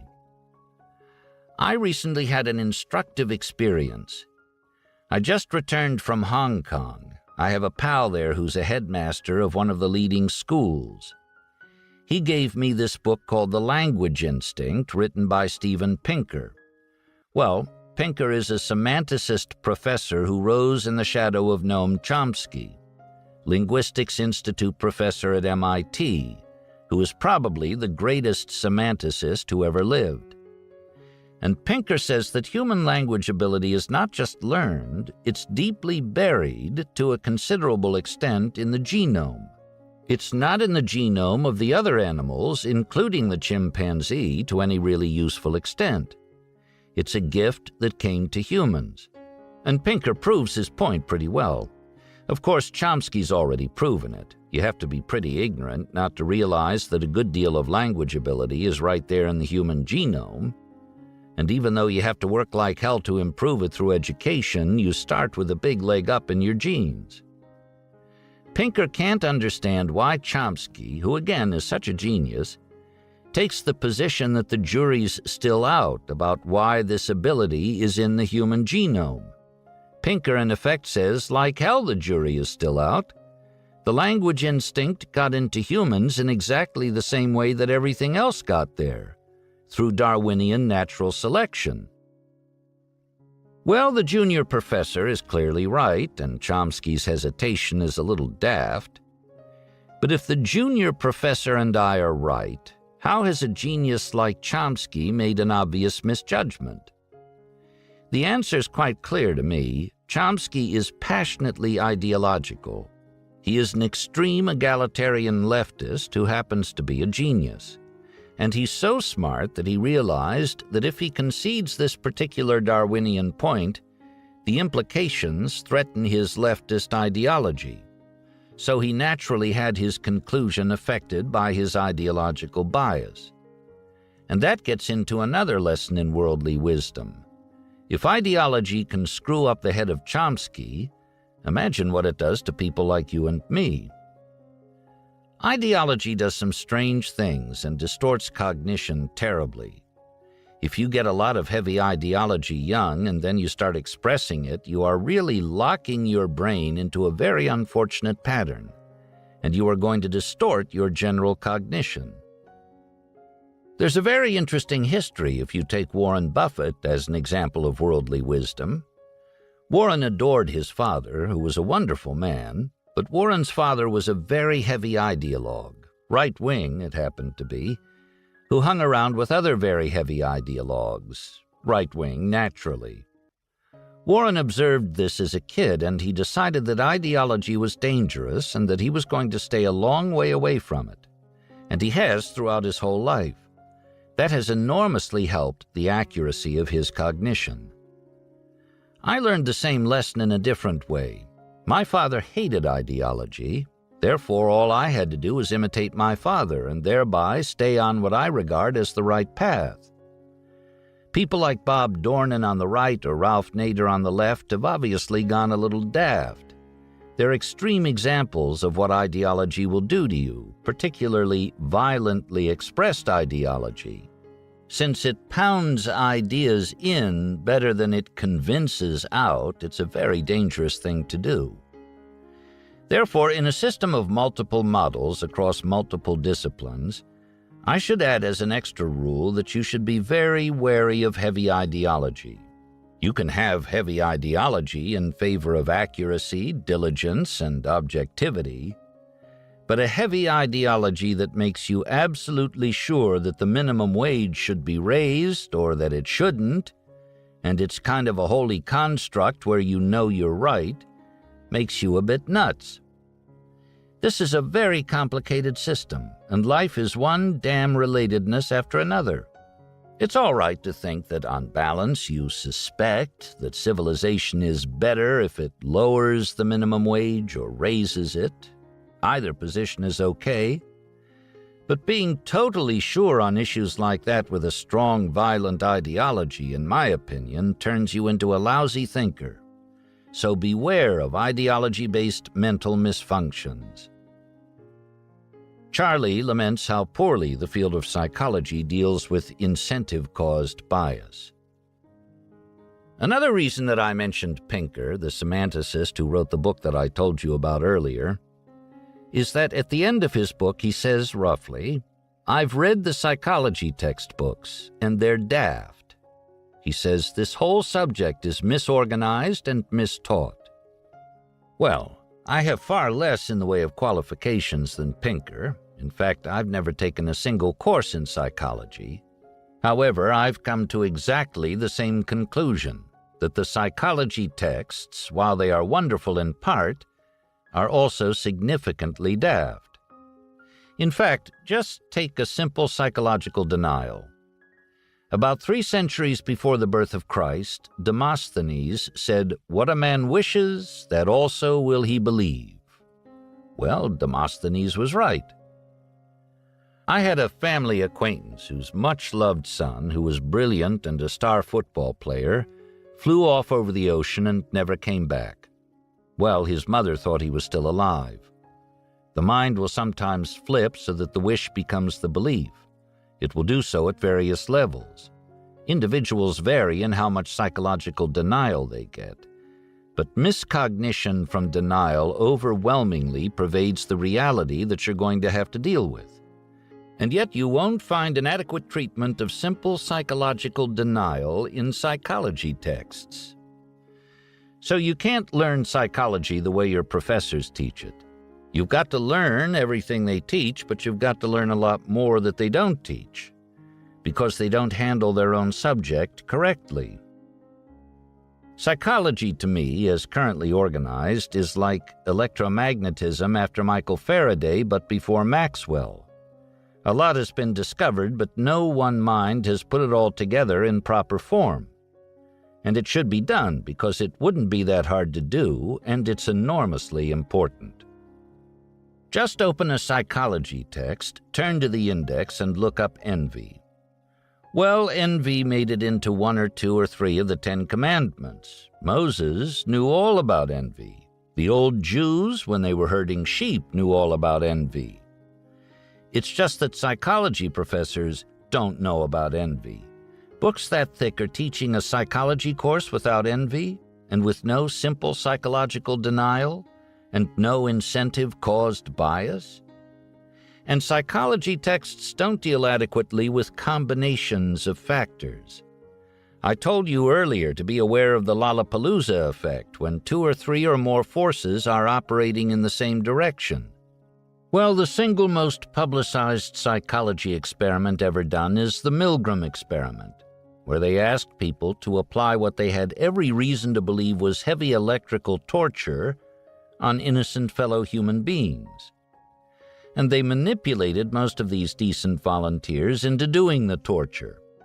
Stanley Milgram performed the experiment right after Hitler had gotten a bunch of believing Lutherans, Catholics, and so forth to perform unholy acts they should have known were wrong.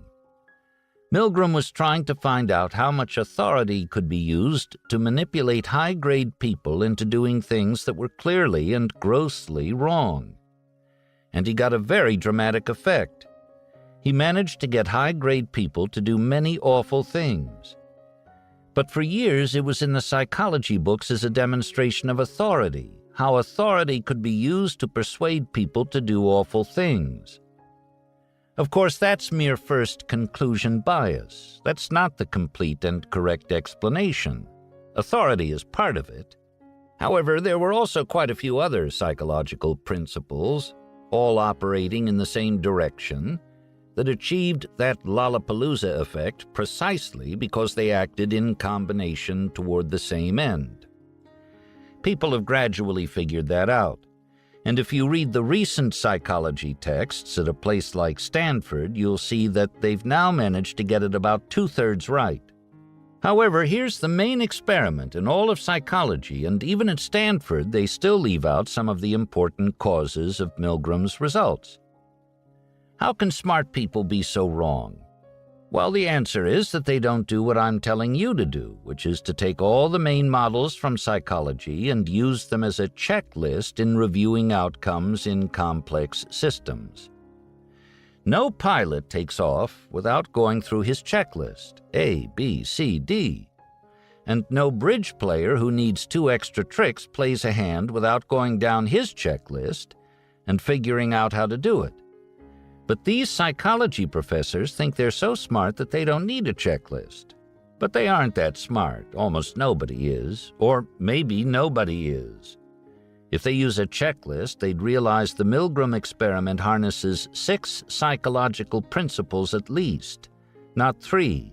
All they'd have to do is to go down the checklist to see the ones that they missed. Similarly, without this system of getting the main models and using them together in a multi-modular way, you'll screw up time after time after time, too. One reason psychology professors so screw up denial is that it's hard to do demonstrative experiments without conduct forbidden by ethics. To demonstrate how misery creates mental dysfunction in people, think of what you'd have to do to your fellow human beings, and you'd have to do it without telling them about the injury to come. So clearly there are ethical reasons why it's practically impossible to do the experiments necessary to best lay out the ways human misery creates human mental misfunction. Most professors solve this problem in effect by assuming if I can't demonstrate it with my experiments, then it doesn't exist. However, obviously, that's asinine. If something is very important but can't be perfectly and precisely demonstrated because of ethical constraints, you can't just treat it like it doesn't exist. You have to do the best you can with it with such evidence as is available. Pavlov himself spent the last 10 years of his life torturing dogs, and he published. Thus, we have a vast amount of data about misery-caused mental misfunction in dogs and its correction. Yet it's in no introductory psychology book that you'll ever see. I don't know whether they don't like the fact that Pavlov tortured dogs, or whether B.F. Skinner, by overclaiming when he lapsed into his literary mode, made the drawing of implications from animal behavior into human behavior unpopular. However, for some crazy reason or other, the psychology books are grossly inadequate in dealing with misery-caused mental misfunction. You may say, what difference does all this psychological ignorance make? Well, if I'm right, you need these models that are blanked out by this ignorance. And furthermore, you need them in a form whereby if there are 20 constructs, you have all 20. In other words, you shouldn't be operating with 10, and you need to use them as a checklist. So you have to go back and put in your own head what I'd call the psychology of misjudgment in a form whereby you have all of the important models and you can use them. And you especially need them when 4 or 5 forces from these models come together to operate in the same direction. In such cases, you often get Lollapalooza effects, which can make you rich, or they can kill you, so it's essential that you beware of Lollapalooza effects.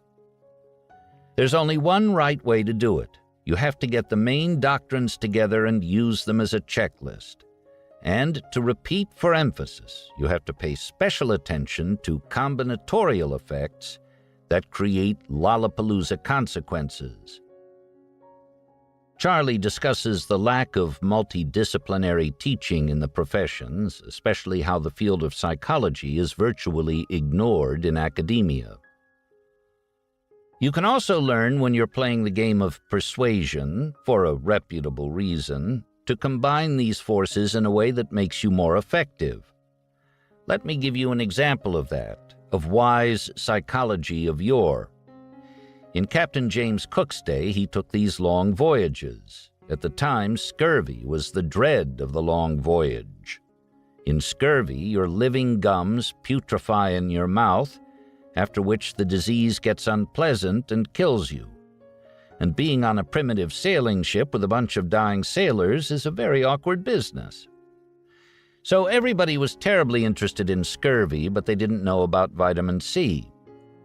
Well, Captain Cook, being a smart man with a multiple models kind of approach, noticed that Dutch ships had less scurvy than English ships on long voyages. So he said, "What are the Dutch doing that's different?" And he noticed they had all these barrels of sauerkraut. So he thought, I'm going on these long voyages, and it's very dangerous. Sauerkraut may help. So he laid in all this sauerkraut, which incidentally happens to contain a trace of vitamin C. But English sailors were a tough, cranky, and dangerous bunch in that day. They hated krauts, and they were used to their standard food and booze. So how do you get such English sailors to eat sauerkraut? Well, Cook didn't want to tell them that he was doing it in the hope it would prevent scurvy, because they might mutiny and take over the ship if they thought that he was taking them on a voyage so long that scurvy was likely. So here's what he did. Officers ate at one place where the men could observe them, and for a long time he served sauerkraut to the officers but not to the men. And then finally Captain Cook said, well, the men can have it one day a week. In due course, he had the whole crew eating sauerkraut. I regard that as a very constructive use of elementary psychology. It may have saved God knows how many lives and caused God knows how much achievement. However, if you don't know the right techniques, you can't use them. Charlie discusses psychological effects at play in the marketing of consumer items such as Coca-Cola, Procter & Gamble products, Tupperware, etc. Worldly wisdom is mostly very, very simple. And what I'm urging on you is not that hard to do if you have the will to plow through and do it. And the rewards are awesome, absolutely awesome. But maybe you aren't interested in awesome rewards or avoiding a lot of misery or being more able to serve everything you love in life. And if that's your attitude, then don't pay attention to what I've been trying to tell you because you're already on the right track. It can't be emphasized too much that issues of morality are deeply entwined with worldly wisdom considerations involving psychology. For example, take the issue of stealing. A very significant fraction of the people in the world will steal if A, it's very easy to do, and B, there's practically no chance of being caught. And once they start stealing, the consistency principle, which is a big part of human psychology, will soon combine with operant conditioning to make stealing habitual. So if you run a business where it's easy to steal because of your methods, you're working a great moral injury on the people who work for you. Again, that's obvious. It's very, very important to create human systems that are hard to cheat. Otherwise, you're ruining your civilization because these big incentives will create incentive-caused bias, and people will rationalize that bad behavior is okay.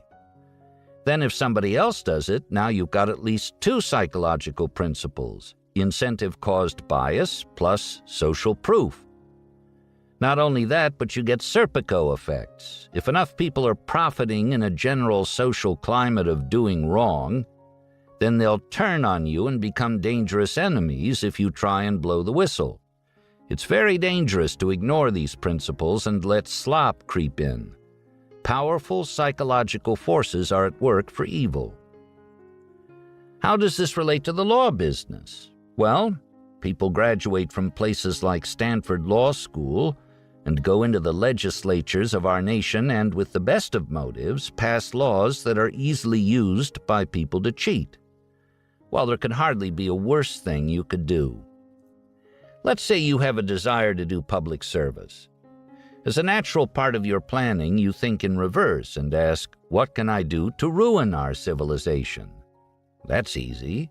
If what you want to do is to ruin your civilization, just go to the legislature and pass laws that create systems wherein people can easily cheat. It will work perfectly. Take the workers' compensation system in California. Stress is real, and its misery can be real. So you want to compensate people for their stress in the workplace. It seems like a noble thing to do. But the trouble with such a compensation practice is that it's practically impossible to delete huge cheating.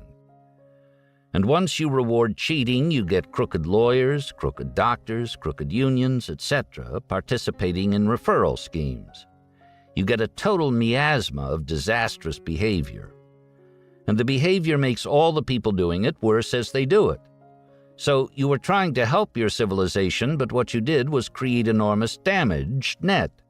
So it's much better to let some things go uncompensated, to let life be hard, than to create systems that are easy to cheat.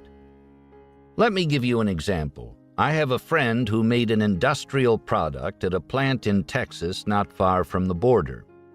He was in a low-margin, tough business. He got massive fraud in the workers' compensation system to the point that his premiums reached double-digit percentages of payroll. And it was not that dangerous to produce his product. It's not like he was a demolition contractor or something. So he pleaded with the union, "You've got to stop this. There's not enough money in making this product to cover all of this fraud." But by then, everyone's used to it. It's extra income, it's extra money, everybody does it. It can't be that wrong. Eminent lawyers, eminent doctors, eminent chiropractors, if there are any such things, are cheating. And no one could tell them you can't do it anymore. Incidentally, that's Pavlovian mere association, too. When people get bad news, they hate the messenger. Therefore, it was very hard for the union representative to tell all of these people that the easy money was about to stop. That is not the way to advance as a union representative. So, my friend closed his plant and moved the work to Utah among a community of believing Mormons. Well, the Mormons aren't into workers' compensation fraud. At least they aren't in my friend's plant. And guess what his workers' compensation expense is today? It's 2% of payroll. This sort of tragedy is caused by letting the slop run.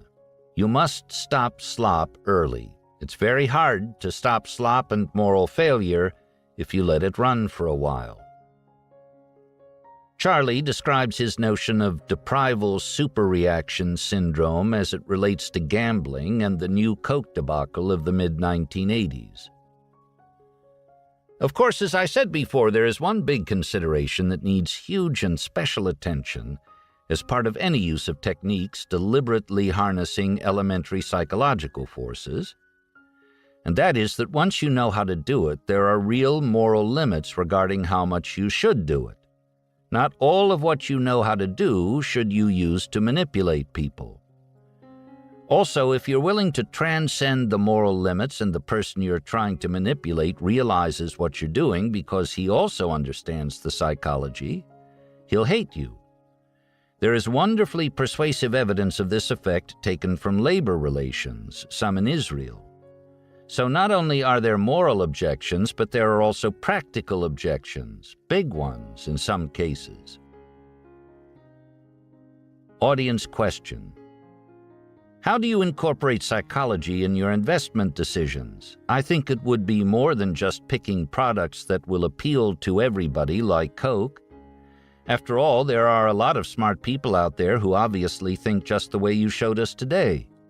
So are you looking for failure in the thinking of other investors when you go about picking successful companies? What makes investment hard, as I said at USC, is that it's easy to see that some companies have better businesses than others. But the price of the stock goes up so high that all of a sudden the question of which stock is the best to buy gets quite difficult. We've never eliminated the difficulty of that problem. And 98% of the time, our attitude toward the market is that we're agnostics. We don't know. Is GM valued properly vis-a-vis Ford? We don't know. We're always looking for something where we think we have an insight that gives us a big statistical advantage. Sometimes it comes from psychology, but often it comes from something else. And we only find a few, maybe one or two a year. We have no system for having automatic good judgment on all investment decisions that can be made. Ours is a totally different system. We just look for no-brainer decisions. As Buffett and I say over and over again, we don't leap 7-foot fences. Instead, we look for 1-foot fences with big rewards on the other side. So we've succeeded by making the world easy for ourselves, not by solving hard problems.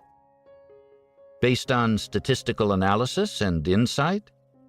Well, certainly when we do make a decision, we think that we have an insight advantage. And it's true that some of the insight is statistical in nature. However, again, we find only a few of those. It doesn't help us merely for favorable odds to exist. They have to be in a place where we can recognize them. So it takes a mispriced opportunity that we're smart enough to recognize. And that combination doesn't occur often, but it doesn't have to. If you wait for the big opportunity and have the courage and vigor to grasp it firmly when it arrives, how many do you need? For example, take the top 10 business investments Berkshire Hathaway's ever made. We would be very rich if we'd never done anything else in 2 lifetimes. So once again, we don't have any system for giving you perfect investment judgment on all subjects at all times. That would be ridiculous. I'm just trying to give you a method you can use to sift reality to obtain an occasional opportunity for rational reaction. If you take that method into something as competitive as common stock picking, you're competing with many brilliant people. So even with our method, we only get a few opportunities. Fortunately, that happens to be enough. Have you been successful in creating an atmosphere where people below you can do the same things you're talking about doing yourself? For example, you talked about the tendency toward commitment and consistency. Mostly about the terrible mistakes it causes you to make. How have you created an atmosphere comfortable enough for people to abandon that tendency and admit that they've made a mistake? For example, someone here earlier this year from Intel talked about problems that occurred with their Pentium chip. One of the most difficult things for them to do was to realize they'd been going about it the wrong way and turn course. And it's very difficult to do that in a complex structure. How do you foster that? Intel and its ilk create a coherent culture where teams solve difficult problems on the cutting edge of science. That's radically different from Berkshire Hathaway. Berkshire is a holding company. We've decentralized all the power except for natural headquarters-type capital allocation. By and large, we've chosen people we admire enormously to have the power beneath us. It's easy for us to get along with them, on average, because we love and admire them. And they create the culture for whatever invention and reality recognition is going on in their businesses. And included in that reality recognition is the recognition that previous conclusions were incorrect. But we're a totally different kind of company. It's not at all clear to me that Warren or I would be that good at doing what Andy Grove does. We don't have special competence in that field. We are fairly good at relating to brilliant people we love, but we have defects. For example, some regard me as absent-minded and opinionated. I might be a mess at Intel. However, both Warren and I are very good at changing our prior conclusions. We work at developing that facility because without it, disaster often comes. Would you talk a little bit about your seeming predilection away from investing in high-technology stocks on your own part and the part of Berkshire Hathaway? One of the things I've found eye-opening and a little surprising is how the difficulties of running a low-tech business and those of running a high-tech business aren't all that different. They're all hard, but why should it be easy to get rich? In a competitive world, shouldn't it be impossible for there to be an easy way for everybody to get rich? Of course they're all hard. The reason we're not in high-tech businesses is that we have a special lack of aptitude in that area. And yes, a low-tech business can be plenty hard. Just try to open a restaurant and make it succeed. You seem to be suggesting that there's special aptitude required in high-tech businesses, that they're harder. But aren't they equally difficult? The advantage of low-tech stuff for us is that we think we understand it fairly well. The other stuff we don't. And we'd rather deal with what we understand. Why should we want to play a competitive game in a field where we have no advantage, maybe a disadvantage, instead of in a field where we have a clear advantage? Each of you will have to figure out where your talents lie, and you'll have to use your advantages. But if you try to succeed in what you're worst at, you're going to have a very lousy career. I can almost guarantee it. To do otherwise, you'd have to buy a winning lottery ticket or get very lucky somewhere else. Warren Buffett has said that the investment Berkshire made in an airline was a good example of what not to do. What chain of thinking led to that wrong decision? We were not buying stock in US Air on the theory that the common shareholders were certain to prosper, because the history of the airline business in terms of taking care of shareholders has been terrible. It was a preferred stock with a mandatory redemption. In effect, we were loaning money to US Air, and we had this equity kicker. We weren't guessing whether it would be a great place for the shareholders. We were guessing whether it would remain prosperous enough to pay off a credit instrument, carrying a fixed dividend and a mandatory redemption. And we guessed that the business would not get so bad that we'd have a credit threat for which we were not being adequately compensated by the high rate we were getting. As it happened, US Air went right to the brink of going broke. It was hanging by a thread for several months. It's since come back, and we'll probably get all our money back plus the whole coupon, but it was a mistake. Editor's note: Berkshire did indeed come out whole on its US Air investment.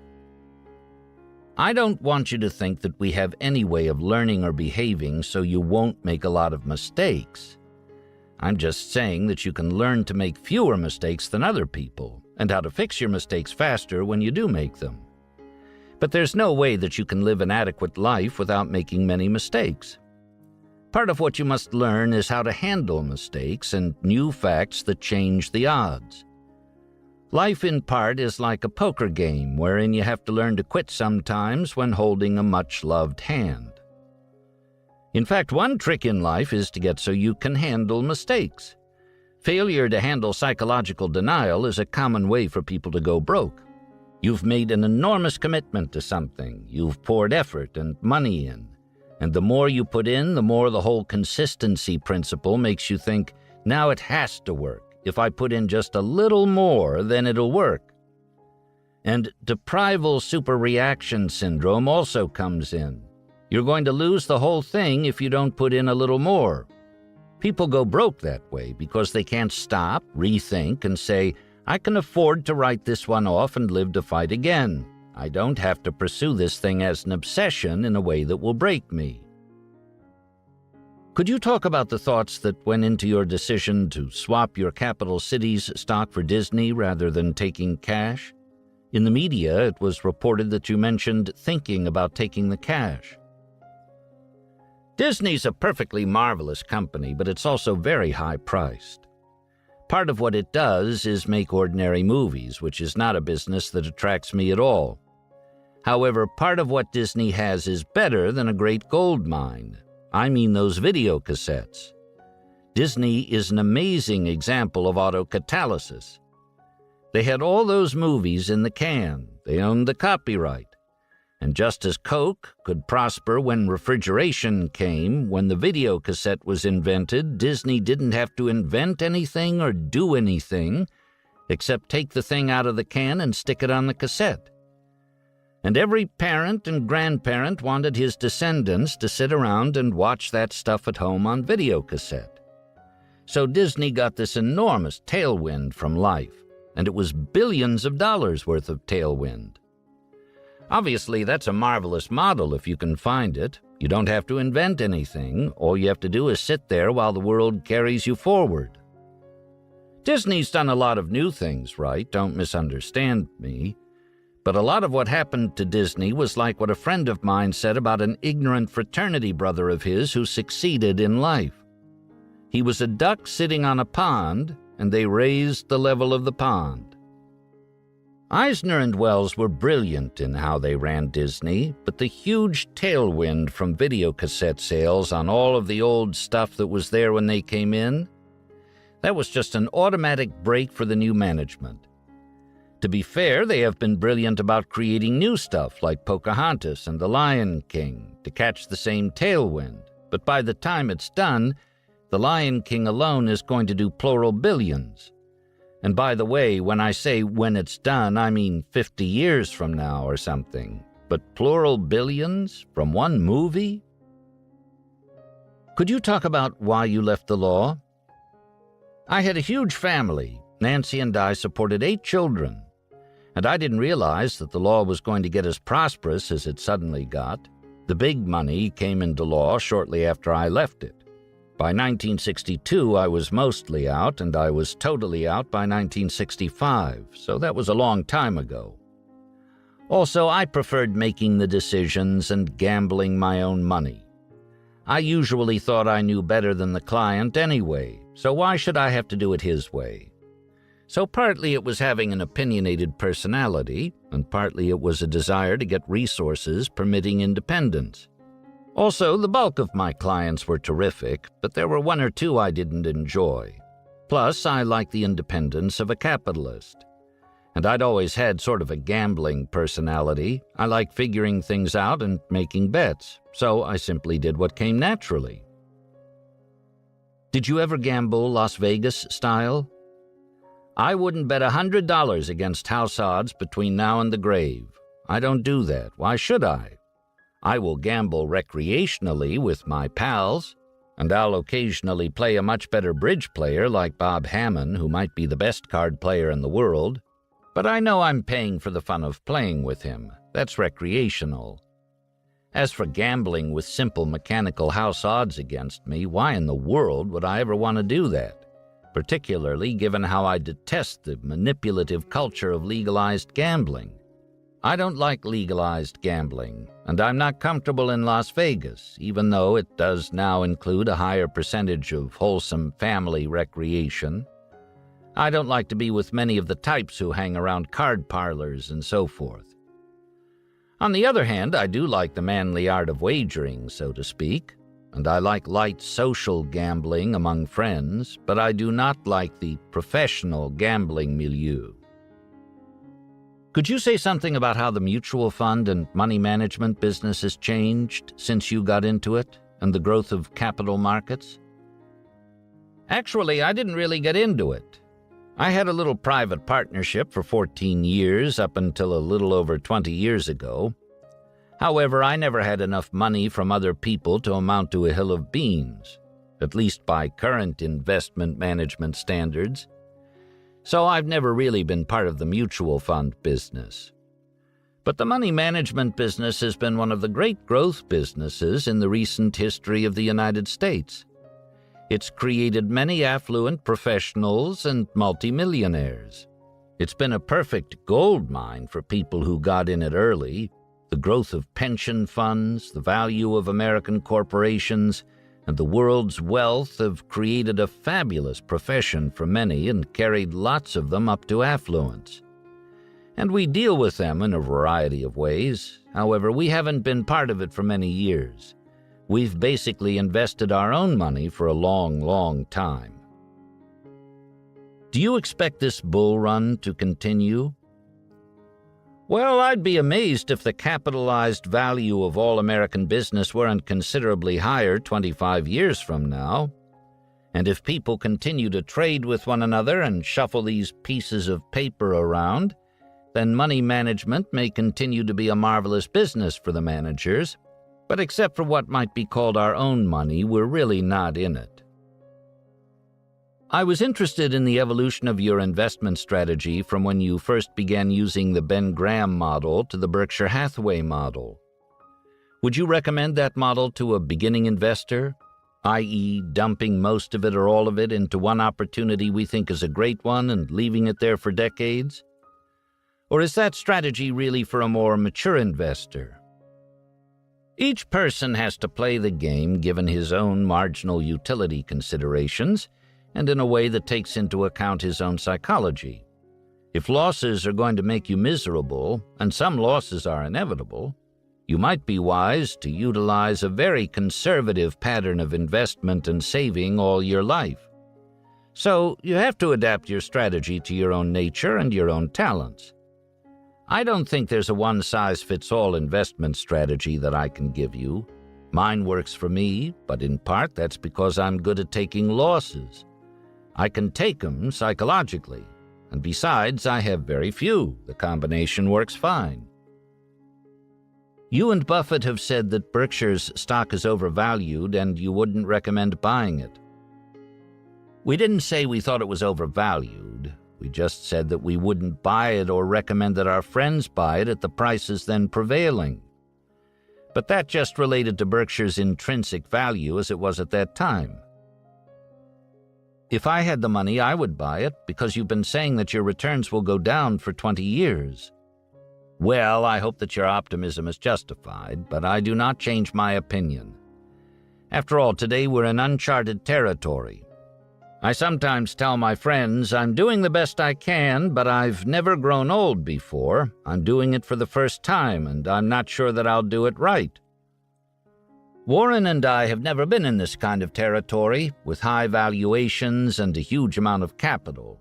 We've never done it before, so we're learning. Everything you and Buffett say seems logical, but it sounds like exactly the same language that Ben Graham was using 30 years ago when he was saying the stock market was overvalued when it was at 900. Oh, I don't think that we share that with him. Graham, great though he was as a man, had a screw loose as he tried to predict outcomes for the stock market as a whole.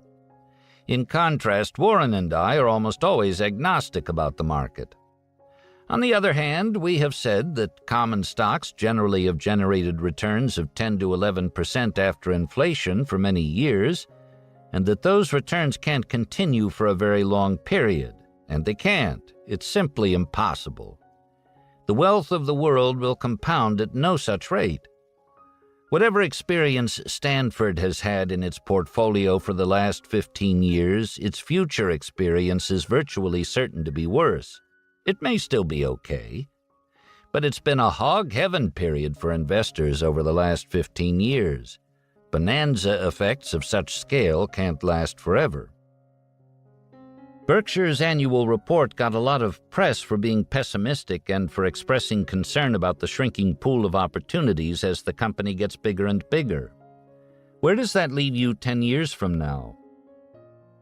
We've said over and over that our future rate of compounding our shareholders' wealth is going to go down compared to our past, and that our size will be an anchor dragging on performance. And we've said over and over again that it is not an opinion but a promise. However, let's suppose that we were able to compound our present book value at 15% per annum from this point. That would not be so bad and would work out okay for our long-term shareholder. I'm just saying that we could afford to slow down some, as we surely will, and still do okay for the long-term shareholder. By the way, I'm not promising that we will compound our present book value at 15% per annum.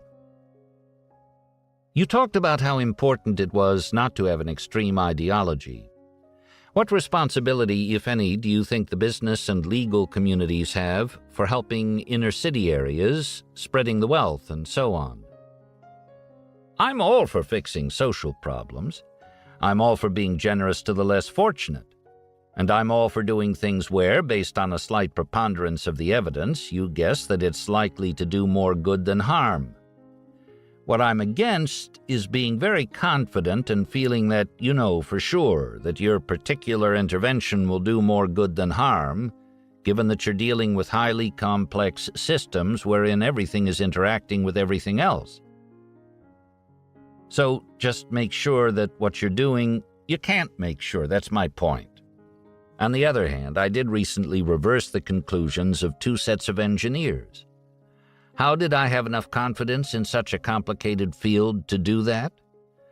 Well, you might think, oh, this guy is just an egomaniac who's made some money and thinks he knows everything. Well, I may be an egomaniac, but I don't think I know everything. But I saw huge reasons in the circumstances for bias in each set of engineers, as each recommended a course of action very advantageous to itself. And what each was saying was so consonant with a natural bias that it made me distrust it. Also, perhaps I knew enough engineering to know that what they were saying didn't make sense. Finally, I found a third engineer who recommended a solution I approved. And thereafter, the second engineer came to me and said, "Charlie, why didn't I think of that?" Which is to his credit. It was a much better solution, both safer and cheaper. You must have the confidence to override people with more credentials than you, whose cognition is impaired by incentive-caused bias or some similar psychological force that is obviously present. But there are also cases where you have to recognize that you have no wisdom to add and that your best course is to trust some expert. In effect, you've got to know what you know and what you don't know. What could possibly be more useful in life than that? You discussed Coke's mistake. Do you have any thoughts about where Apple went wrong? Let me give you a very good answer, one I'm copying from Jack Welch, the CEO of General Electric. He has a PhD in engineering. He's a star businessman. He's a marvelous guy. And recently, in Warren's presence, someone asked him, "Jack, what did Apple do wrong?" His answer, "I don't have any special competence that would enable me to answer that question."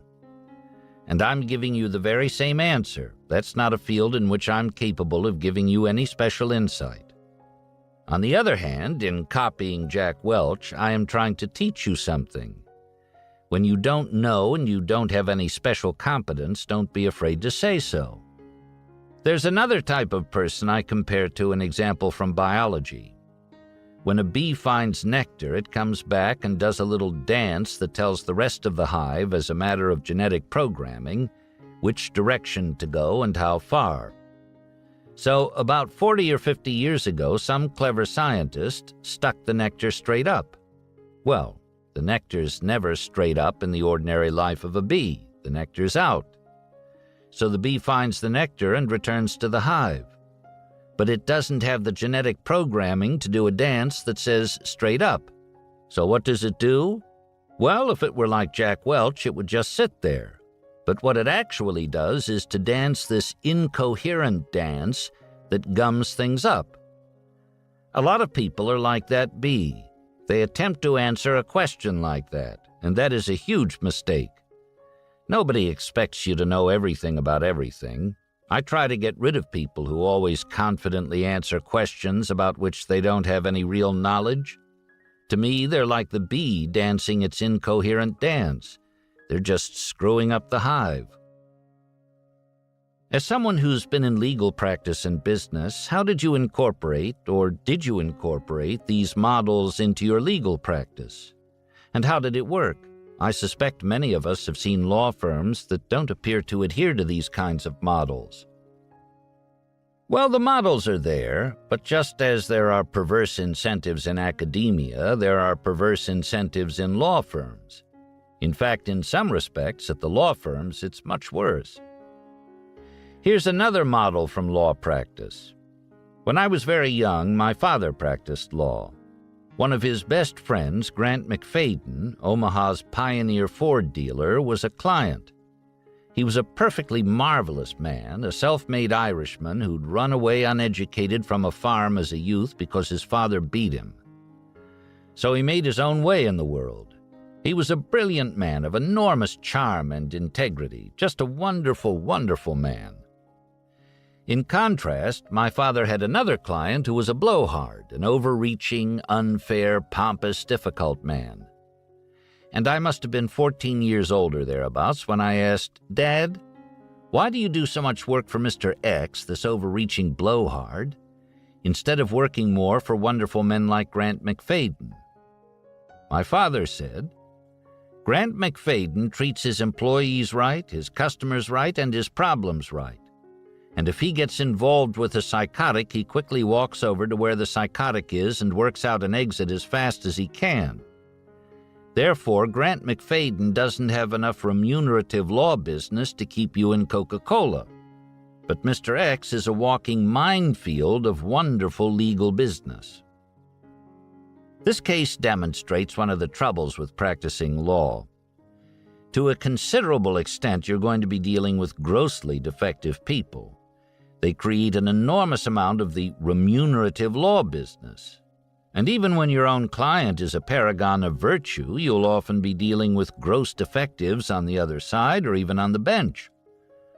That's partly what drove me out of the profession. The rest was my own greed, but my success in serving greed partly allowed me to make easier the process of being honorable and sensible. Like Ben Franklin observed, it's hard for an empty sack to stand upright. I'd argue that my father's model, when I asked him about the two clients, was totally correct didaction. He taught me the right lesson. The lesson? As you go through life, sell your services once in a while to an unreasonable blowhard if that's what you must do to feed your family, but run your own life like Grant McFadden. That was a great lesson, and he taught it in a very clever way, because instead of just pounding it in, he told it to me in a way that required a slight mental reach. I had to make the reach myself in order to get the idea that I should behave like Grant McFadden. And because I had to reach for it, he figured I'd hold it better. And indeed, I've held it all the way through until today, through all of these decades. That's a very clever teaching method. There again, we're talking about elementary psychology. It's elementary literature. Good literature makes the reader reach a little for understanding. Then it works better. You hold it better. It's the commitment and consistency tendency. If you've reached for it, the idea's pounded in better. As a lawyer or executive, you want to teach somebody what my father taught me, or maybe you'll want to teach them something else. And you can use lessons like this. Isn't that a great way to teach a child? My father used indirection on purpose. And look at how powerfully it worked, like Captain Cook's wise use of psychology. I've been trying to imitate Grant McFadden ever since, for all my life. I may have had a few lapses, but at least I've been trying. At the end of your article in OID, you mentioned that only a select few investment managers actually add value. Since you're speaking to an audience of future lawyers, what would you encourage us to do in order to be able to add value in our profession? To the extent you become a person who thinks correctly, you can add great value. To the extent you've learned it so well that you have enough confidence to intervene where it takes a little courage, you can add great value. And to the extent that you can prevent or stop some asininity that would otherwise destroy your firm, your client, or something that you care about, you can add great value. There are constructive tricks you can use. For example, one reason why my old classmate Joe Flom of Skadden Arps has been such a successful lawyer is that he's very good at dreaming up little vivid examples that serve to pound the point home in a way that really works. It's enormously helpful when you're serving clients or otherwise trying to persuade someone in a good cause to come up with a little humorous example. The ability to do that is a knack. So you could argue that the Joe Floms of the world are almost born with a gift, but he's honed the gift. And to one degree or another, all of you were born with the gift, and you can hone it too. Occasionally, you get into borderline stuff. For instance, suppose you've got a client who really wants to commit tax fraud. If he doesn't push the tax law way beyond the line, he can't stand it. He can't shave in the morning if he thinks there's been any cheating he could get by with that he hasn't done. And there are people like that. They just feel they aren't living aggressively enough. You can approach that situation in either of two ways. You can say, I just won't work for him, and duck it. Or you can say, well, the circumstances of my life require that I work for him, and what I'm doing for him doesn't involve my cheating, therefore I'll do it. And if you see he wants to do something really stupid, it probably won't work to tell him what you're doing is bad. I have better morals than you. That offends him. You're young, he's old. Therefore, instead of being persuaded, he's more likely to react with, who in the hell are you to establish the moral code of the whole world? But instead, you can say to him, you can't do that without 3 other people beneath you knowing about it. Therefore, you're making yourself subject to blackmail. You're risking your reputation. You're risking your family, your money, etc. That is likely to work. And you're telling him something that's true. Do you want to spend a lot of time working for people where you have to use methods like that to get them to behave well? I think the answer is no. But if you're hooked with it, appealing to his interest is likely to work better as a matter of human persuasion than appealing to anything else. That, again, is a powerful psychological principle with deep biological roots. I saw that psychological principle totally blown at Solomon. Solomon's general counsel knew that the CEO, John Gutfriend, should have promptly told the federal authorities all about Solomon's trading improprieties in which Gutfriend didn't participate and which he hadn't caused. And the general counsel urged Gutfriend to do it. He told Gutfriend, in effect, you're probably not legally required to do that, but it's the right thing to do. You really should. But it didn't work. The task was easy to put off because it was unpleasant, so that's what Gutfriend did. He put it off. The general counsel had very little constituency within Solomon except for the CEO. If the CEO went down, the general counsel was going down with him. Therefore, his whole career was on the line. So to save his career, he needed to talk the dilatory CEO into doing the right thing. It would have been child's play to get that job done right. All the general counsel had to do was to tell his boss, John, this situation could ruin your life. You could lose your wealth. You could lose your reputation. And it would have worked. CEOs don't like the idea of being ruined, disgraced, and fired.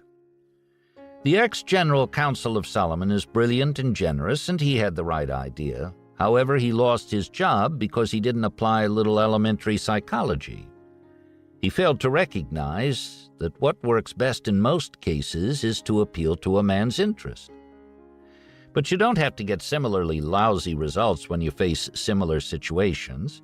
Just remember what happened to Gutfriend and his general counsel. The right lessons are easily learned if you'll work at it.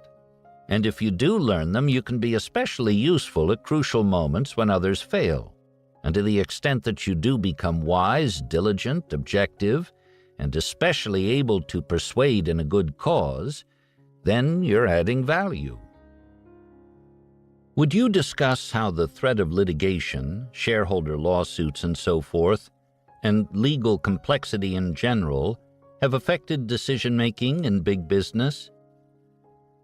Well, every big business screams about its legal costs, screams about the amount of regulation, screams about the complexity of its life, screams about the plaintiff's bar, particularly the class action plaintiff's bar.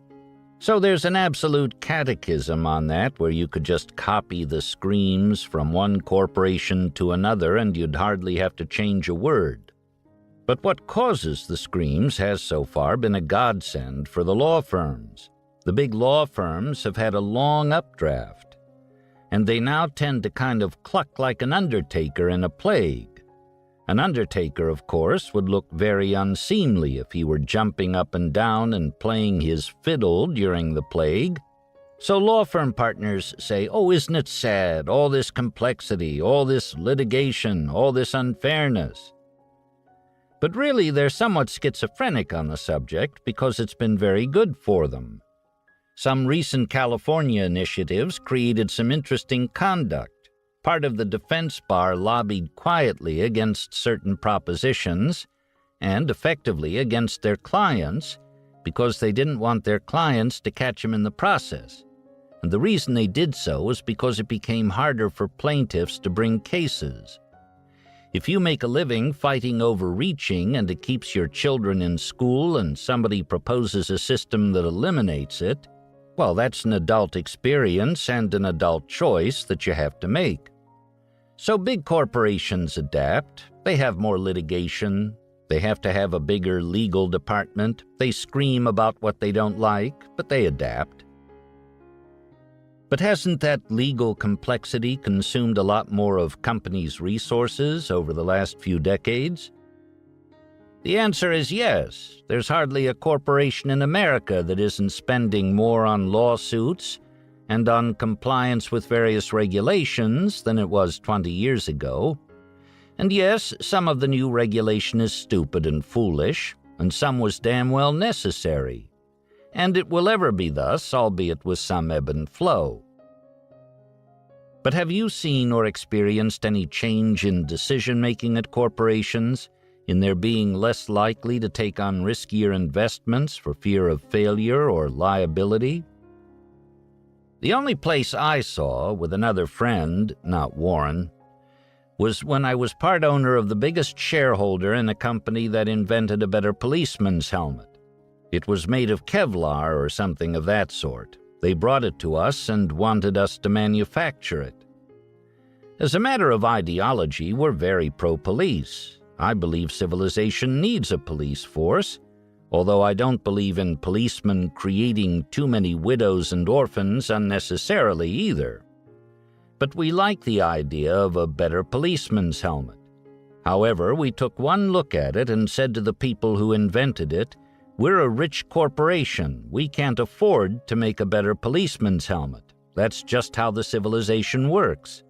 All risks considered, it can't work for us.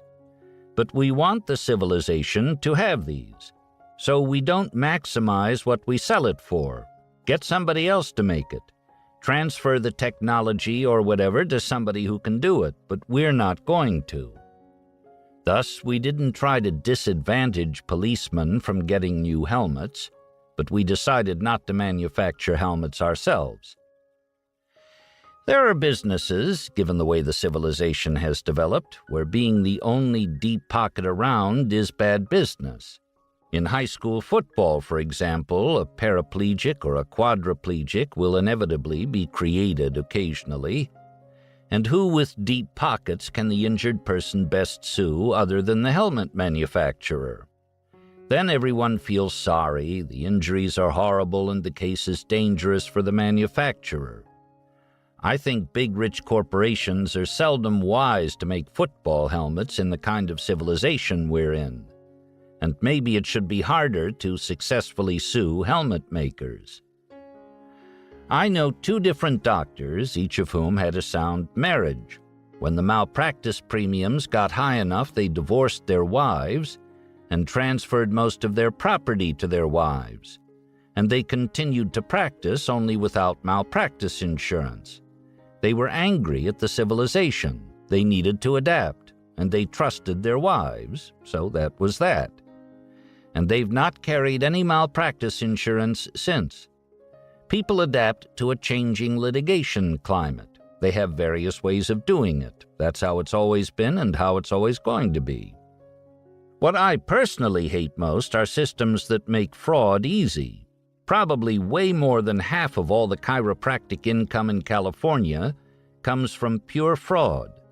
For example, I have a friend who had a little fender bender, an auto accident in a tough neighborhood, and he got 2 chiropractor's cards and 1 lawyer's card before he'd even left the intersection. They're in the business of manufacturing claims that necks hurt. In California, I believe the RAND statistics showed that we have twice as many personal injuries per accident as in many other states. And we aren't getting twice as much real injury per accident, so the other half of that is fraud. People just get so that they think everybody does it and it's all right to do. I think it's terrible to let that stuff creep in. If I were running the civilization, compensation for stress in workers' comp would be zero, not because there's no work-caused stress, but because I think the net social damage of allowing stress to be compensated at all is worse than what would happen if a few people who had real work-caused stress injuries went uncompensated. I like the Navy system. If you're a captain in the Navy and you've been up for 24 hours straight and have to go to sleep, and you turn the ship over to a competent first mate in tough conditions, and he takes the ship aground, clearly through no fault of yours. They don't court-martial you, but your naval career is over. You can say, that's too tough, that's not law school, that's not due process. Well, the Navy model is better in its context than would be the law school model. The Navy model really forces people to pay attention when conditions are tough because they know that there's no excuse. Napoleon said he liked luckier generals. He wasn't into supporting losers. Well, the Navy likes luckier captains. It doesn't matter why your ship goes aground, your career is over. Nobody's interested in your fault. It's just a rule that we happen to have for the good of all effects considered. I like some rules like that. I think that the civilization works better with some of these no-fault rules. But that stuff tends to be anathema around law schools. It's not due process. You're not really searching for justice. Well, I am searching for justice when I argue for the Navy rule, for the justice of fewer ships going aground. Considering the net benefit, I don't care if one captain has some unfairness in his life. After all, it's not like he's being court-martialed. He just has to look for a new line of work, and he keeps vested pension rights and so on, so it's not like it's the end of the world. So I like things like that. However, I'm in a minority. I'd like to hear you talk a little bit more about judgment. In your talk, you said we should read the psychology textbooks and take the 15 or 16 principles that are the best of the ones that make sense, the ones that are obviously important and obviously right. That's correct. And then you stick in the ones that are obviously important and not in the books, and you've got a system. Right. My problem seems to be the prior step, which is determining which ones are obviously right, and that seems to me to be the more essential question to ask. No, you overestimate the difficulty. Do you have difficulty understanding that people are heavily influenced by what other people think and what other people do, and that some of that happens on a subconscious level? No, I don't. I understand that. Well, you can go right through the principles, and one after another, they're like that. It's not that hard. Do you have any difficulty with the idea that operant conditioning works, that people will repeat what worked for them the last time? It just seems to me like there's a lot of other things out there as well that also make a lot of sense. The system would quickly get too complicated, I imagine, as a result of too much crosstalk. Well, if you're like me, it's kind of fun for it to be a little complicated. If you want it totally easy and totally laid out, maybe you should join some cult that claims to provide all the answers. I don't think that's a good way to go. I think you'll just have to endure the world as complicated as it is. Einstein has a marvelous statement on that. Everything should be made as simple as possible, but no more simple. I'm afraid that's the way it is. If there are 20 factors and they interact some, you'll just have to learn to handle it because that's the way the world is. But you won't find it that hard if you go at it Darwin-like, step by step, with curious persistence. You'll be amazed at how good you can get. You've given us about 3 of the models that you use. I wondered where you found the other ones. And second, do you have an easier way for us to find them than going through a psychology textbook? I'm not averse to doing that, but it takes longer. There are a relatively small number of disciplines and a relatively small number of truly big ideas. And it's a lot of fun to figure it out. Plus, if you figure it out and do the outlining yourself, the ideas will stick better than if you memorize them using somebody else's cram list. Even better, the fun never stops. I was miseducated horribly, and I hadn't bothered to pick up what's called modern Darwinism. I do a lot of miscellaneous reading, too, but I just missed it. And in the last year, I suddenly realized I was a total damned fool and hadn't picked it up properly. So I went back, and with the aid of Richard Dawkins, Oxford's great biologist, and others, I picked it up. Well, it was an absolute circus for me in my 70s to get the modern Darwinian synthesis in my head. It's so awesomely beautiful and so awesomely right. And it's so simple once you get it. So one beauty of my approach is that the fun never stops. I suppose that it does stop eventually when you're drooling in the convalescent home at the end, but at least it lasts a long time. If I were czar of a law school, although of course no law school will permit a czar, they don't even want the dean to have much power, I'd create a course that I'd call Remedial Worldly Wisdom, that would, among other useful things, include a fair amount of properly taught psychology. And it might last 3 weeks or a month. I think you could create a course that was so interesting, with pithy examples and powerful principles, that it will be a total circus. And I think that it would make the whole law school experience work better. People raise their eyebrows at that idea. People don't do that kind of thing. They may not like the derision that's implicit in the title Remedial Worldly Wisdom, but the title would be my way of announcing everybody ought to know this. And if you call it remedial, isn't that what you're saying? This is really basic and everybody has to know it. Such a course would be a perfect circus. The examples are so legion. I don't see why people don't do it. They may not do it mostly because they don't want to, but also maybe they don't know how. And maybe they don't know what it is. But the whole law school experience would be much more fun if the really basic ideas were integrated and pounded in with good examples for a month or so before you got into conventional law school material. I think the whole system of education would work better, but nobody has any interest in doing it. When law schools do reach out beyond traditional material, they often do it in what looks to me like a pretty dumb way. If you think psychology is badly taught in America, you should look at corporate finance. Modern portfolio theory, it's demented. It's truly amazing.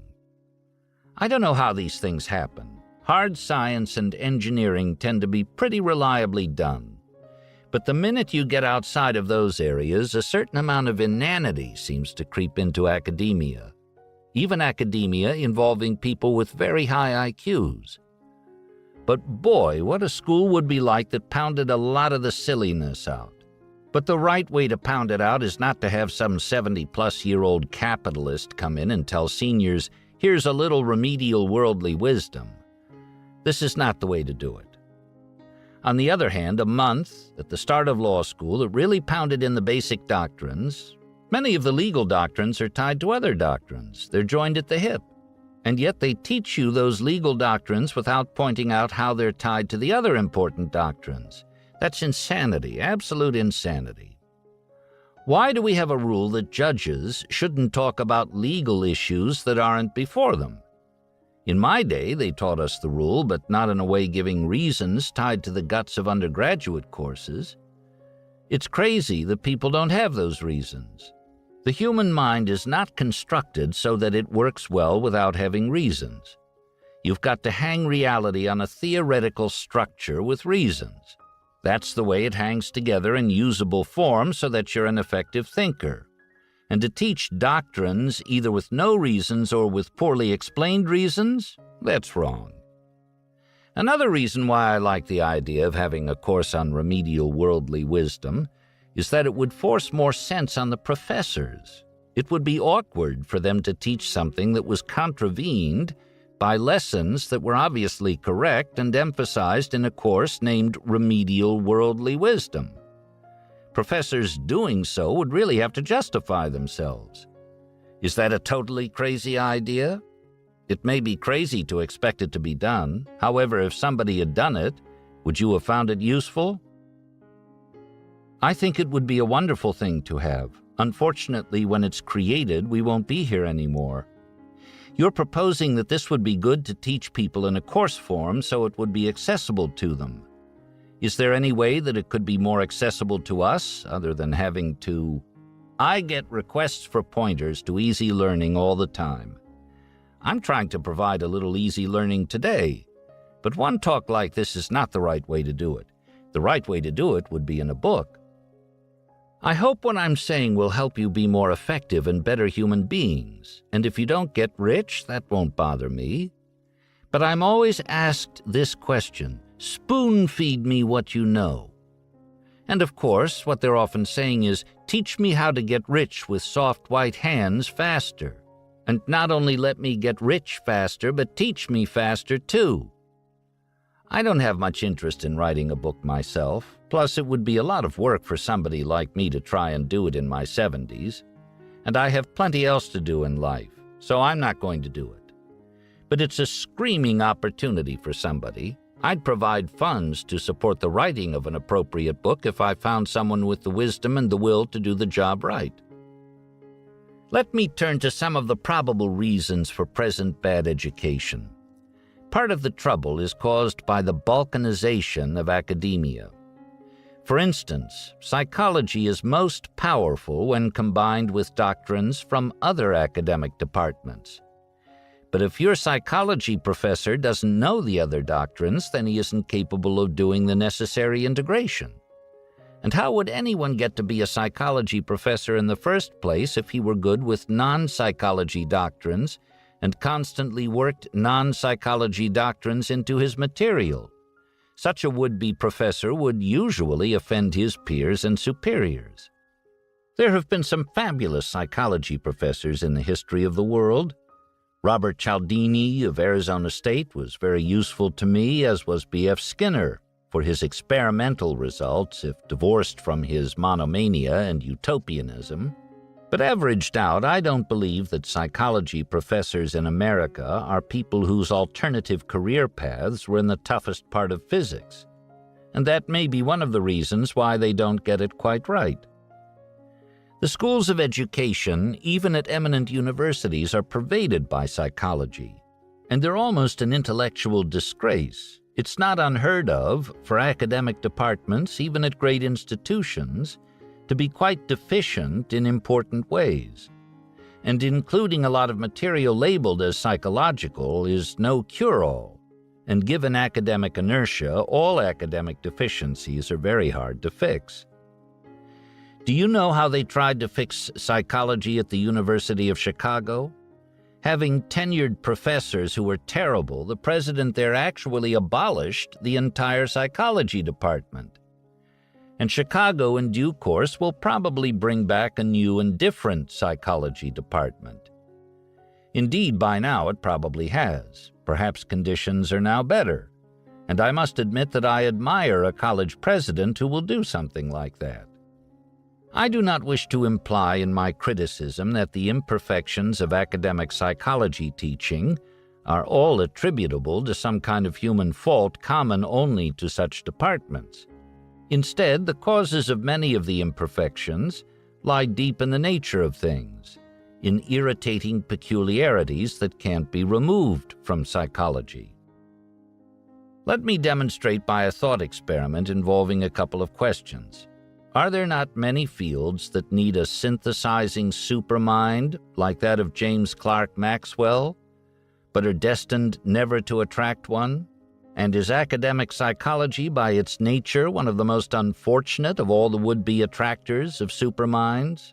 I think the answers are yes and yes.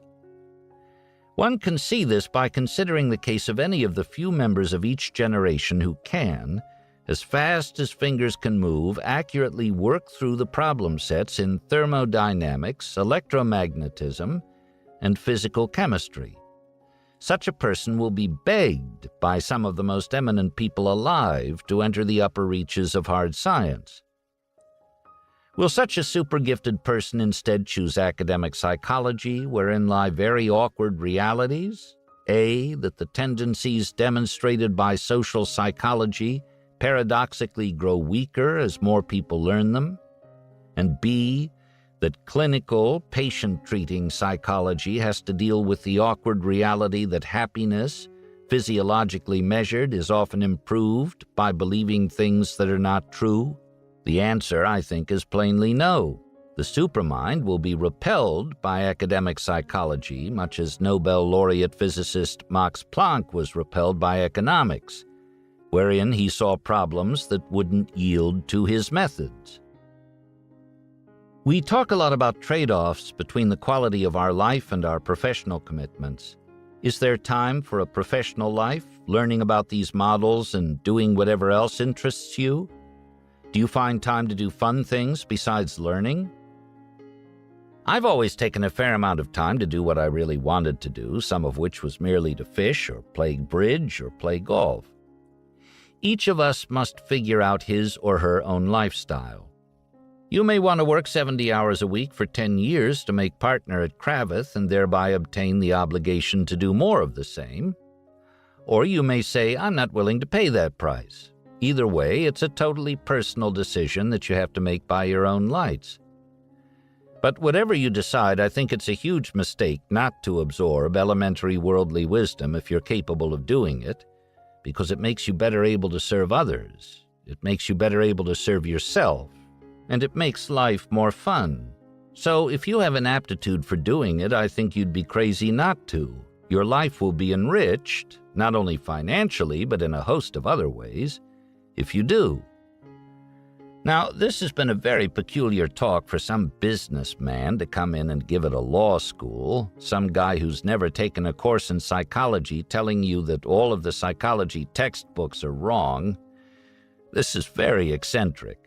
But all I can tell you is that I'm sincere. There's a lot of simple stuff that many of you are quite capable of learning. And your lives will work way better too if you do. Plus, learning it is a lot of fun, so I urge you to learn it. Are you, in effect, fulfilling your responsibility to share the wisdom that you've acquired over the years? Sure, look at Berkshire Hathaway. I call it the ultimate didactic enterprise. Warren's never going to spend any money. He's going to give it all back to society. He's just building a platform so people will listen to his notions. Needless to say, they're very good notions. And the platform's not so bad either. But you could argue that Warren and I are academics in our own way. Most of what you've said is very compelling, and your quest for knowledge and therefore command of the human condition and money are all laudable goals. I'm not sure the quest for money is so laudable. Well then, understandable. That I'll take. I don't sneer, incidentally, at making sales calls or proofreading bond indentures. If you need the money, it's fun earning it. And if you have to try a bunch of cases in the course of your career, you'll learn something doing that. You ought to do something to earn money. Many activities are dignified by the fact that you earn money. I understand your skepticism about overly ideological people, but is there an ideological component to what you do? Is there something that you're irrationally passionate about? Yeah, I'm passionate about wisdom. I'm passionate about accuracy and some kinds of curiosity. Perhaps I have some streak of generosity in my nature and a desire to serve values that transcend my brief life. But maybe I'm just here to show off. Who knows? I believe in the discipline of mastering the best that other people have ever figured out. I don't believe in just sitting down and trying to dream it all up yourself. Nobody's that smart. Talk 3 Revisited. When I gave Talk 3 in 1996, I argued that intense political animosity should be avoided because it causes much mental malfunction, even in brilliant brains. Since then, political animosity has increased greatly, both on the left and the right, with sad effects on the ability of people to recognize reality, exactly as I would have expected. Naturally, I don't like this result. The grain of my emotional nature is to respond as Archimedes might respond if he complained now to God, "How could you put in those dark ages after I published my formulas?" Or as Mark Twain once complained, "These are sad days in literature. Homer is dead, Shakespeare is dead, and I myself am not feeling at all well." Fortunately, I am still able to refrain from complaint in the mode of Mark Twain. After all, I never had more than a shred of an illusion that any views of mine would much change the world. Instead, I always knew that aiming low was the best path for me, so I merely sought, 1, to learn from my betters a few practical mental tricks that would help me avoid some of the worst miscognitions common in my age cohort, and 2, to pass on my mental tricks only to a few people who could easily learn from me because they already almost knew what I was telling them. Having pretty well accomplished these very limited objectives, I see little reason to complain now about the unwisdom of the world. Instead, what works best for me in coping with all disappointment is what I call the Jewish method: humor. As I revisit Talk 3 in March 2006, I still like its emphasis on the desirability of making human systems as cheating-proof as is practicable, even if this leaves some human misery unfixed. After all, the people who rewarded cheating on a massive scale leave a trail of super ruin in their wake, since the bad conduct spreads by example and is so very hard to reverse. And I fondly recall Talk 3's emphasis on both the life-handling lessons I learned from my father's friend, Grant McFadden, and one teaching method I learned from my father. I owe a lot to these long-dead predecessors, and if you like Poor Charlie's Almanack, so do you. That brings us to the end of the chapters covered in this video. To continue listening, simply head to the next video in the series. If you enjoyed this video, give me a like. Thanks for watching. See you in the next one.